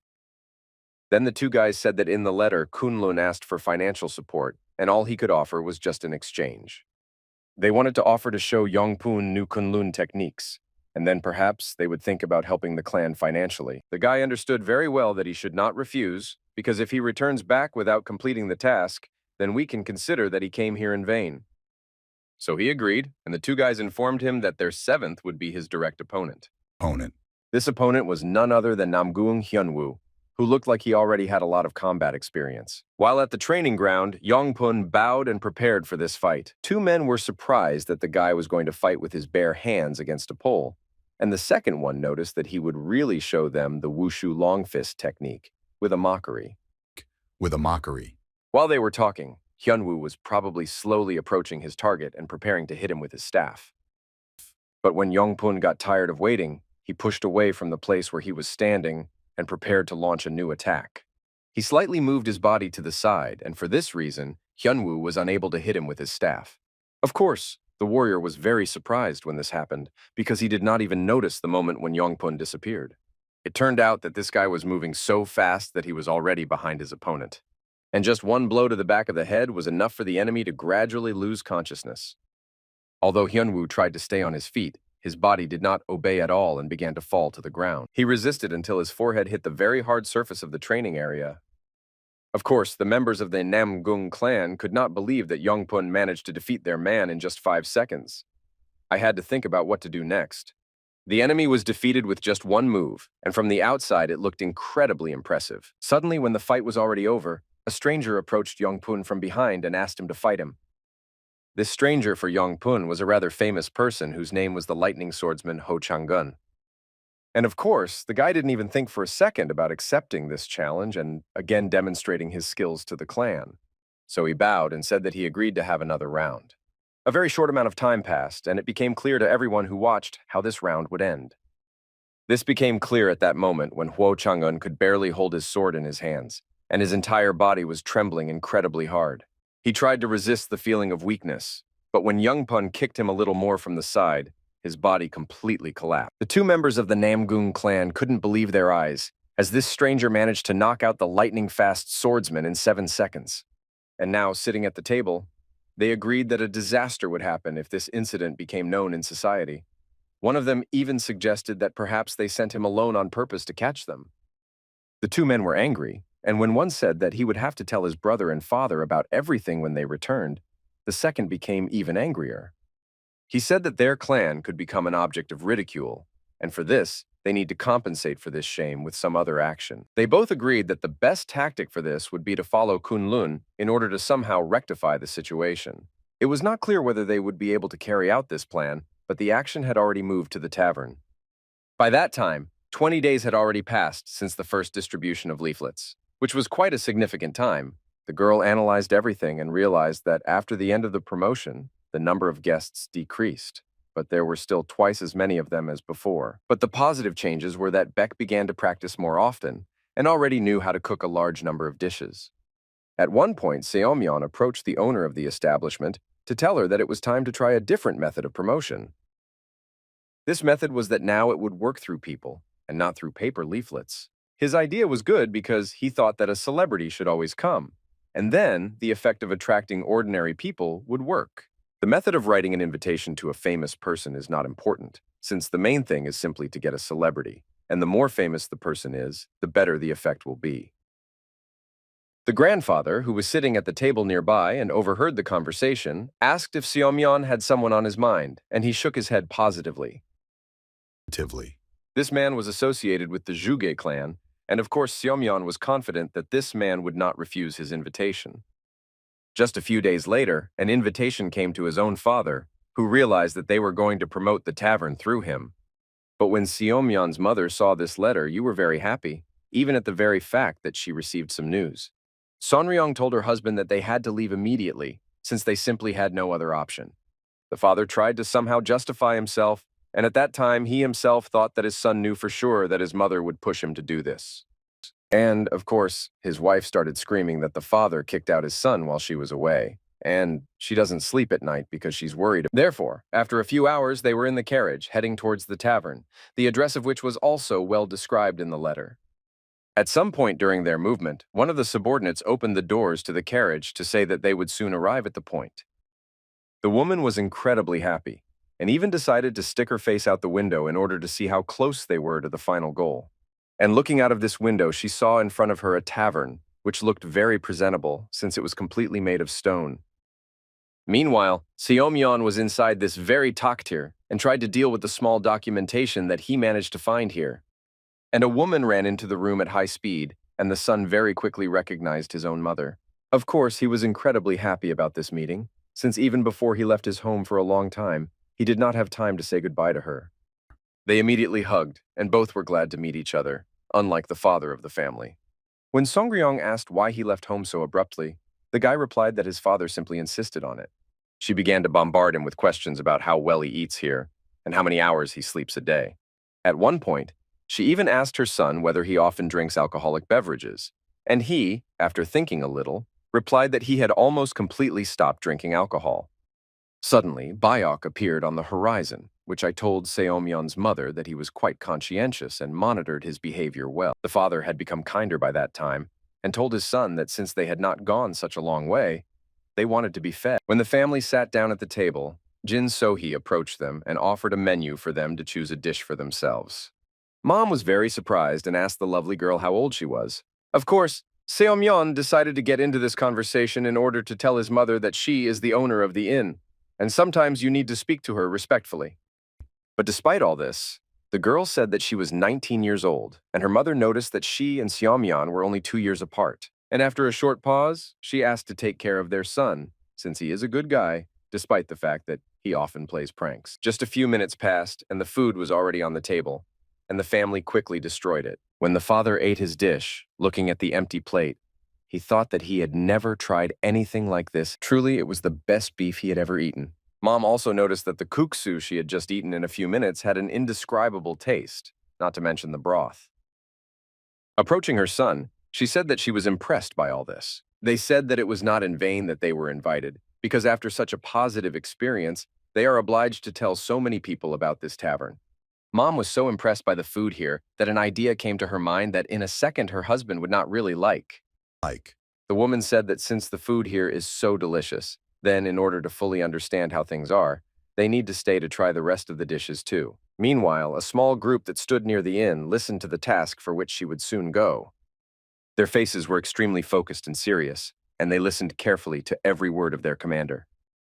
The commander said that for tomorrow's dishes, a lot of wild plants are needed, and the group needs to go to the mountain and collect them. Okyeon laid out all the grass on a white piece of cloth and pointed her finger at each type of grass so that they would not mix anything up. The two men could not believe that just a few days ago, they were still fighters, and now they were being sent on a mission to search for some kind of herb. And when they saw Neng Sobong raise his hand to say something, they began to have hope.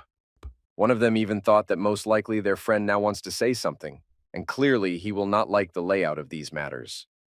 But instead he asked how many herbs needed to be collected, and the commander replied that the more herbs the better. So their group went into the forest and looked around very closely to find every type of grass.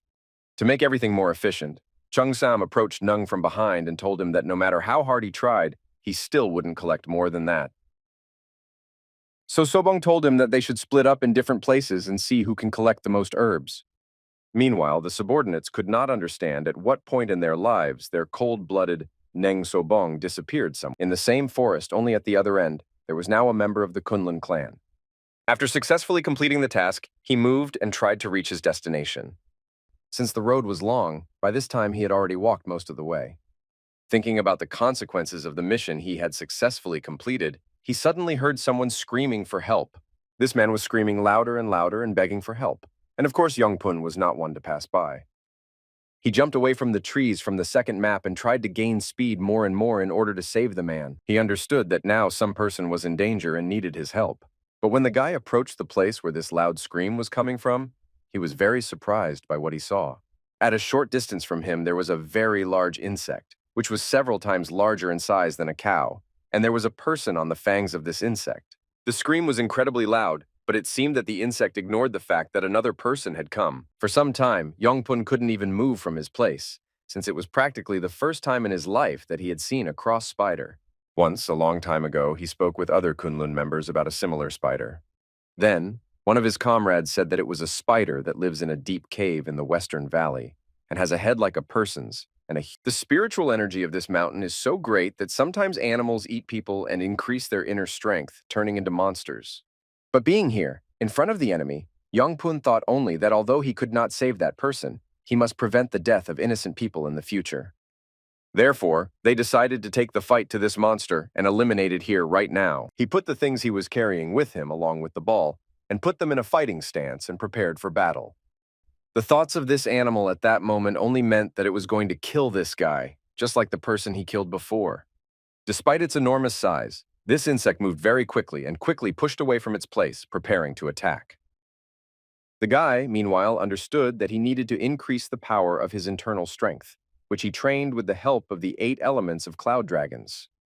And after you manage to do this, you need to focus on your palms and throw out all the received energy from the enemy.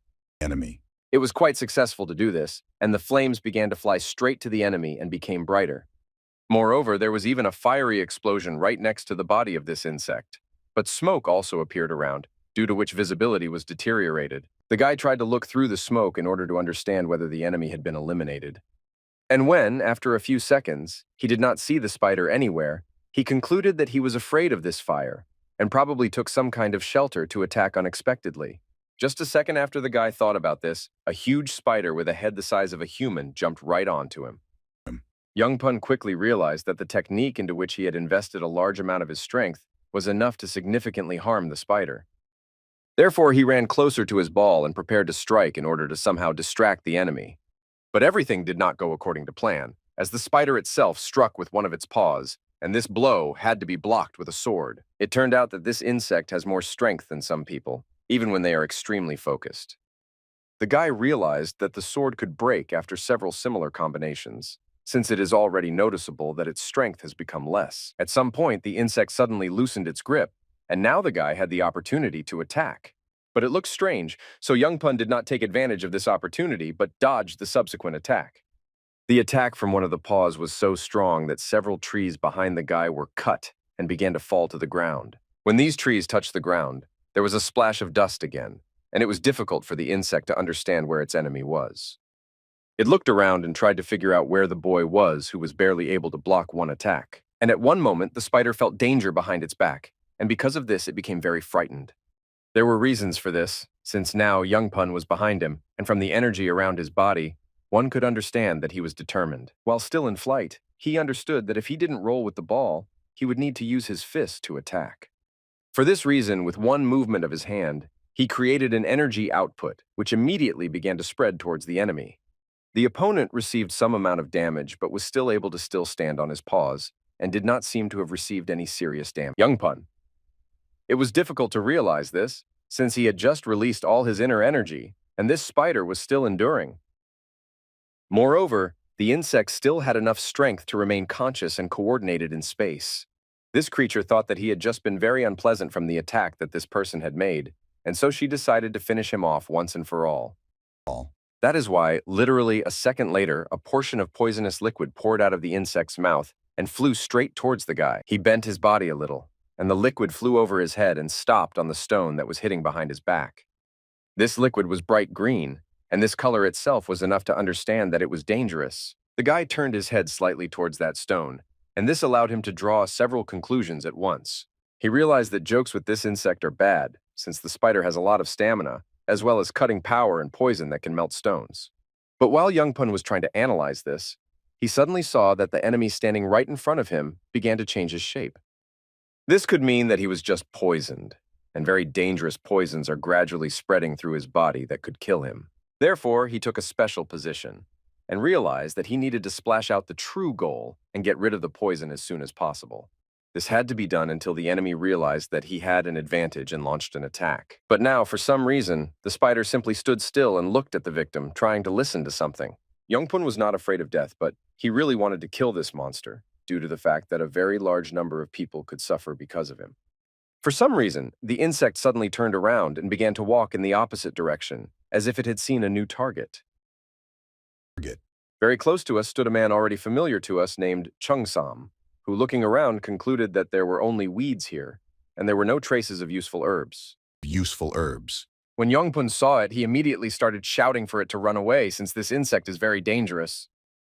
Moreover, in his cry, he also said that there was a cross spider here, and therefore you need to run as quickly and far as possible. But the man did not particularly react to these words, since there was no instinct of self-preservation and, in principle, fear in him.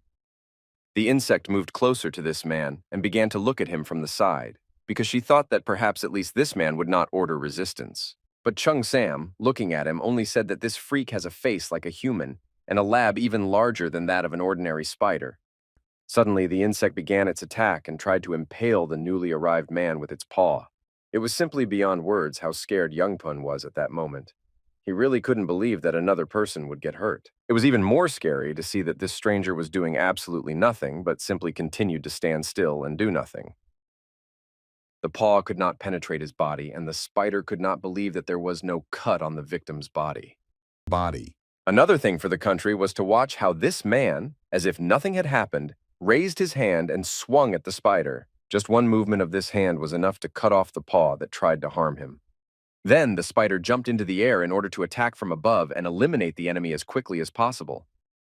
Despite the severe pain due to the cut-off paw, he spat out another portion of poison, which this time flew more accurately to the target.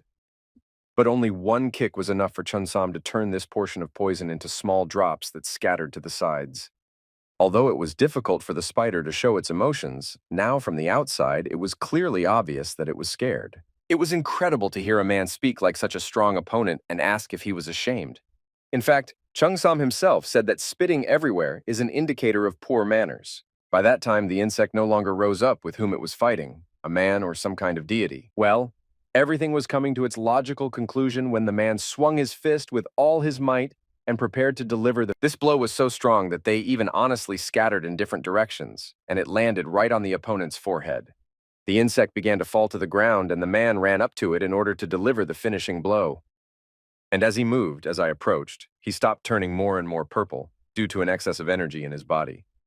The final blow was no less enchanting, and pieces of this insect scattered over a radius of several hundred meters. Yongpun, who was watching everything from the side, thought that he even saw part of this spider, which flies away to one of the tree branches. It was hard to believe my eyes, but the feeling of the stench after the end of the battle was very obvious.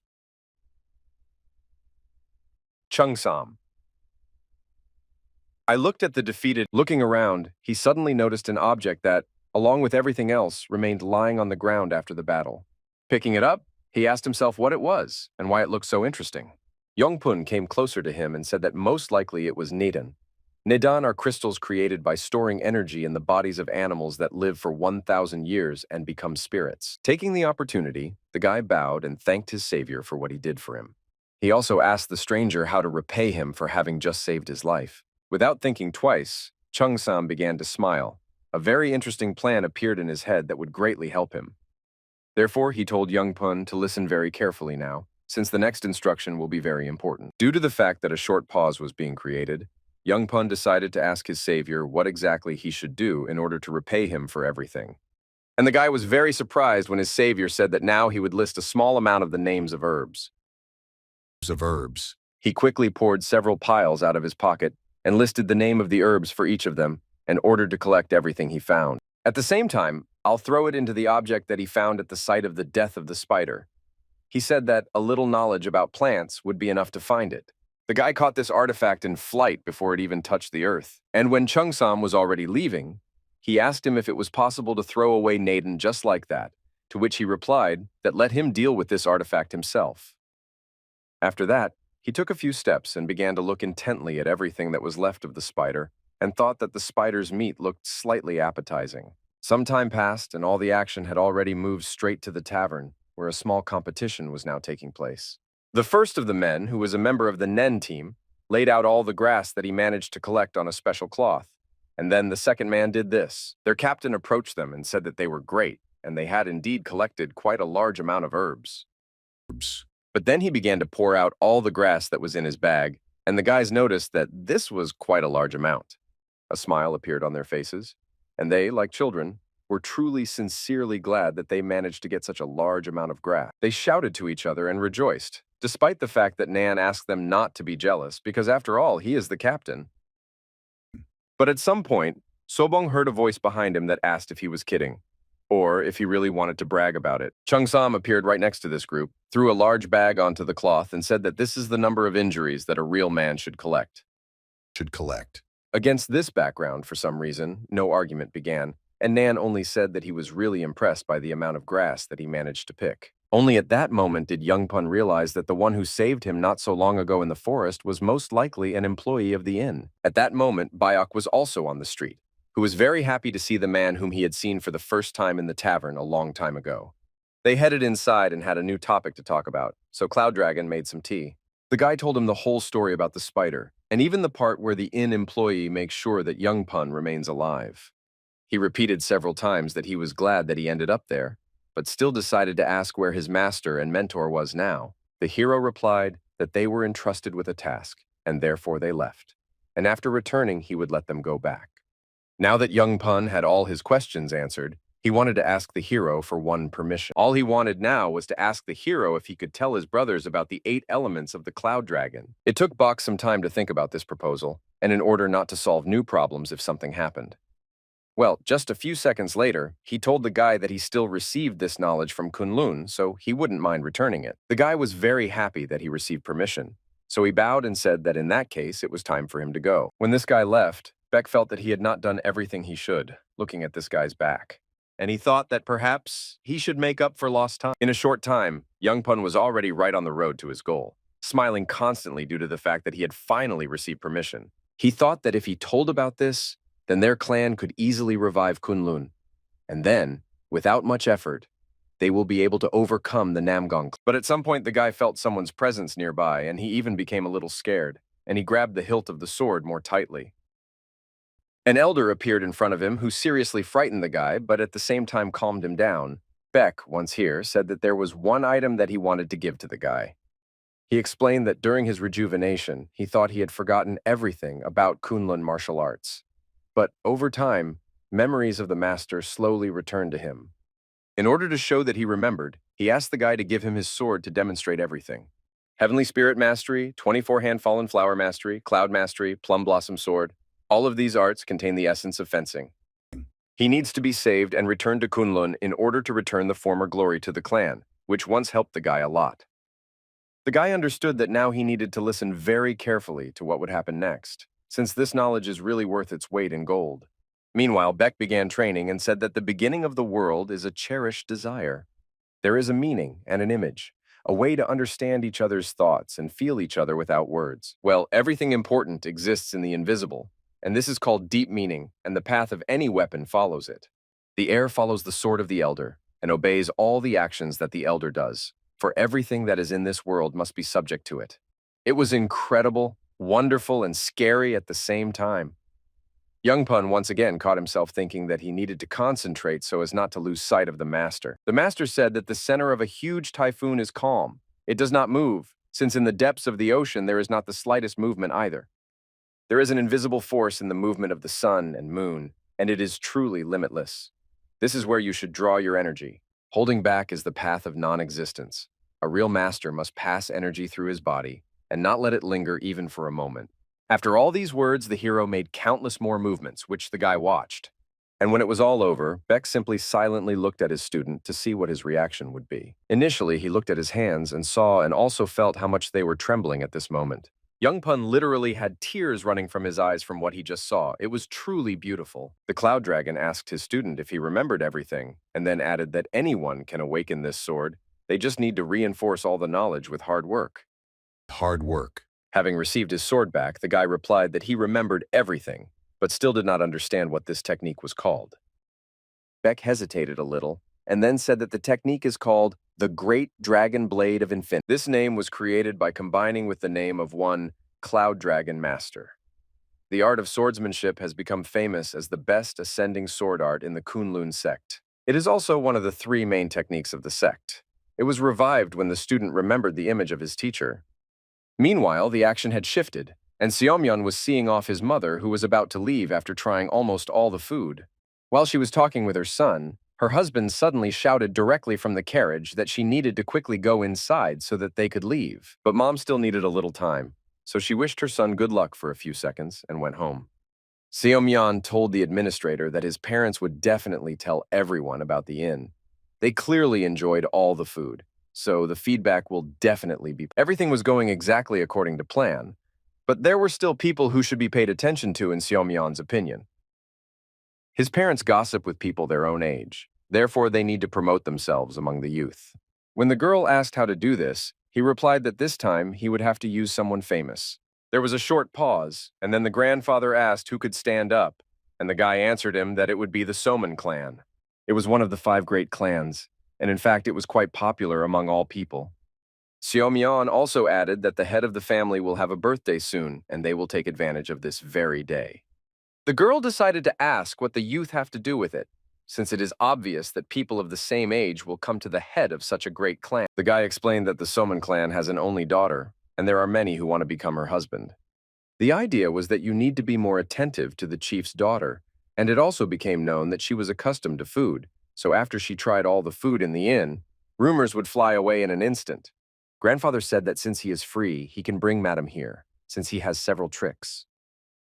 But the guy answered him that this time Mr. Beck would go, since young people were best suited for this task. Nogok misunderstood these words and asked the guy why he was so biased towards age. But Okyeon suddenly stopped him, saying that this is not how mature and wise people behave. The girl decided to ask the guy who will be in the kitchen all this time while Bayok completes this task. Okyeon, I don't think so. Not for a second did she say that she could take care of all the problems in the kitchen herself. Everyone began to distribute their responsibilities, and at some point, Biok went to Chungsam's table to say that he would go with him. There was still the question of who would guard the inn all this time. Grandfather wanted to somehow participate in these actions, and therefore said that he would make sure that there was order here. Moreover, he said that since they were friends, he would of course agree.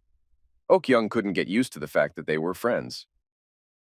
That day, the sky was incredibly clear, and the sun warmed everything around very well. Bayok and Chungsam left the inn, and under the words of the girl who wished them a good journey, they went to uncharted lands to complete an incredibly important task. Further actions moved to the place where the Ming Empire's Goods Escort Bureau was now located, which was located in Hefei. Now there was a dialogue between the head of the bureau named Yu Chingol and his subordinate, who was just checking the number of people in their group.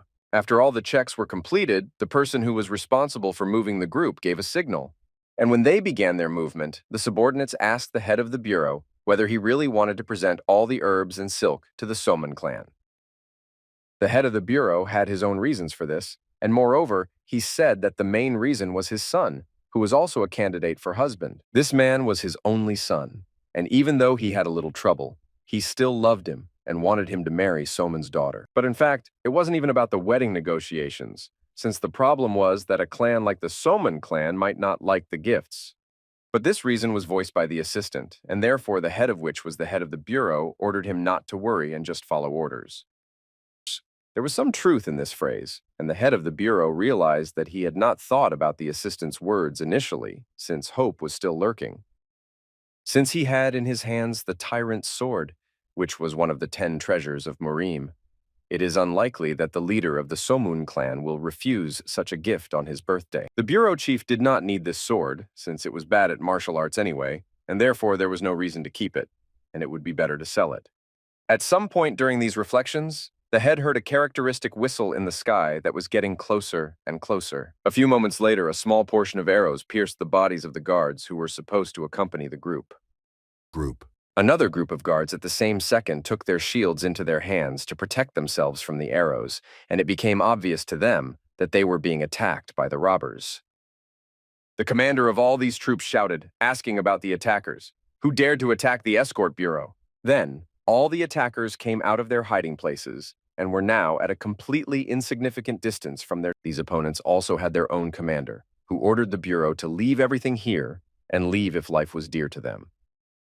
But the commander of the bureau troops did not agree with this and gave the order to his troops to attack, despite the fact that there were approximately 100 of them. At that moment, they still did not know that the opponents they now met were incredibly strong, but they were very close to this realization. One of the mercenaries, who were dressed in dark clothes, came closer to his opponent and struck with his sword directly on his shield. This blow shattered his shield in half, and he and his allies were able to easily deal with everyone. The head of the bureau watched everything that was happening from the side, and he was frightened by the number of victims that had already accumulated by that second. Suddenly, behind his back, the boss heard a voice asking whether he really couldn't defeat those who stood across the road. It turned out that it was Bach, who stood with his comrade and condemned the head of the bureau for his inaction. The robbers, who had just almost completely eliminated all the guards, were surprised that 2 more people suddenly appeared on the horizon. They gave them the order to walk away from here and forget about what they saw here, because they didn't really want to kill young people now. But of course, all these robbers could not even imagine how fast one of these strangers they met would be. With one movement of his hand, he was able to deliver an incredibly strong blow to the enemy, so that even a small amount of purple energy began to spread to the side. Of course, the enemy could not have expected this, and he was incredibly surprised that this actually happened. The battle continued, and meanwhile events moved slightly to a different place. This place was hidden from the eyes of ordinary people, and very few knew about what was here. The man approached the statue, which was located right in the forest, and which was visually unremarkable. By using a special technique and channeling a large amount of his profound power into this statue, his body began to glow red. When this happened, the statue suddenly began to tremble a little and react to the energy that it absorbed into itself. Now the sculpture turned its other side towards the person who used the technique, and a small passage opened.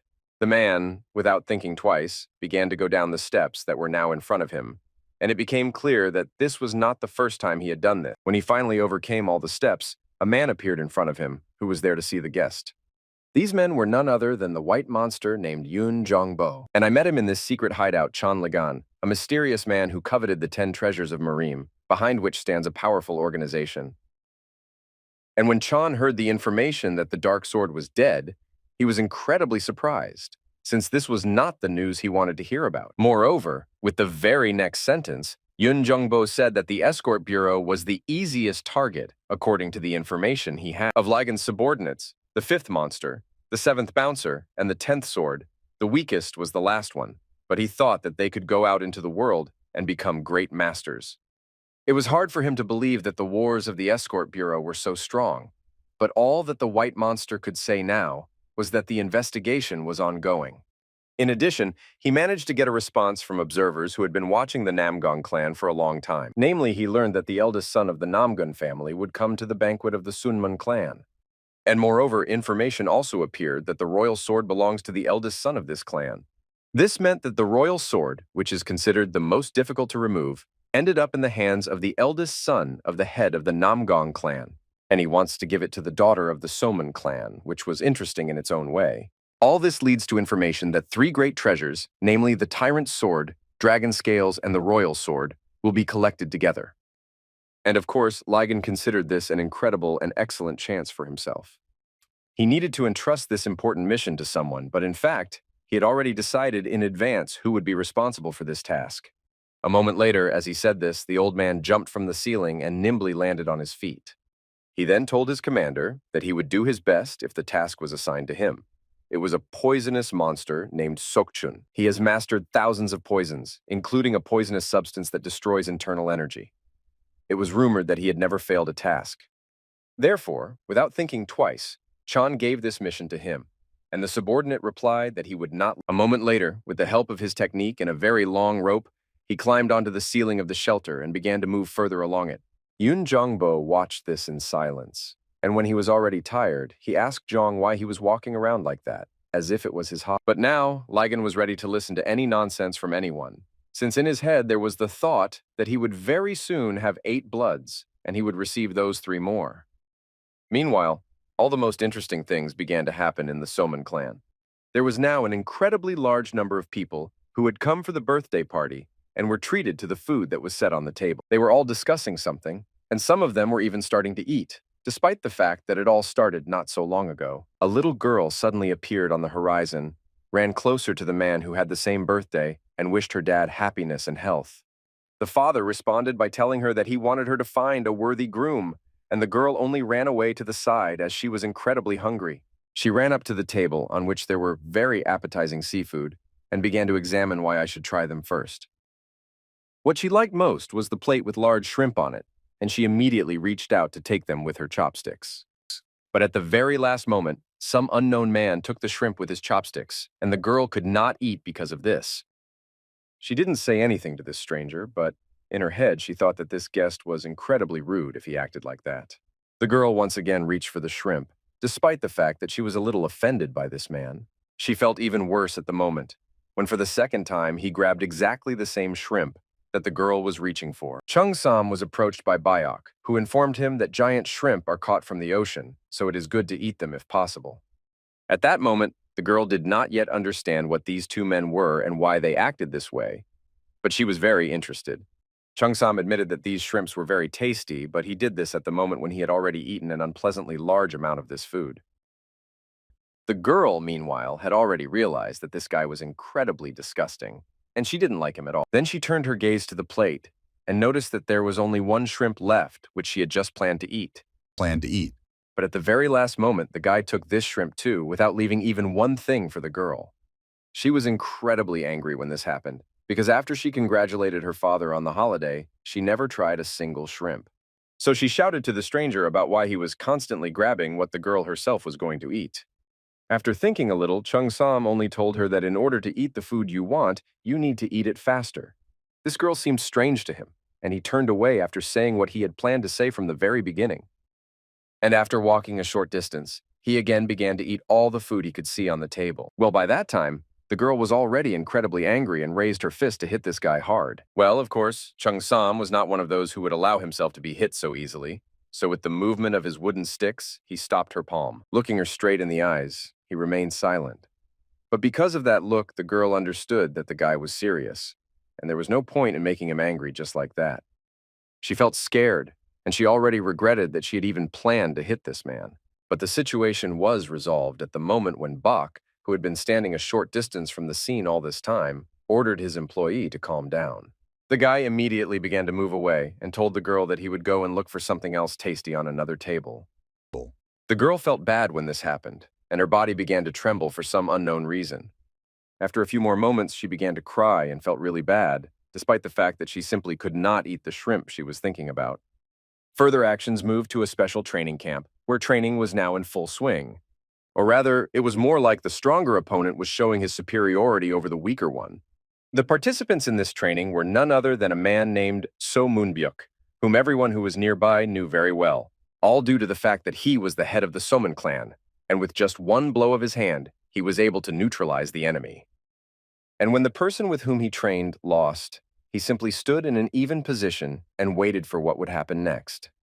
In response, that man stood up and thanked the head of the clan for today's training. In response, the head only laughed and said that he never ceases to be amazed at the courage of his enemies, and noted that most likely a promising future awaits this. When he was already leaving, he heard the words of the head that he was watching him because of his new beginnings. The rest of the people, who were also waiting for training with the head of the clan, were surprised by such warm words towards a guy unknown to them. They began to talk among themselves about the need to praise the head because he likes it, and if this is not done, they will take away points. Another stranger suddenly appeared in the queue, who asked everyone to go forward, and seeing him, everyone who was in the queue for some reason wanted to let him pass. A second later, this stranger was already right in front of So Moonbyuk's face. That's why he was surprised, to put it mildly. Of course, he admitted that he was seeing this man for the first time, and for this reason, he asked him where he was from. Where he was from. Without thinking twice, Beck replied that he was from the Kunlun Tavern, and after the head heard this, he thought that perhaps he had heard it. Therefore, he asked to ask again, and then the guy again said that he was a cook at a Kunlun inn. It was truly incredibly strange, and the head of the clan found it difficult to believe that such a person would come to a rather difficult training session. A second later, Bayok gave the head of the Soman clan a roll of some paper in which something was written. Then the head realized that this was a gift to him personally, and immediately took it in his hands and began to read. This gift came with an invitation in which Beck wrote that they would like to see the great head of the clan in their inn, and added that they would be grateful if they tasted and appreciated their dishes with their daughter. Reading this was no less strange than seeing an ordinary cook in training Azal. But despite all this, the head of the clan was confused, and this feeling bordered on anger, due to the fact that he realized that this person was really interactive. Moreover, he was a very ordinary cook, and not even a security guard of some establishment.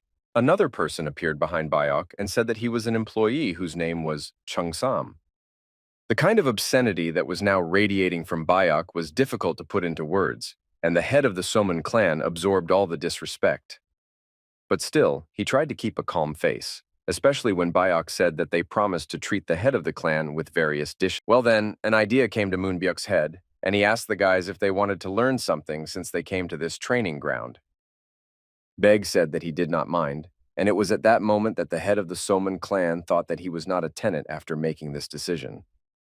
But despite the fact that the guy agreed, he also added that he had one small condition that he had just come up with. It lies in the fact that if he wins in 3 moves, then the head of the clan will visit their tavern tomorrow. Moreover, he added that if this happened, the head of the clan would have to come there with his daughter. This made Moonbyuk think very seriously about who these 2 people thought he was, but he decided that he would show them his intentions.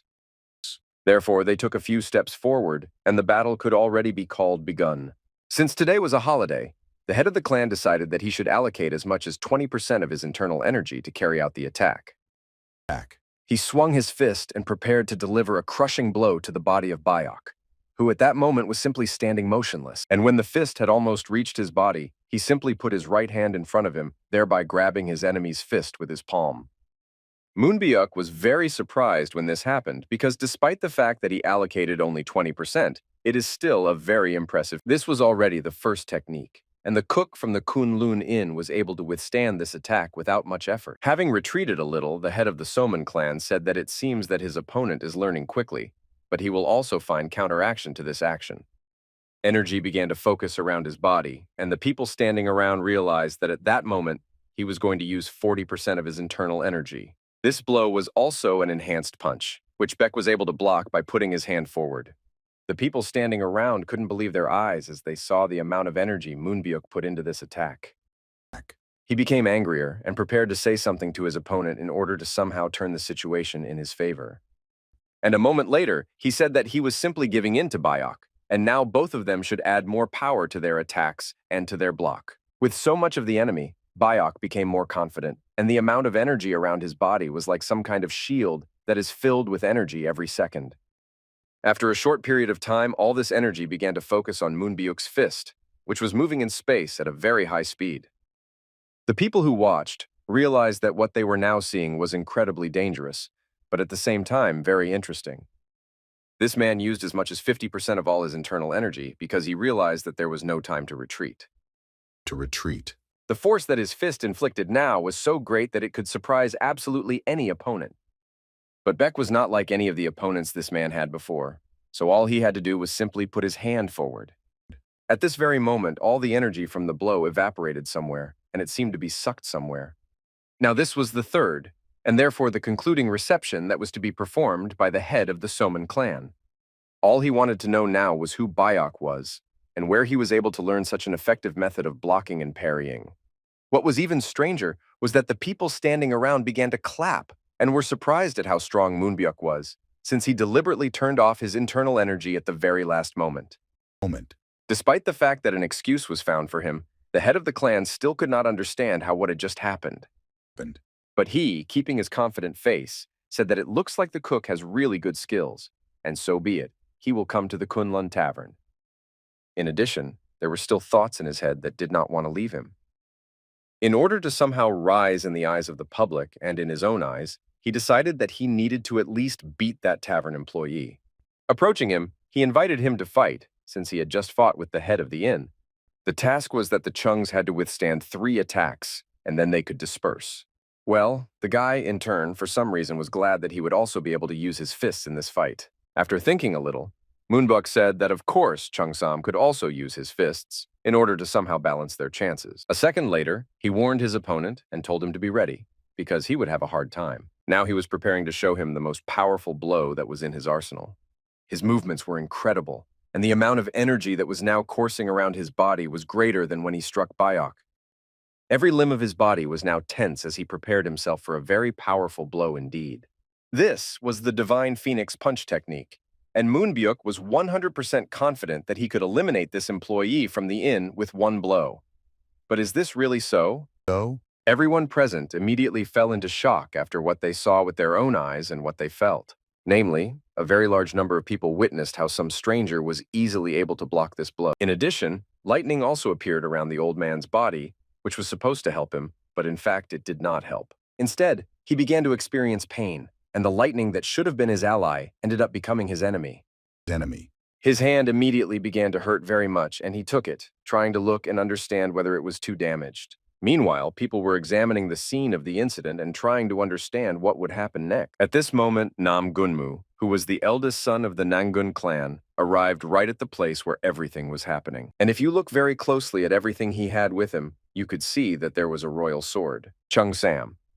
Meanwhile, he decided to make fun of his grandfather and said that he should have taken the first reception. When the grandfather saw this man's fist, he already had incredible fear, since, among other things, the pain in his body had not completely subsided. Realizing this, Bayok turned to Chung Sam and ordered him to calm down and stop doing what he was doing now.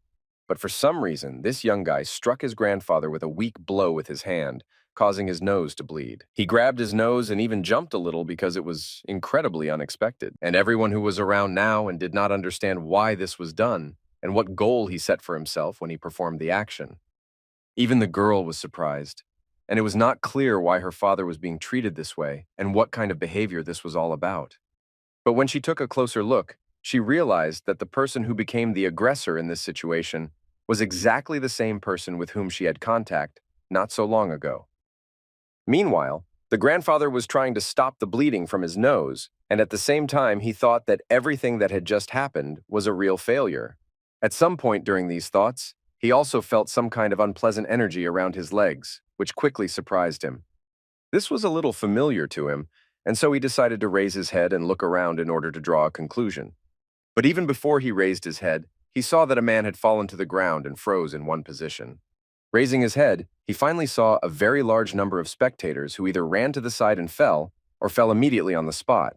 Even his daughter could not resist, and little by little she began to sway from side to side. All this happened until she finally lost her balance and fell to the ground, immobilized.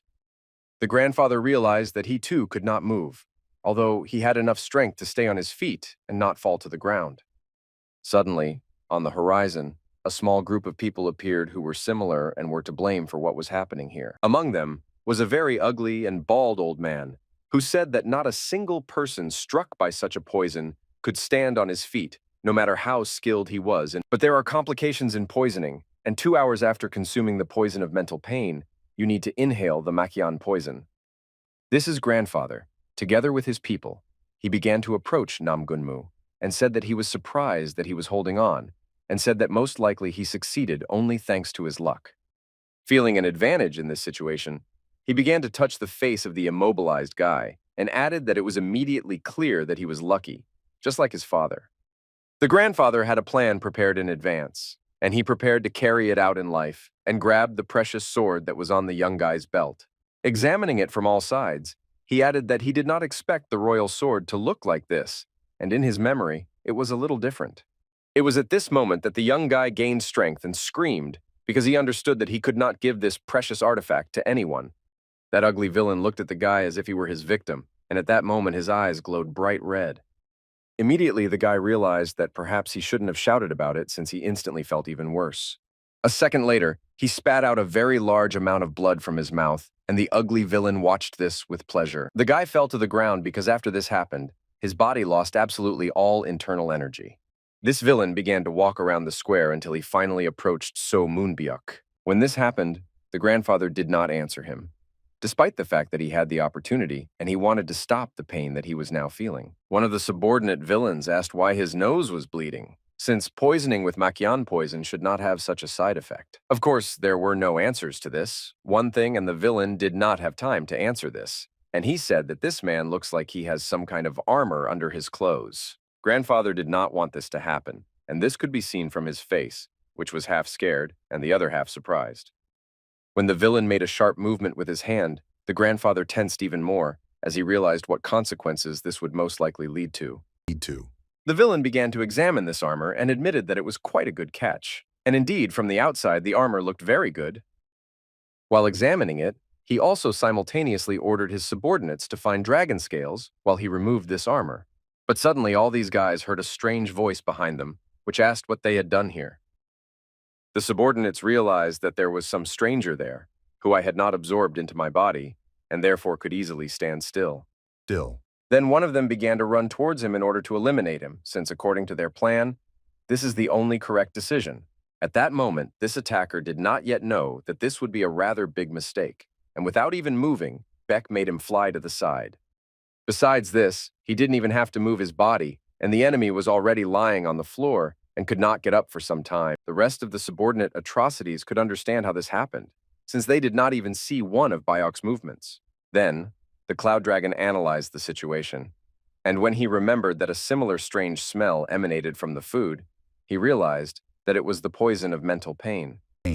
Then the villain said that the smell has neither smell nor taste, and therefore it is difficult to detect, and very soon Bayok will not even be able to move with this poison in his body. The subordinates began their attack again, and moving closer to their target, they distributed which part of the hero's body they would take for themselves.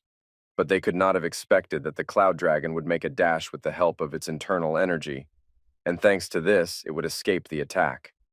It took his subordinates a few more seconds to understand where he had moved. Meanwhile, he had already grabbed their head by the hand and pulled him towards him. At this moment, the villain was so scared for the first time in his life, because he expected that there would be no resistance here, due to the amount of poison that everyone had absorbed. But in reality, when Beck grabbed his hand, he only ordered the antidote to be given right now. In fact, this villain had a 5-poison destruction technique, so it was better to catch such a master and lose his hand. Immediately, he began to use this technique, and his right hand, which was held hostage by Bayok, began to glow. Of course, Cloud Dragon initially did not understand what was happening, but this did not mean that he should let go of his hand. Instead, he continued to hide his emotions. He just looked, but that's all, and did not take any action. The villain began to laugh hysterically and talk about how this is a powerful poison that is stronger than any other sealed in his vessels. Now something had to be done, and for this reason, the Cloud Dragon began to inhale more and more strongly. And when he had enough of these incredibly poisonous fumes in his mouth, he simply exhaled. At that moment, the villain thought that perhaps the enemy he was dealing with now was not a person. For this reason, he ordered his subordinates to do nothing and to run away as quickly as possible. But by that time, they had already begun their attack and decided that they would take advantage of the fact that Bayok was holding their head and kill him. But at this moment, Chung Sam appeared on their way, which will become a big problem for them to achieve their goal. This man did not stand on ceremony and take someone hostage, but immediately stood up to inflict strong blows on the enemy. Blood flew in all directions, and their teeth littered the entire floor. 2 lifeless bodies flew to the side, and now they definitely do not have enough strength to launch a new attack. The villain who used such a powerful spell had his hand disappear, but despite all this, the Cloud Dragon once again ordered him to give the antidote. It was necessary to get out of this situation somehow, so the villain told the hero that he had no antidote, and in people, everything would go away on its own. It was very difficult to believe this from the first words, and Beck began to think about how to check these words. At this moment, this villain was incredibly scared, since he was in such a situation for the first time in his life. The feeling was as if he was drowning in a huge abyss of overwhelming power of unknown depth, and this feeling was not pleasant, and was accompanied by incredibly strong psychological pressure and damage. At some point, he simply fell to the floor because he was exhausted, and then Beck let go of his hand. It was necessary to figure out what happened here, and so Chung Sam took it into his own hands and asked the Cloud Dragon who these guys were. Because he touched them lightly, and they had already died, and it happened incredibly quickly. Cloud Dragon explained to him that he had heard that assassins hide a small capsule of poison in their mouths, and therefore could easily commit suicide at any time. The head of the Soman clan, meanwhile, realized that the people who had just saved them were powerful masters. And even the guy who was paralyzed realized that he had never seen such a level of martial arts proficiency. Some time passed, and indeed all the people who were in this square gradually lost the effect that this poison had inflicted on them. After even the head of the clan had recovered from the effects of the poison, he approached the hero to ask how to thank him. He replied that he didn't need anything, and so didn't have to worry about this issue. Then the head of the clan realized that he had a question to which he would like an answer, and perhaps it would be better to ask it right now. His voice became a little quieter, and he asked the Cloud Dragon who he really was, and he replied that he had already spoken. And there really was no lie in these words, since the two of them were the staff of the Kunlun Inn. The head realized that he had to believe in these words from the very beginning, since he really seems to be a cook, but clearly a difficult one. Having turned his body a little, and as if about to leave, the Beck asked the head of the clan not to break his promise, since they had agreed in advance. In fact, Moonbyuk had already forgotten this promise, but he remembered that before entering that interesting battle, he promised a gift. Smiling, he assured the cook from the Kunlun Inn that he and his daughter would visit him soon, and they didn't have to worry. Besides this, it seems that Bayok had one more request that he wanted to voice. He remembered this request because he listened carefully to Seomyeon's words about spreading rumors. Therefore, he asked the head of the clan to spread these rumors for him. Night fell, and all the people had completely recovered from the effects of the poison and slowly began to go home after the shock. Night turned into day, and the events also moved to a completely different place. It was hidden from the eyes of strangers, and not a single passerby could get there. This was the same dungeon where one man told his leader that a poisonous monster had failed during a task. Although he did not die, he still said that he was captured by the Soman clan, and all his subordinates committed suicide. This information was a real shock since the poisonous monster is the best he knew and who had unsurpassed skills. Moreover, his subordinates were at the peak of their skill and were better than the warriors of any sect. The subordinate decided to explain himself and said that they say that at the time of what happened in the square, there were two young masters there. For some unknown reason, they were not poisoned even by the Makyan poison and were able to fight back. But of course, this subordinate man did not know who they were, since this information is very difficult to obtain. In addition, he said that both he also have information that the head of the clan and his daughter went to the place that the masters told them about. It was a Kunlun inn, and after that the head was so surprised that it was literally written on his face. It was strange that they were going to go through all the Kunlun mountains for lunch, but this meant that this inn was somehow connected with the sect, and perhaps they were planning something there. The subordinate began to add information and say that the poisonous monster would not give them up, and perhaps this was a trap to lure them out. But besides this, the head understood that he could not sit still, since now there might be a very good chance to go on reconnaissance. It was necessary to find a person who would be ideal for espionage. The following activities took them to the forest where it was very calm and the wild animals felt as if they were completely safe due to the lack of people in this part of the mountains. But despite this, lonely people sometimes walked here, and there was even a house of the man who lived here. He very rarely had contact with other people, since he had a group of organisms with which he preferred to communicate more. When this man left his house and walked a little further, he swung a huge axe and focused his internal energy into it. His entire body glowed purple, due to the fact that there was quite a large excess of energy there. Then he swung this axe a second time, and the energy that emanated from his body became even more obvious. Just one swing of this weapon was enough for a stone that was lying a short distance from him to shatter into small pebbles. This blow was perfected, and it seems that it was carried out more than once. The man who did all this was a beastmaster named Wang Koryong, who was the head of the 12-mark sect. After the axe cut this stone, a small spider on the web was left to descend directly onto the man's shoulder. And when he landed on it, he began to move his legs, thereby making some sounds and constantly changing positions. From the outside, it looked quite nice, but it seems that in all these movements, in addition to the visual, there was another meaning. This man said in a quiet voice that he was surprised that the cross spider was dead. Then this small spider caught the wind and began to fly away to the side, since it seemed that this was all the information that he wanted to convey. Then the man thought more deeply and could not believe that even the great masters, although no match for that spider, still had someone dare to kill him. Suddenly, the beastmaster felt someone's presence in the distance and immediately brought his body into combat readiness. He clutched the axe tighter in his hands and began to look towards the danger. It turned out that this danger was an ordinary person who stood motionless and looked quite peaceful at first glance. This man bowed and greeted a gentleman named Wang Koryong. This was strange since it seemed that the man, unfamiliar to the Beast Lord, knew him from somewhere. The action moved directly to the Kunlun Tavern, where very interesting dialogues between customers could now be heard. People constantly talked among themselves about how so money should come here on this day. Moreover, they learned this not thanks to rumors, but thanks to the official statement of the head of the clan. Suddenly, the door that led to this tavern slowly began to open, and more sunlight passed through this gap. The girl who owned this tavern looked towards the door and greeted the guest. At the same moment, two armed guards ran inside to assess the situation around them. Then they looked outside and told the head of the clan that it was calm inside and he could pass through. Together with the head, his daughter named So Money also came here, and everyone was delighted with this. They couldn't believe that a girl could actually be so beautiful.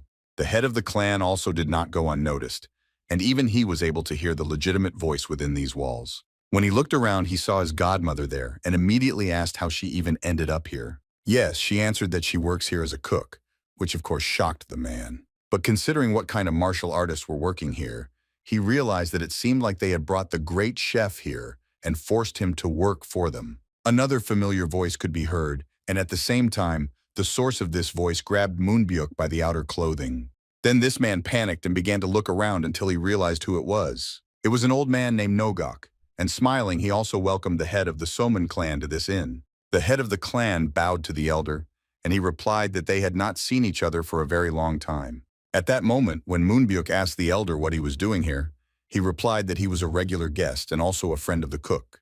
This prompted the head to make guesses, and he asked his godmother if he and Nogok were really dating now, but she replied that everything was wrong. Suddenly, someone else greeted the head of the Soman clan and made him turn around. It was Zhuge Seomyeon, and of course his appearance here was exactly the same surprise as the appearance of all the other people he had met before. For this reason, the man asked why the guy was here, and he laughed a little and then replied that he was just a tavern worker. By that time, it had already become clear that the best cook, the youngest son of the Zhuge family, worked here, and one could conclude that this was the most unusual inn in the world. A voice behind him suddenly ordered the head of the clan to sit down faster, and it looked a little bold. It turned out that the one who said this was exactly the guy who killed him in one blow. The girl asked Chung Sam to cool down, since this is a guest and you need to be more polite with him. After thinking a little, the guy asked the head of the clan to sit down and used the word please several times. Literally a few minutes passed, and the order that So Moonbayuk made was made a reality. There was a very large amount of food on the table, and it was all hot and smelled very good. All the staff who were in the tavern at that time wished the guests bon appetit and asked them not to forget to leave a review. They all started eating, and from the very first seconds, everything became obvious. The second person I tried the food was the daughter of the head of the clan, and for her, everything was still as clear as possible. The man said that it was the first time in his life that he was trying such a delicious thing, and his daughter replied that it was really a real yummy. When Seo Moonbyuk turned to find out what kind of dish it was, the guy who worked here replied that he was sanified by us. This name was very difficult to remember, and instead of remembering it, the man decided to simply eat more and more. His daughter eventually admitted that she is filled with energy when she eats these noodles, and it is simply wonderful. Looking to the side, the head of the clan noticed the strong guys in the corner, who were probably also temporary employees. They were talking about something among themselves, and mainly about the fact that their backs hurt, but their commander constantly repeated that they must continue since they had already taken on this task.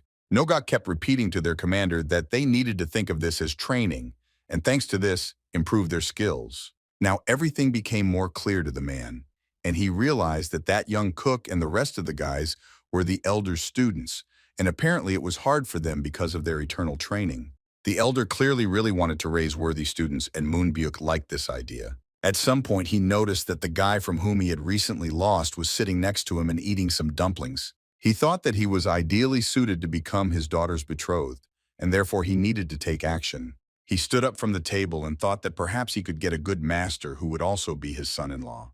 Therefore, approaching him, he tapped him on the shoulder and asked him to listen to him for a while. At that moment, Chung Sam did not react very politely to this and asked the man if he was going to fight again.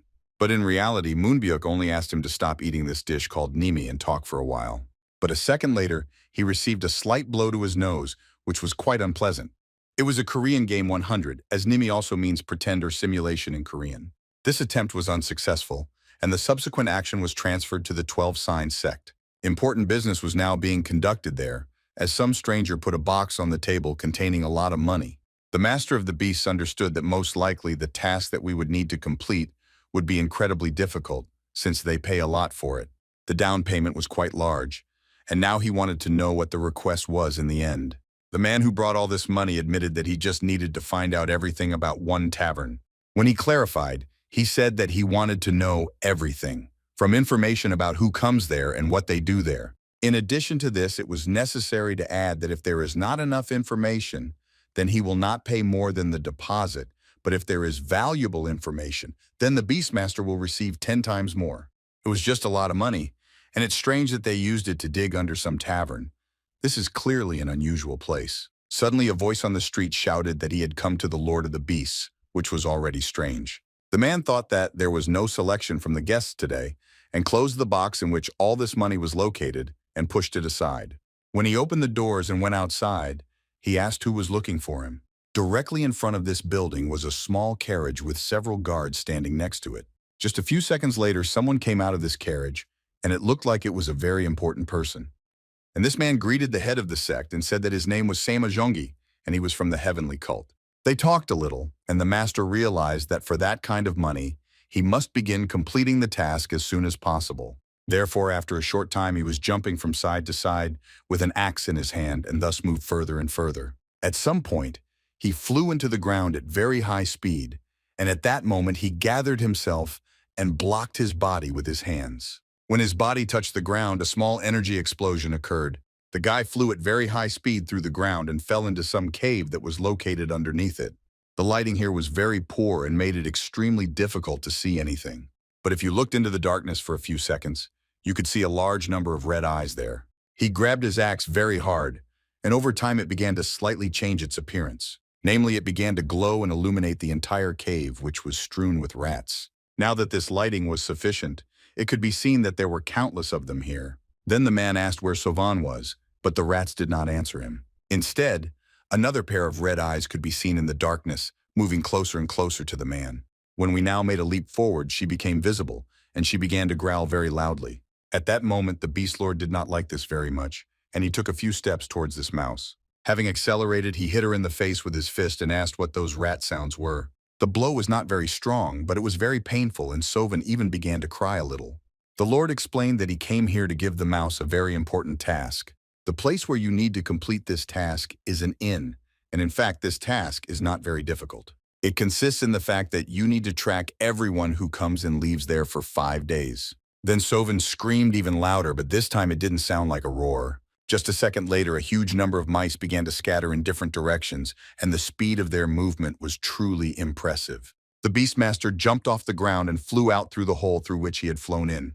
Most of all, you smiled, since he received 2 requests from the Kunlun Tavern and decided that he needed to visit there himself. Now the actions were transferred directly to this tavern, where there were not many customers now. One of the mice was able to sneak inside unnoticed in order to begin collecting information. She made her way near the walls and knew that it would be harder to notice her if she moved in dark areas.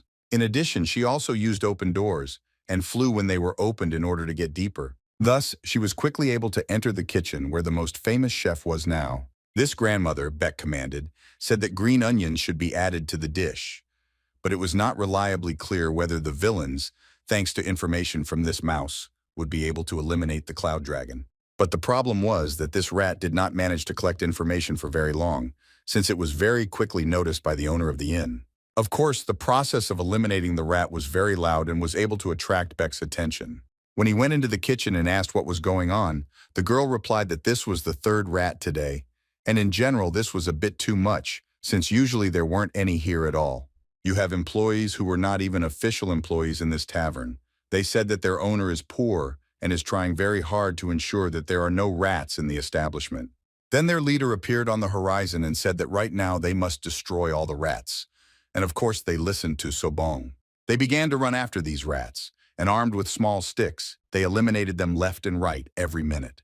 But at some point, there were so many of them that it began to seem incredibly strange. Literally a few minutes later, in the very main section of the tavern, namely where all the customers were sitting, there were now a lot of rats. But still, they did not lose hope, and waving their sticks eliminated the rats. Even the head cook had to climb onto the table and at the same time shout that he needed to catch everyone before the guests arrived. Otherwise, they would simply be shocked. Beck also found it strange, and he decided that he needed to better analyze this situation in order to understand the reason. Therefore, he turned his head towards Chung Sam, and with just one glance he hinted to him that the situation here was not as obvious as it might seem at first glance. Therefore, the guy made a jerk, and within a second he was on the street. When he was outside, he once again pushed off from the ground, and thanks to this he flew up to a fairly high distance. When a good altitude was gained, he turned his body and began to fly at great speed, but downwards. An incredibly powerful explosion occurred near the earth, and everyone who watched it from the tavern did not understand what was happening. But all that was clear now was that after the explosion there was a very large hole left in the ground. A few seconds later, Chung Sam jumped out of this hole, and it looked like he was holding some very large object in his hands. It turned out that the object he was holding by the tail was the same huge rat who commanded everyone else. This spectacle was very surprising. But still, Chung Sam was not impressed by this animal, so he hit it on the floor with all his might. Those mercenaries who were armed with wooden sticks wondered what it was, since this rat was more like a boar. This blow was not critical for the huge rat, and it was even able to come to its senses and not lose consciousness. Having retreated a little, the rat stood on its 2 paws and began to squeak very loudly, causing discomfort to everyone nearby. Chung Sam began to stretch his hands because he felt that now was his exit, and he had to show everyone what he could do with such a powerful animal. He lunged forward and delivered just one but very accurate blow to the center of the giant rat's body. The kinetic energy that was transferred to her body was so great that her carcass began to fly to the side at high speed. This continued until she finally fell to the ground and ceased to exist. At this very moment, all the rats that were in the tavern at that moment also felt something was wrong, and for some reason raised their heads up. A second later, they all moved towards the main door and began to run into the forest, approximately in the direction of their boss. Grandma now realized that she could get off the table, and she concluded, saying that it looked like they were all scared, that their boss was dead, and that's why they ran away. Now all that remains of this plan is just a very large carcass of a rat, and Cheongsam, who stood next to it and thought. But at some point, he felt the presence of the captain near him and ordered him to bring firewood because they were going to fry this rat. Meanwhile, the actions were transferred to all 12 signs where the head was now located. He was very hungry, and for this reason he cooked food for himself in a small kazan over a fire. He just took the ladle to mix the food but suddenly threw it away and it fell to the ground. All because he very sharply began to feel some strange feeling, which told him that it looked like Sovan had died. He became very angry because this became known, and he did not understand who even decided to do this. If you exert yourself a little, then there is very little left until tomorrow's heavenly 12-strike method. But still, he had a little plan in mind, and it seems that now is the time to bring it into reality. Now the actions took place in the deep forest, where now a hysterical and loud scream could be heard. It was the whiskey of a wild boar, which trying to save itself ran at very high speed through the forest. The reason he was running was because of the huge tiger that was running after him. Due to the fact that this tiger was much faster and stronger, it reached its goal in a short time and was immediately eliminated. The existence of the boar ceased very quickly, but suddenly the tiger sensed some kind of danger. For this reason, he turned his head to find out what kind of danger it was, but it gave him nothing. This is because when he turned his head, he saw only the outlines of a bear, but if you look closely, it did not look like this animal. Then he began to approach very slowly, so as not to scare off his future prey. But at the very last moment, this bear turned around and it turned out that all this time it was Wang Koren. Besides this tiger, there were also others here who were also surprised that the Beastmaster had come today. Also, a tiger with blue eyes appeared on the horizon, watched what was happening and roared loudly when he saw a familiar face. The Beastmaster advised him to end his arrogance and seemed to hint to him to come to him. He patted the robe he was wearing and asked if the tiger wanted to repeat the fate of this hood. I had to explain that this hood was once called Unwan, but now it is only part of his clothing. The tiger, from an incredibly large predator in just a few seconds, was able to transform himself into a small tiger cub, which was no larger in size than a cat. When this transformation took place, the little animal very quickly climbed down from the rock and began to run towards the Lord of the Beasts. The moment he ran up, Wang deceitfully explained to him that his goal was the Kunlun Inn, and he needed to go there and observe everyone and then report everything. The tiger couldn't speak on its own, so he just said meow and then began to move forward. Its movement was incredibly fast, and due to its small size, it was almost impossible to notice it in the bushes. While he was running away, the Master of Beasts thought that the strength and intelligence of this animal are not inferior to the power of Shroud, and he is also capable of shrinking to the size of a cat. But still, even though this animal would most likely complete its task, the Overlord realized that for now he should end the Heavenly 12th Impact method. Now the action has moved again to Kunlun, where the uninvited guest has now arrived. But despite this, the guests were welcome, and the girl greeted him and thanked him for coming again. Of course, it was none other than Moonbyuk, who went inside and greeted everyone, along with Nogok, who told him that once he tried the local dishes, it would be very difficult not to come back here. He was a rather hospitable grandfather, so he immediately offered the guest a little drink and poured it into his cup. After they each dropped one cup, the grandfather asked whether it was difficult to come here so early from the Soman clan. He told him that from the very beginning, he wanted to show him something that seemed quite important to him. He took out an item from his bag and explained that it was because of this that he was in such a hurry here, since this item was incredibly important. And indeed, it was a legendary item that was a weapon and which different people knew as the Royal Sword.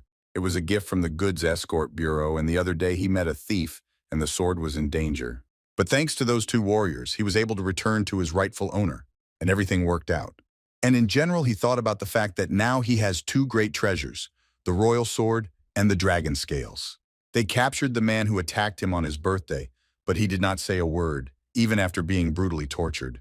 This led to the idea that apparently someone was trying to get all the treasures, and therefore he would like to leave these weapons to the Nogok student named Beck. But the grandfather replied that this man was not his student, but just a friend. Moreover, the Cloud Dragon arrived just in time to say that he already had something that the master had entrusted to him. At that very second, He turned to the side and saw that at that moment Chung-sam was eating dumplings very appetizingly. Turning to him, he said that he would like him to take care of this task. Of course, the task was not easy to understand, so Chung-sam did not immediately understand what he needed to do. But at some point, he put his wooden chopsticks very loudly and firmly on the table, and it became clear that he was ready to ask a question. Therefore, he asked the man what it was, and he replied that it was one of the treasures of Murim, namely the royal sword. After this, another question followed because he himself asked the man whether he needed to carry this item with him, to which they also answered with a question. He said that if he succeeds, he can carry this legendary weapon with him at least constantly. It took him a few seconds to think it over, after which he immediately agreed and received gratitude from the man. Meanwhile, he himself thought about the fact that he would sell this artifact if he got tired of it. But at that moment, the cloud dragon seemed to read his thoughts and ordered him not to dare lose such an important thing. The action moved to the Kunlun mountains where that tiger was now traveling. A small tiger came to the battle site and was very surprised by what he saw there. Now it was clear that this was true, since there were biological fluids around the skin, but it was not clear who did it. This immediately prompted him to remember that he had once been poisoned and was also on the verge of death. On that day, if it weren't for the Taoists who helped him, he most likely would have died. That day, they approached his body, and the student said that it was an incredibly huge tiger, and it looked like he was dying.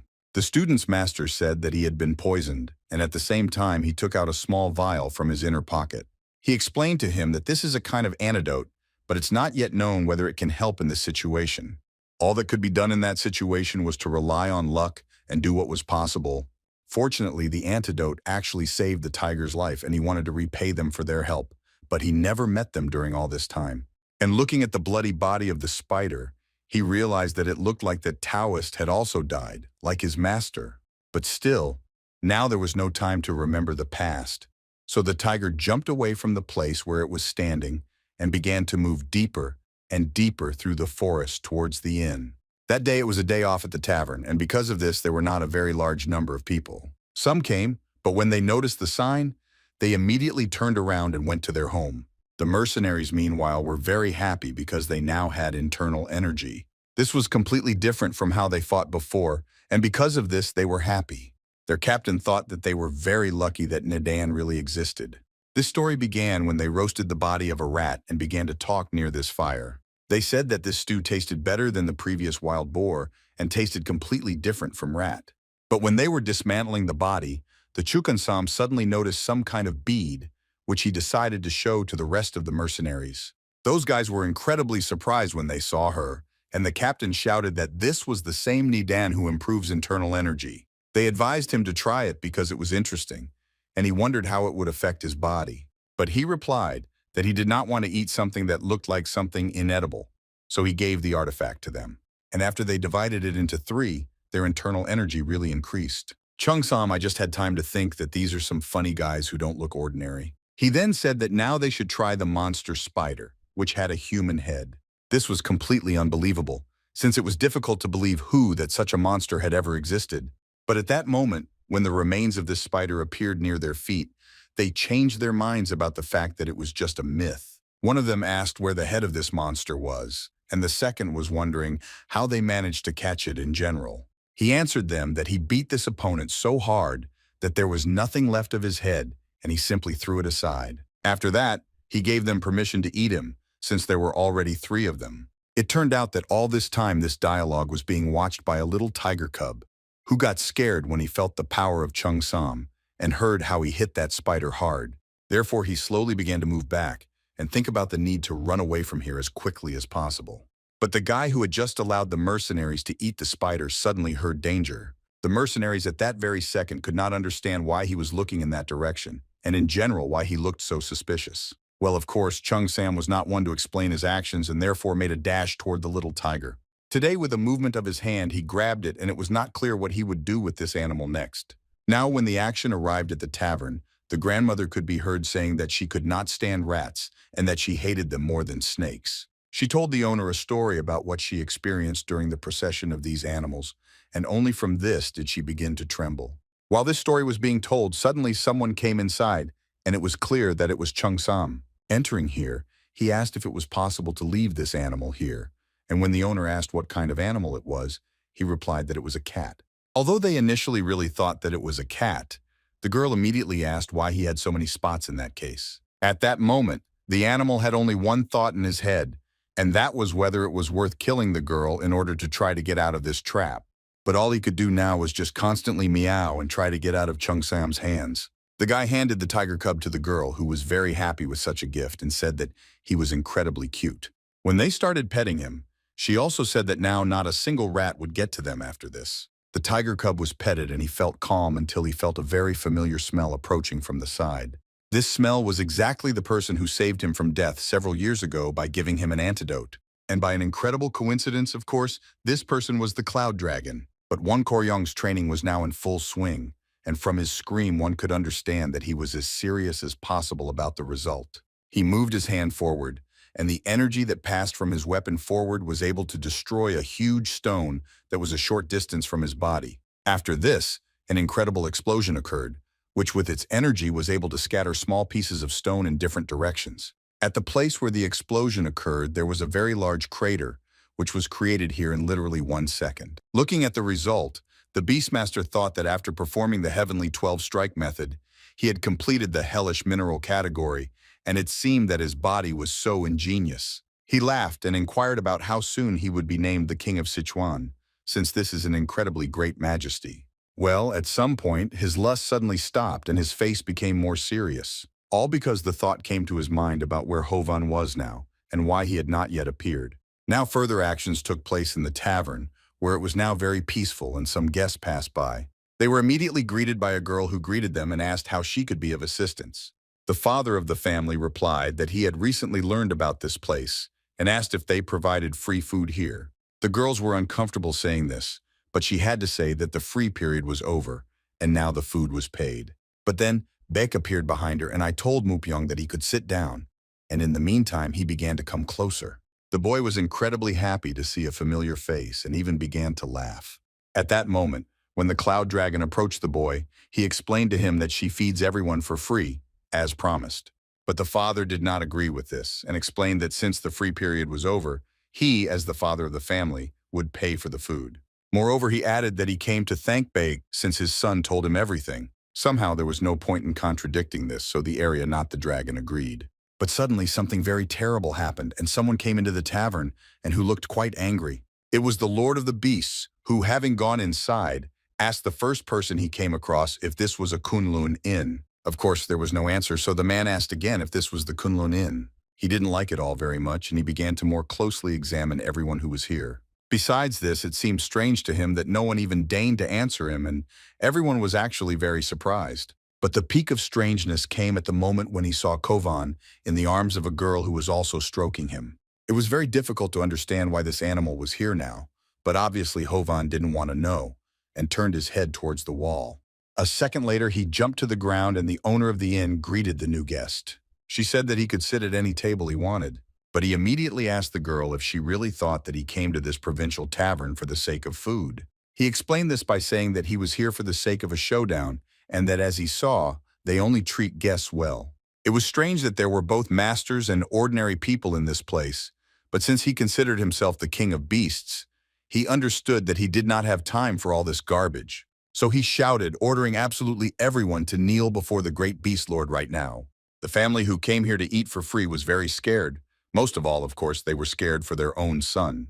Then the man took one step forward and asked everyone else to stay, since he himself was about to kneel. But at the very last moment, he was stopped by Nogok, who explained that there was no need for this.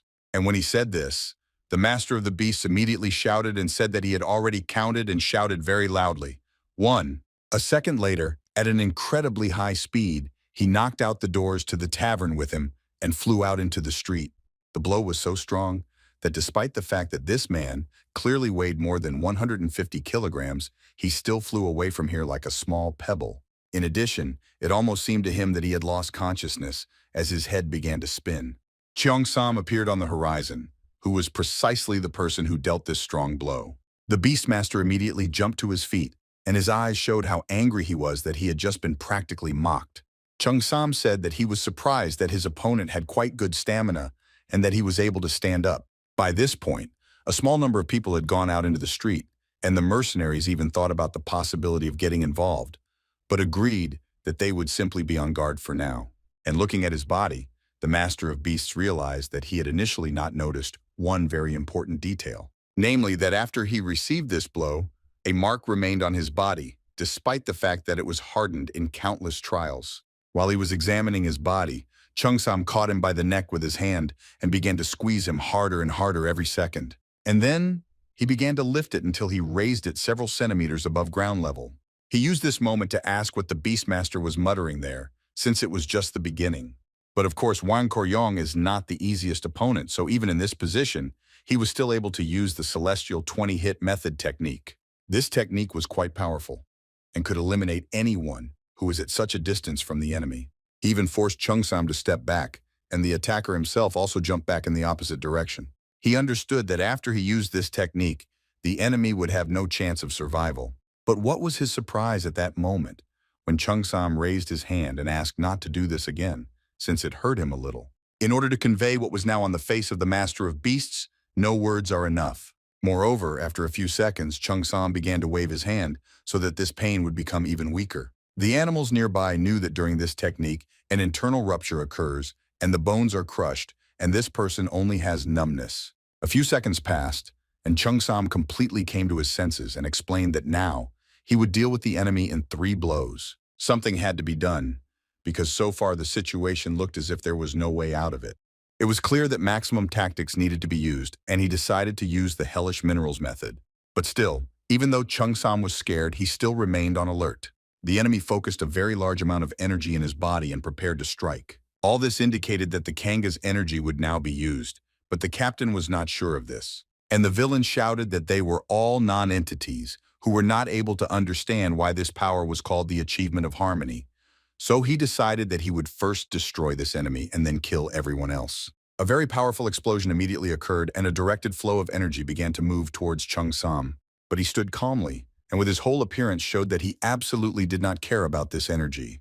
The explosion that occurred subsequently scattered a very large number of different stones and dirt in all directions. The earth rose up and then fell to the ground, and Cheongsam was nowhere to be seen at that moment. Smiling, the King of Beasts said that he was dissatisfied with the rats, who did nothing and transferred all the work to him. The mercenaries, looking at all this, concluded that it looked like it really was Kanga energy. The people who were in the tavern at that moment realized that it looked like he had sent all these rats. Suddenly, from the dust, a question could be heard that could frighten Van in just 1 second. This is all. It turned out that the person who had just absorbed an incredibly large amount of energy into his body was still able to stand on his feet. And moreover, he threateningly told the Master of the Beast that now it was his turn to bear the blows. A second later, he was no longer standing on the ground but was approaching the enemy at high speed. And at the same time, he said that he would start with 3 strikes. Within a second, the first blow occurred, which threw the enemy 10 meters to the side. The blow was so strong that his body bounced off the floor and flew in the other direction without losing energy. While still in flight, he did not understand how all this was possible, and it seemed to him like some kind of bad dream. But the feeling of pain reminded him that all this was happening for real. The enemy flew up to him again, and even while in flight, he was still able to calmly strike him. Cheongsam had a smile on his face and constantly called his opponent a narcissistic idiot. After the second blow, he was already lying on the ground, and with just his body, he was able to create an incredibly large crack there. A second later, Cheongsam grabbed him and asked if he liked the way he prepared. With his hand, the Beastmaster tried to stop him, but it seemed that this was no longer possible. After the subsequent blow, his body began to fly to the side, and he completely lost consciousness. Everything that followed began to continue in the tavern, where the family thanked the owner for the delicious food and promised that they would come once a year. Beck, turning to the little boy, asked him to come again, and in the meantime he said goodbye. And then, the heroes turned to their father and said that he hopes that he will grow up to be a worthy man who goes towards his goal. When they finished speaking, everything was transferred to the forest, which was not so far from the tavern. Near this forest, there was a small area where no trees grew, where the ruler now lay. At some point, he suddenly woke up and at the same time experienced an incredibly strong panic. It was also very difficult for him to breathe, so he tried to get up and remember what had just happened. Very quickly, the impulse that he had lost came to his mind, despite the fact that it was almost a one-sided attack. The thought that he was broken by some fist despite all his achievements in martial arts never left his head. Moreover, he even wondered what the hell he had been doing all these years. A voice behind him called him strong, and at the same time instilled fear in him. It was Chung Sam, who was simply sitting on a rock and communicating with the man whom he had defeated not so long ago. Come to the tavern. A short amount of time passed, and the Beastmaster actually came to the inn and stood in front of Beck. He knelt down and listened to the Cloud Dragon talk about how, despite his martial arts, he acted recklessly. So now he has two options. He had to choose between two really very difficult paths that would decide his life in advance. This man had to choose between death or the destruction of his own fighting skills.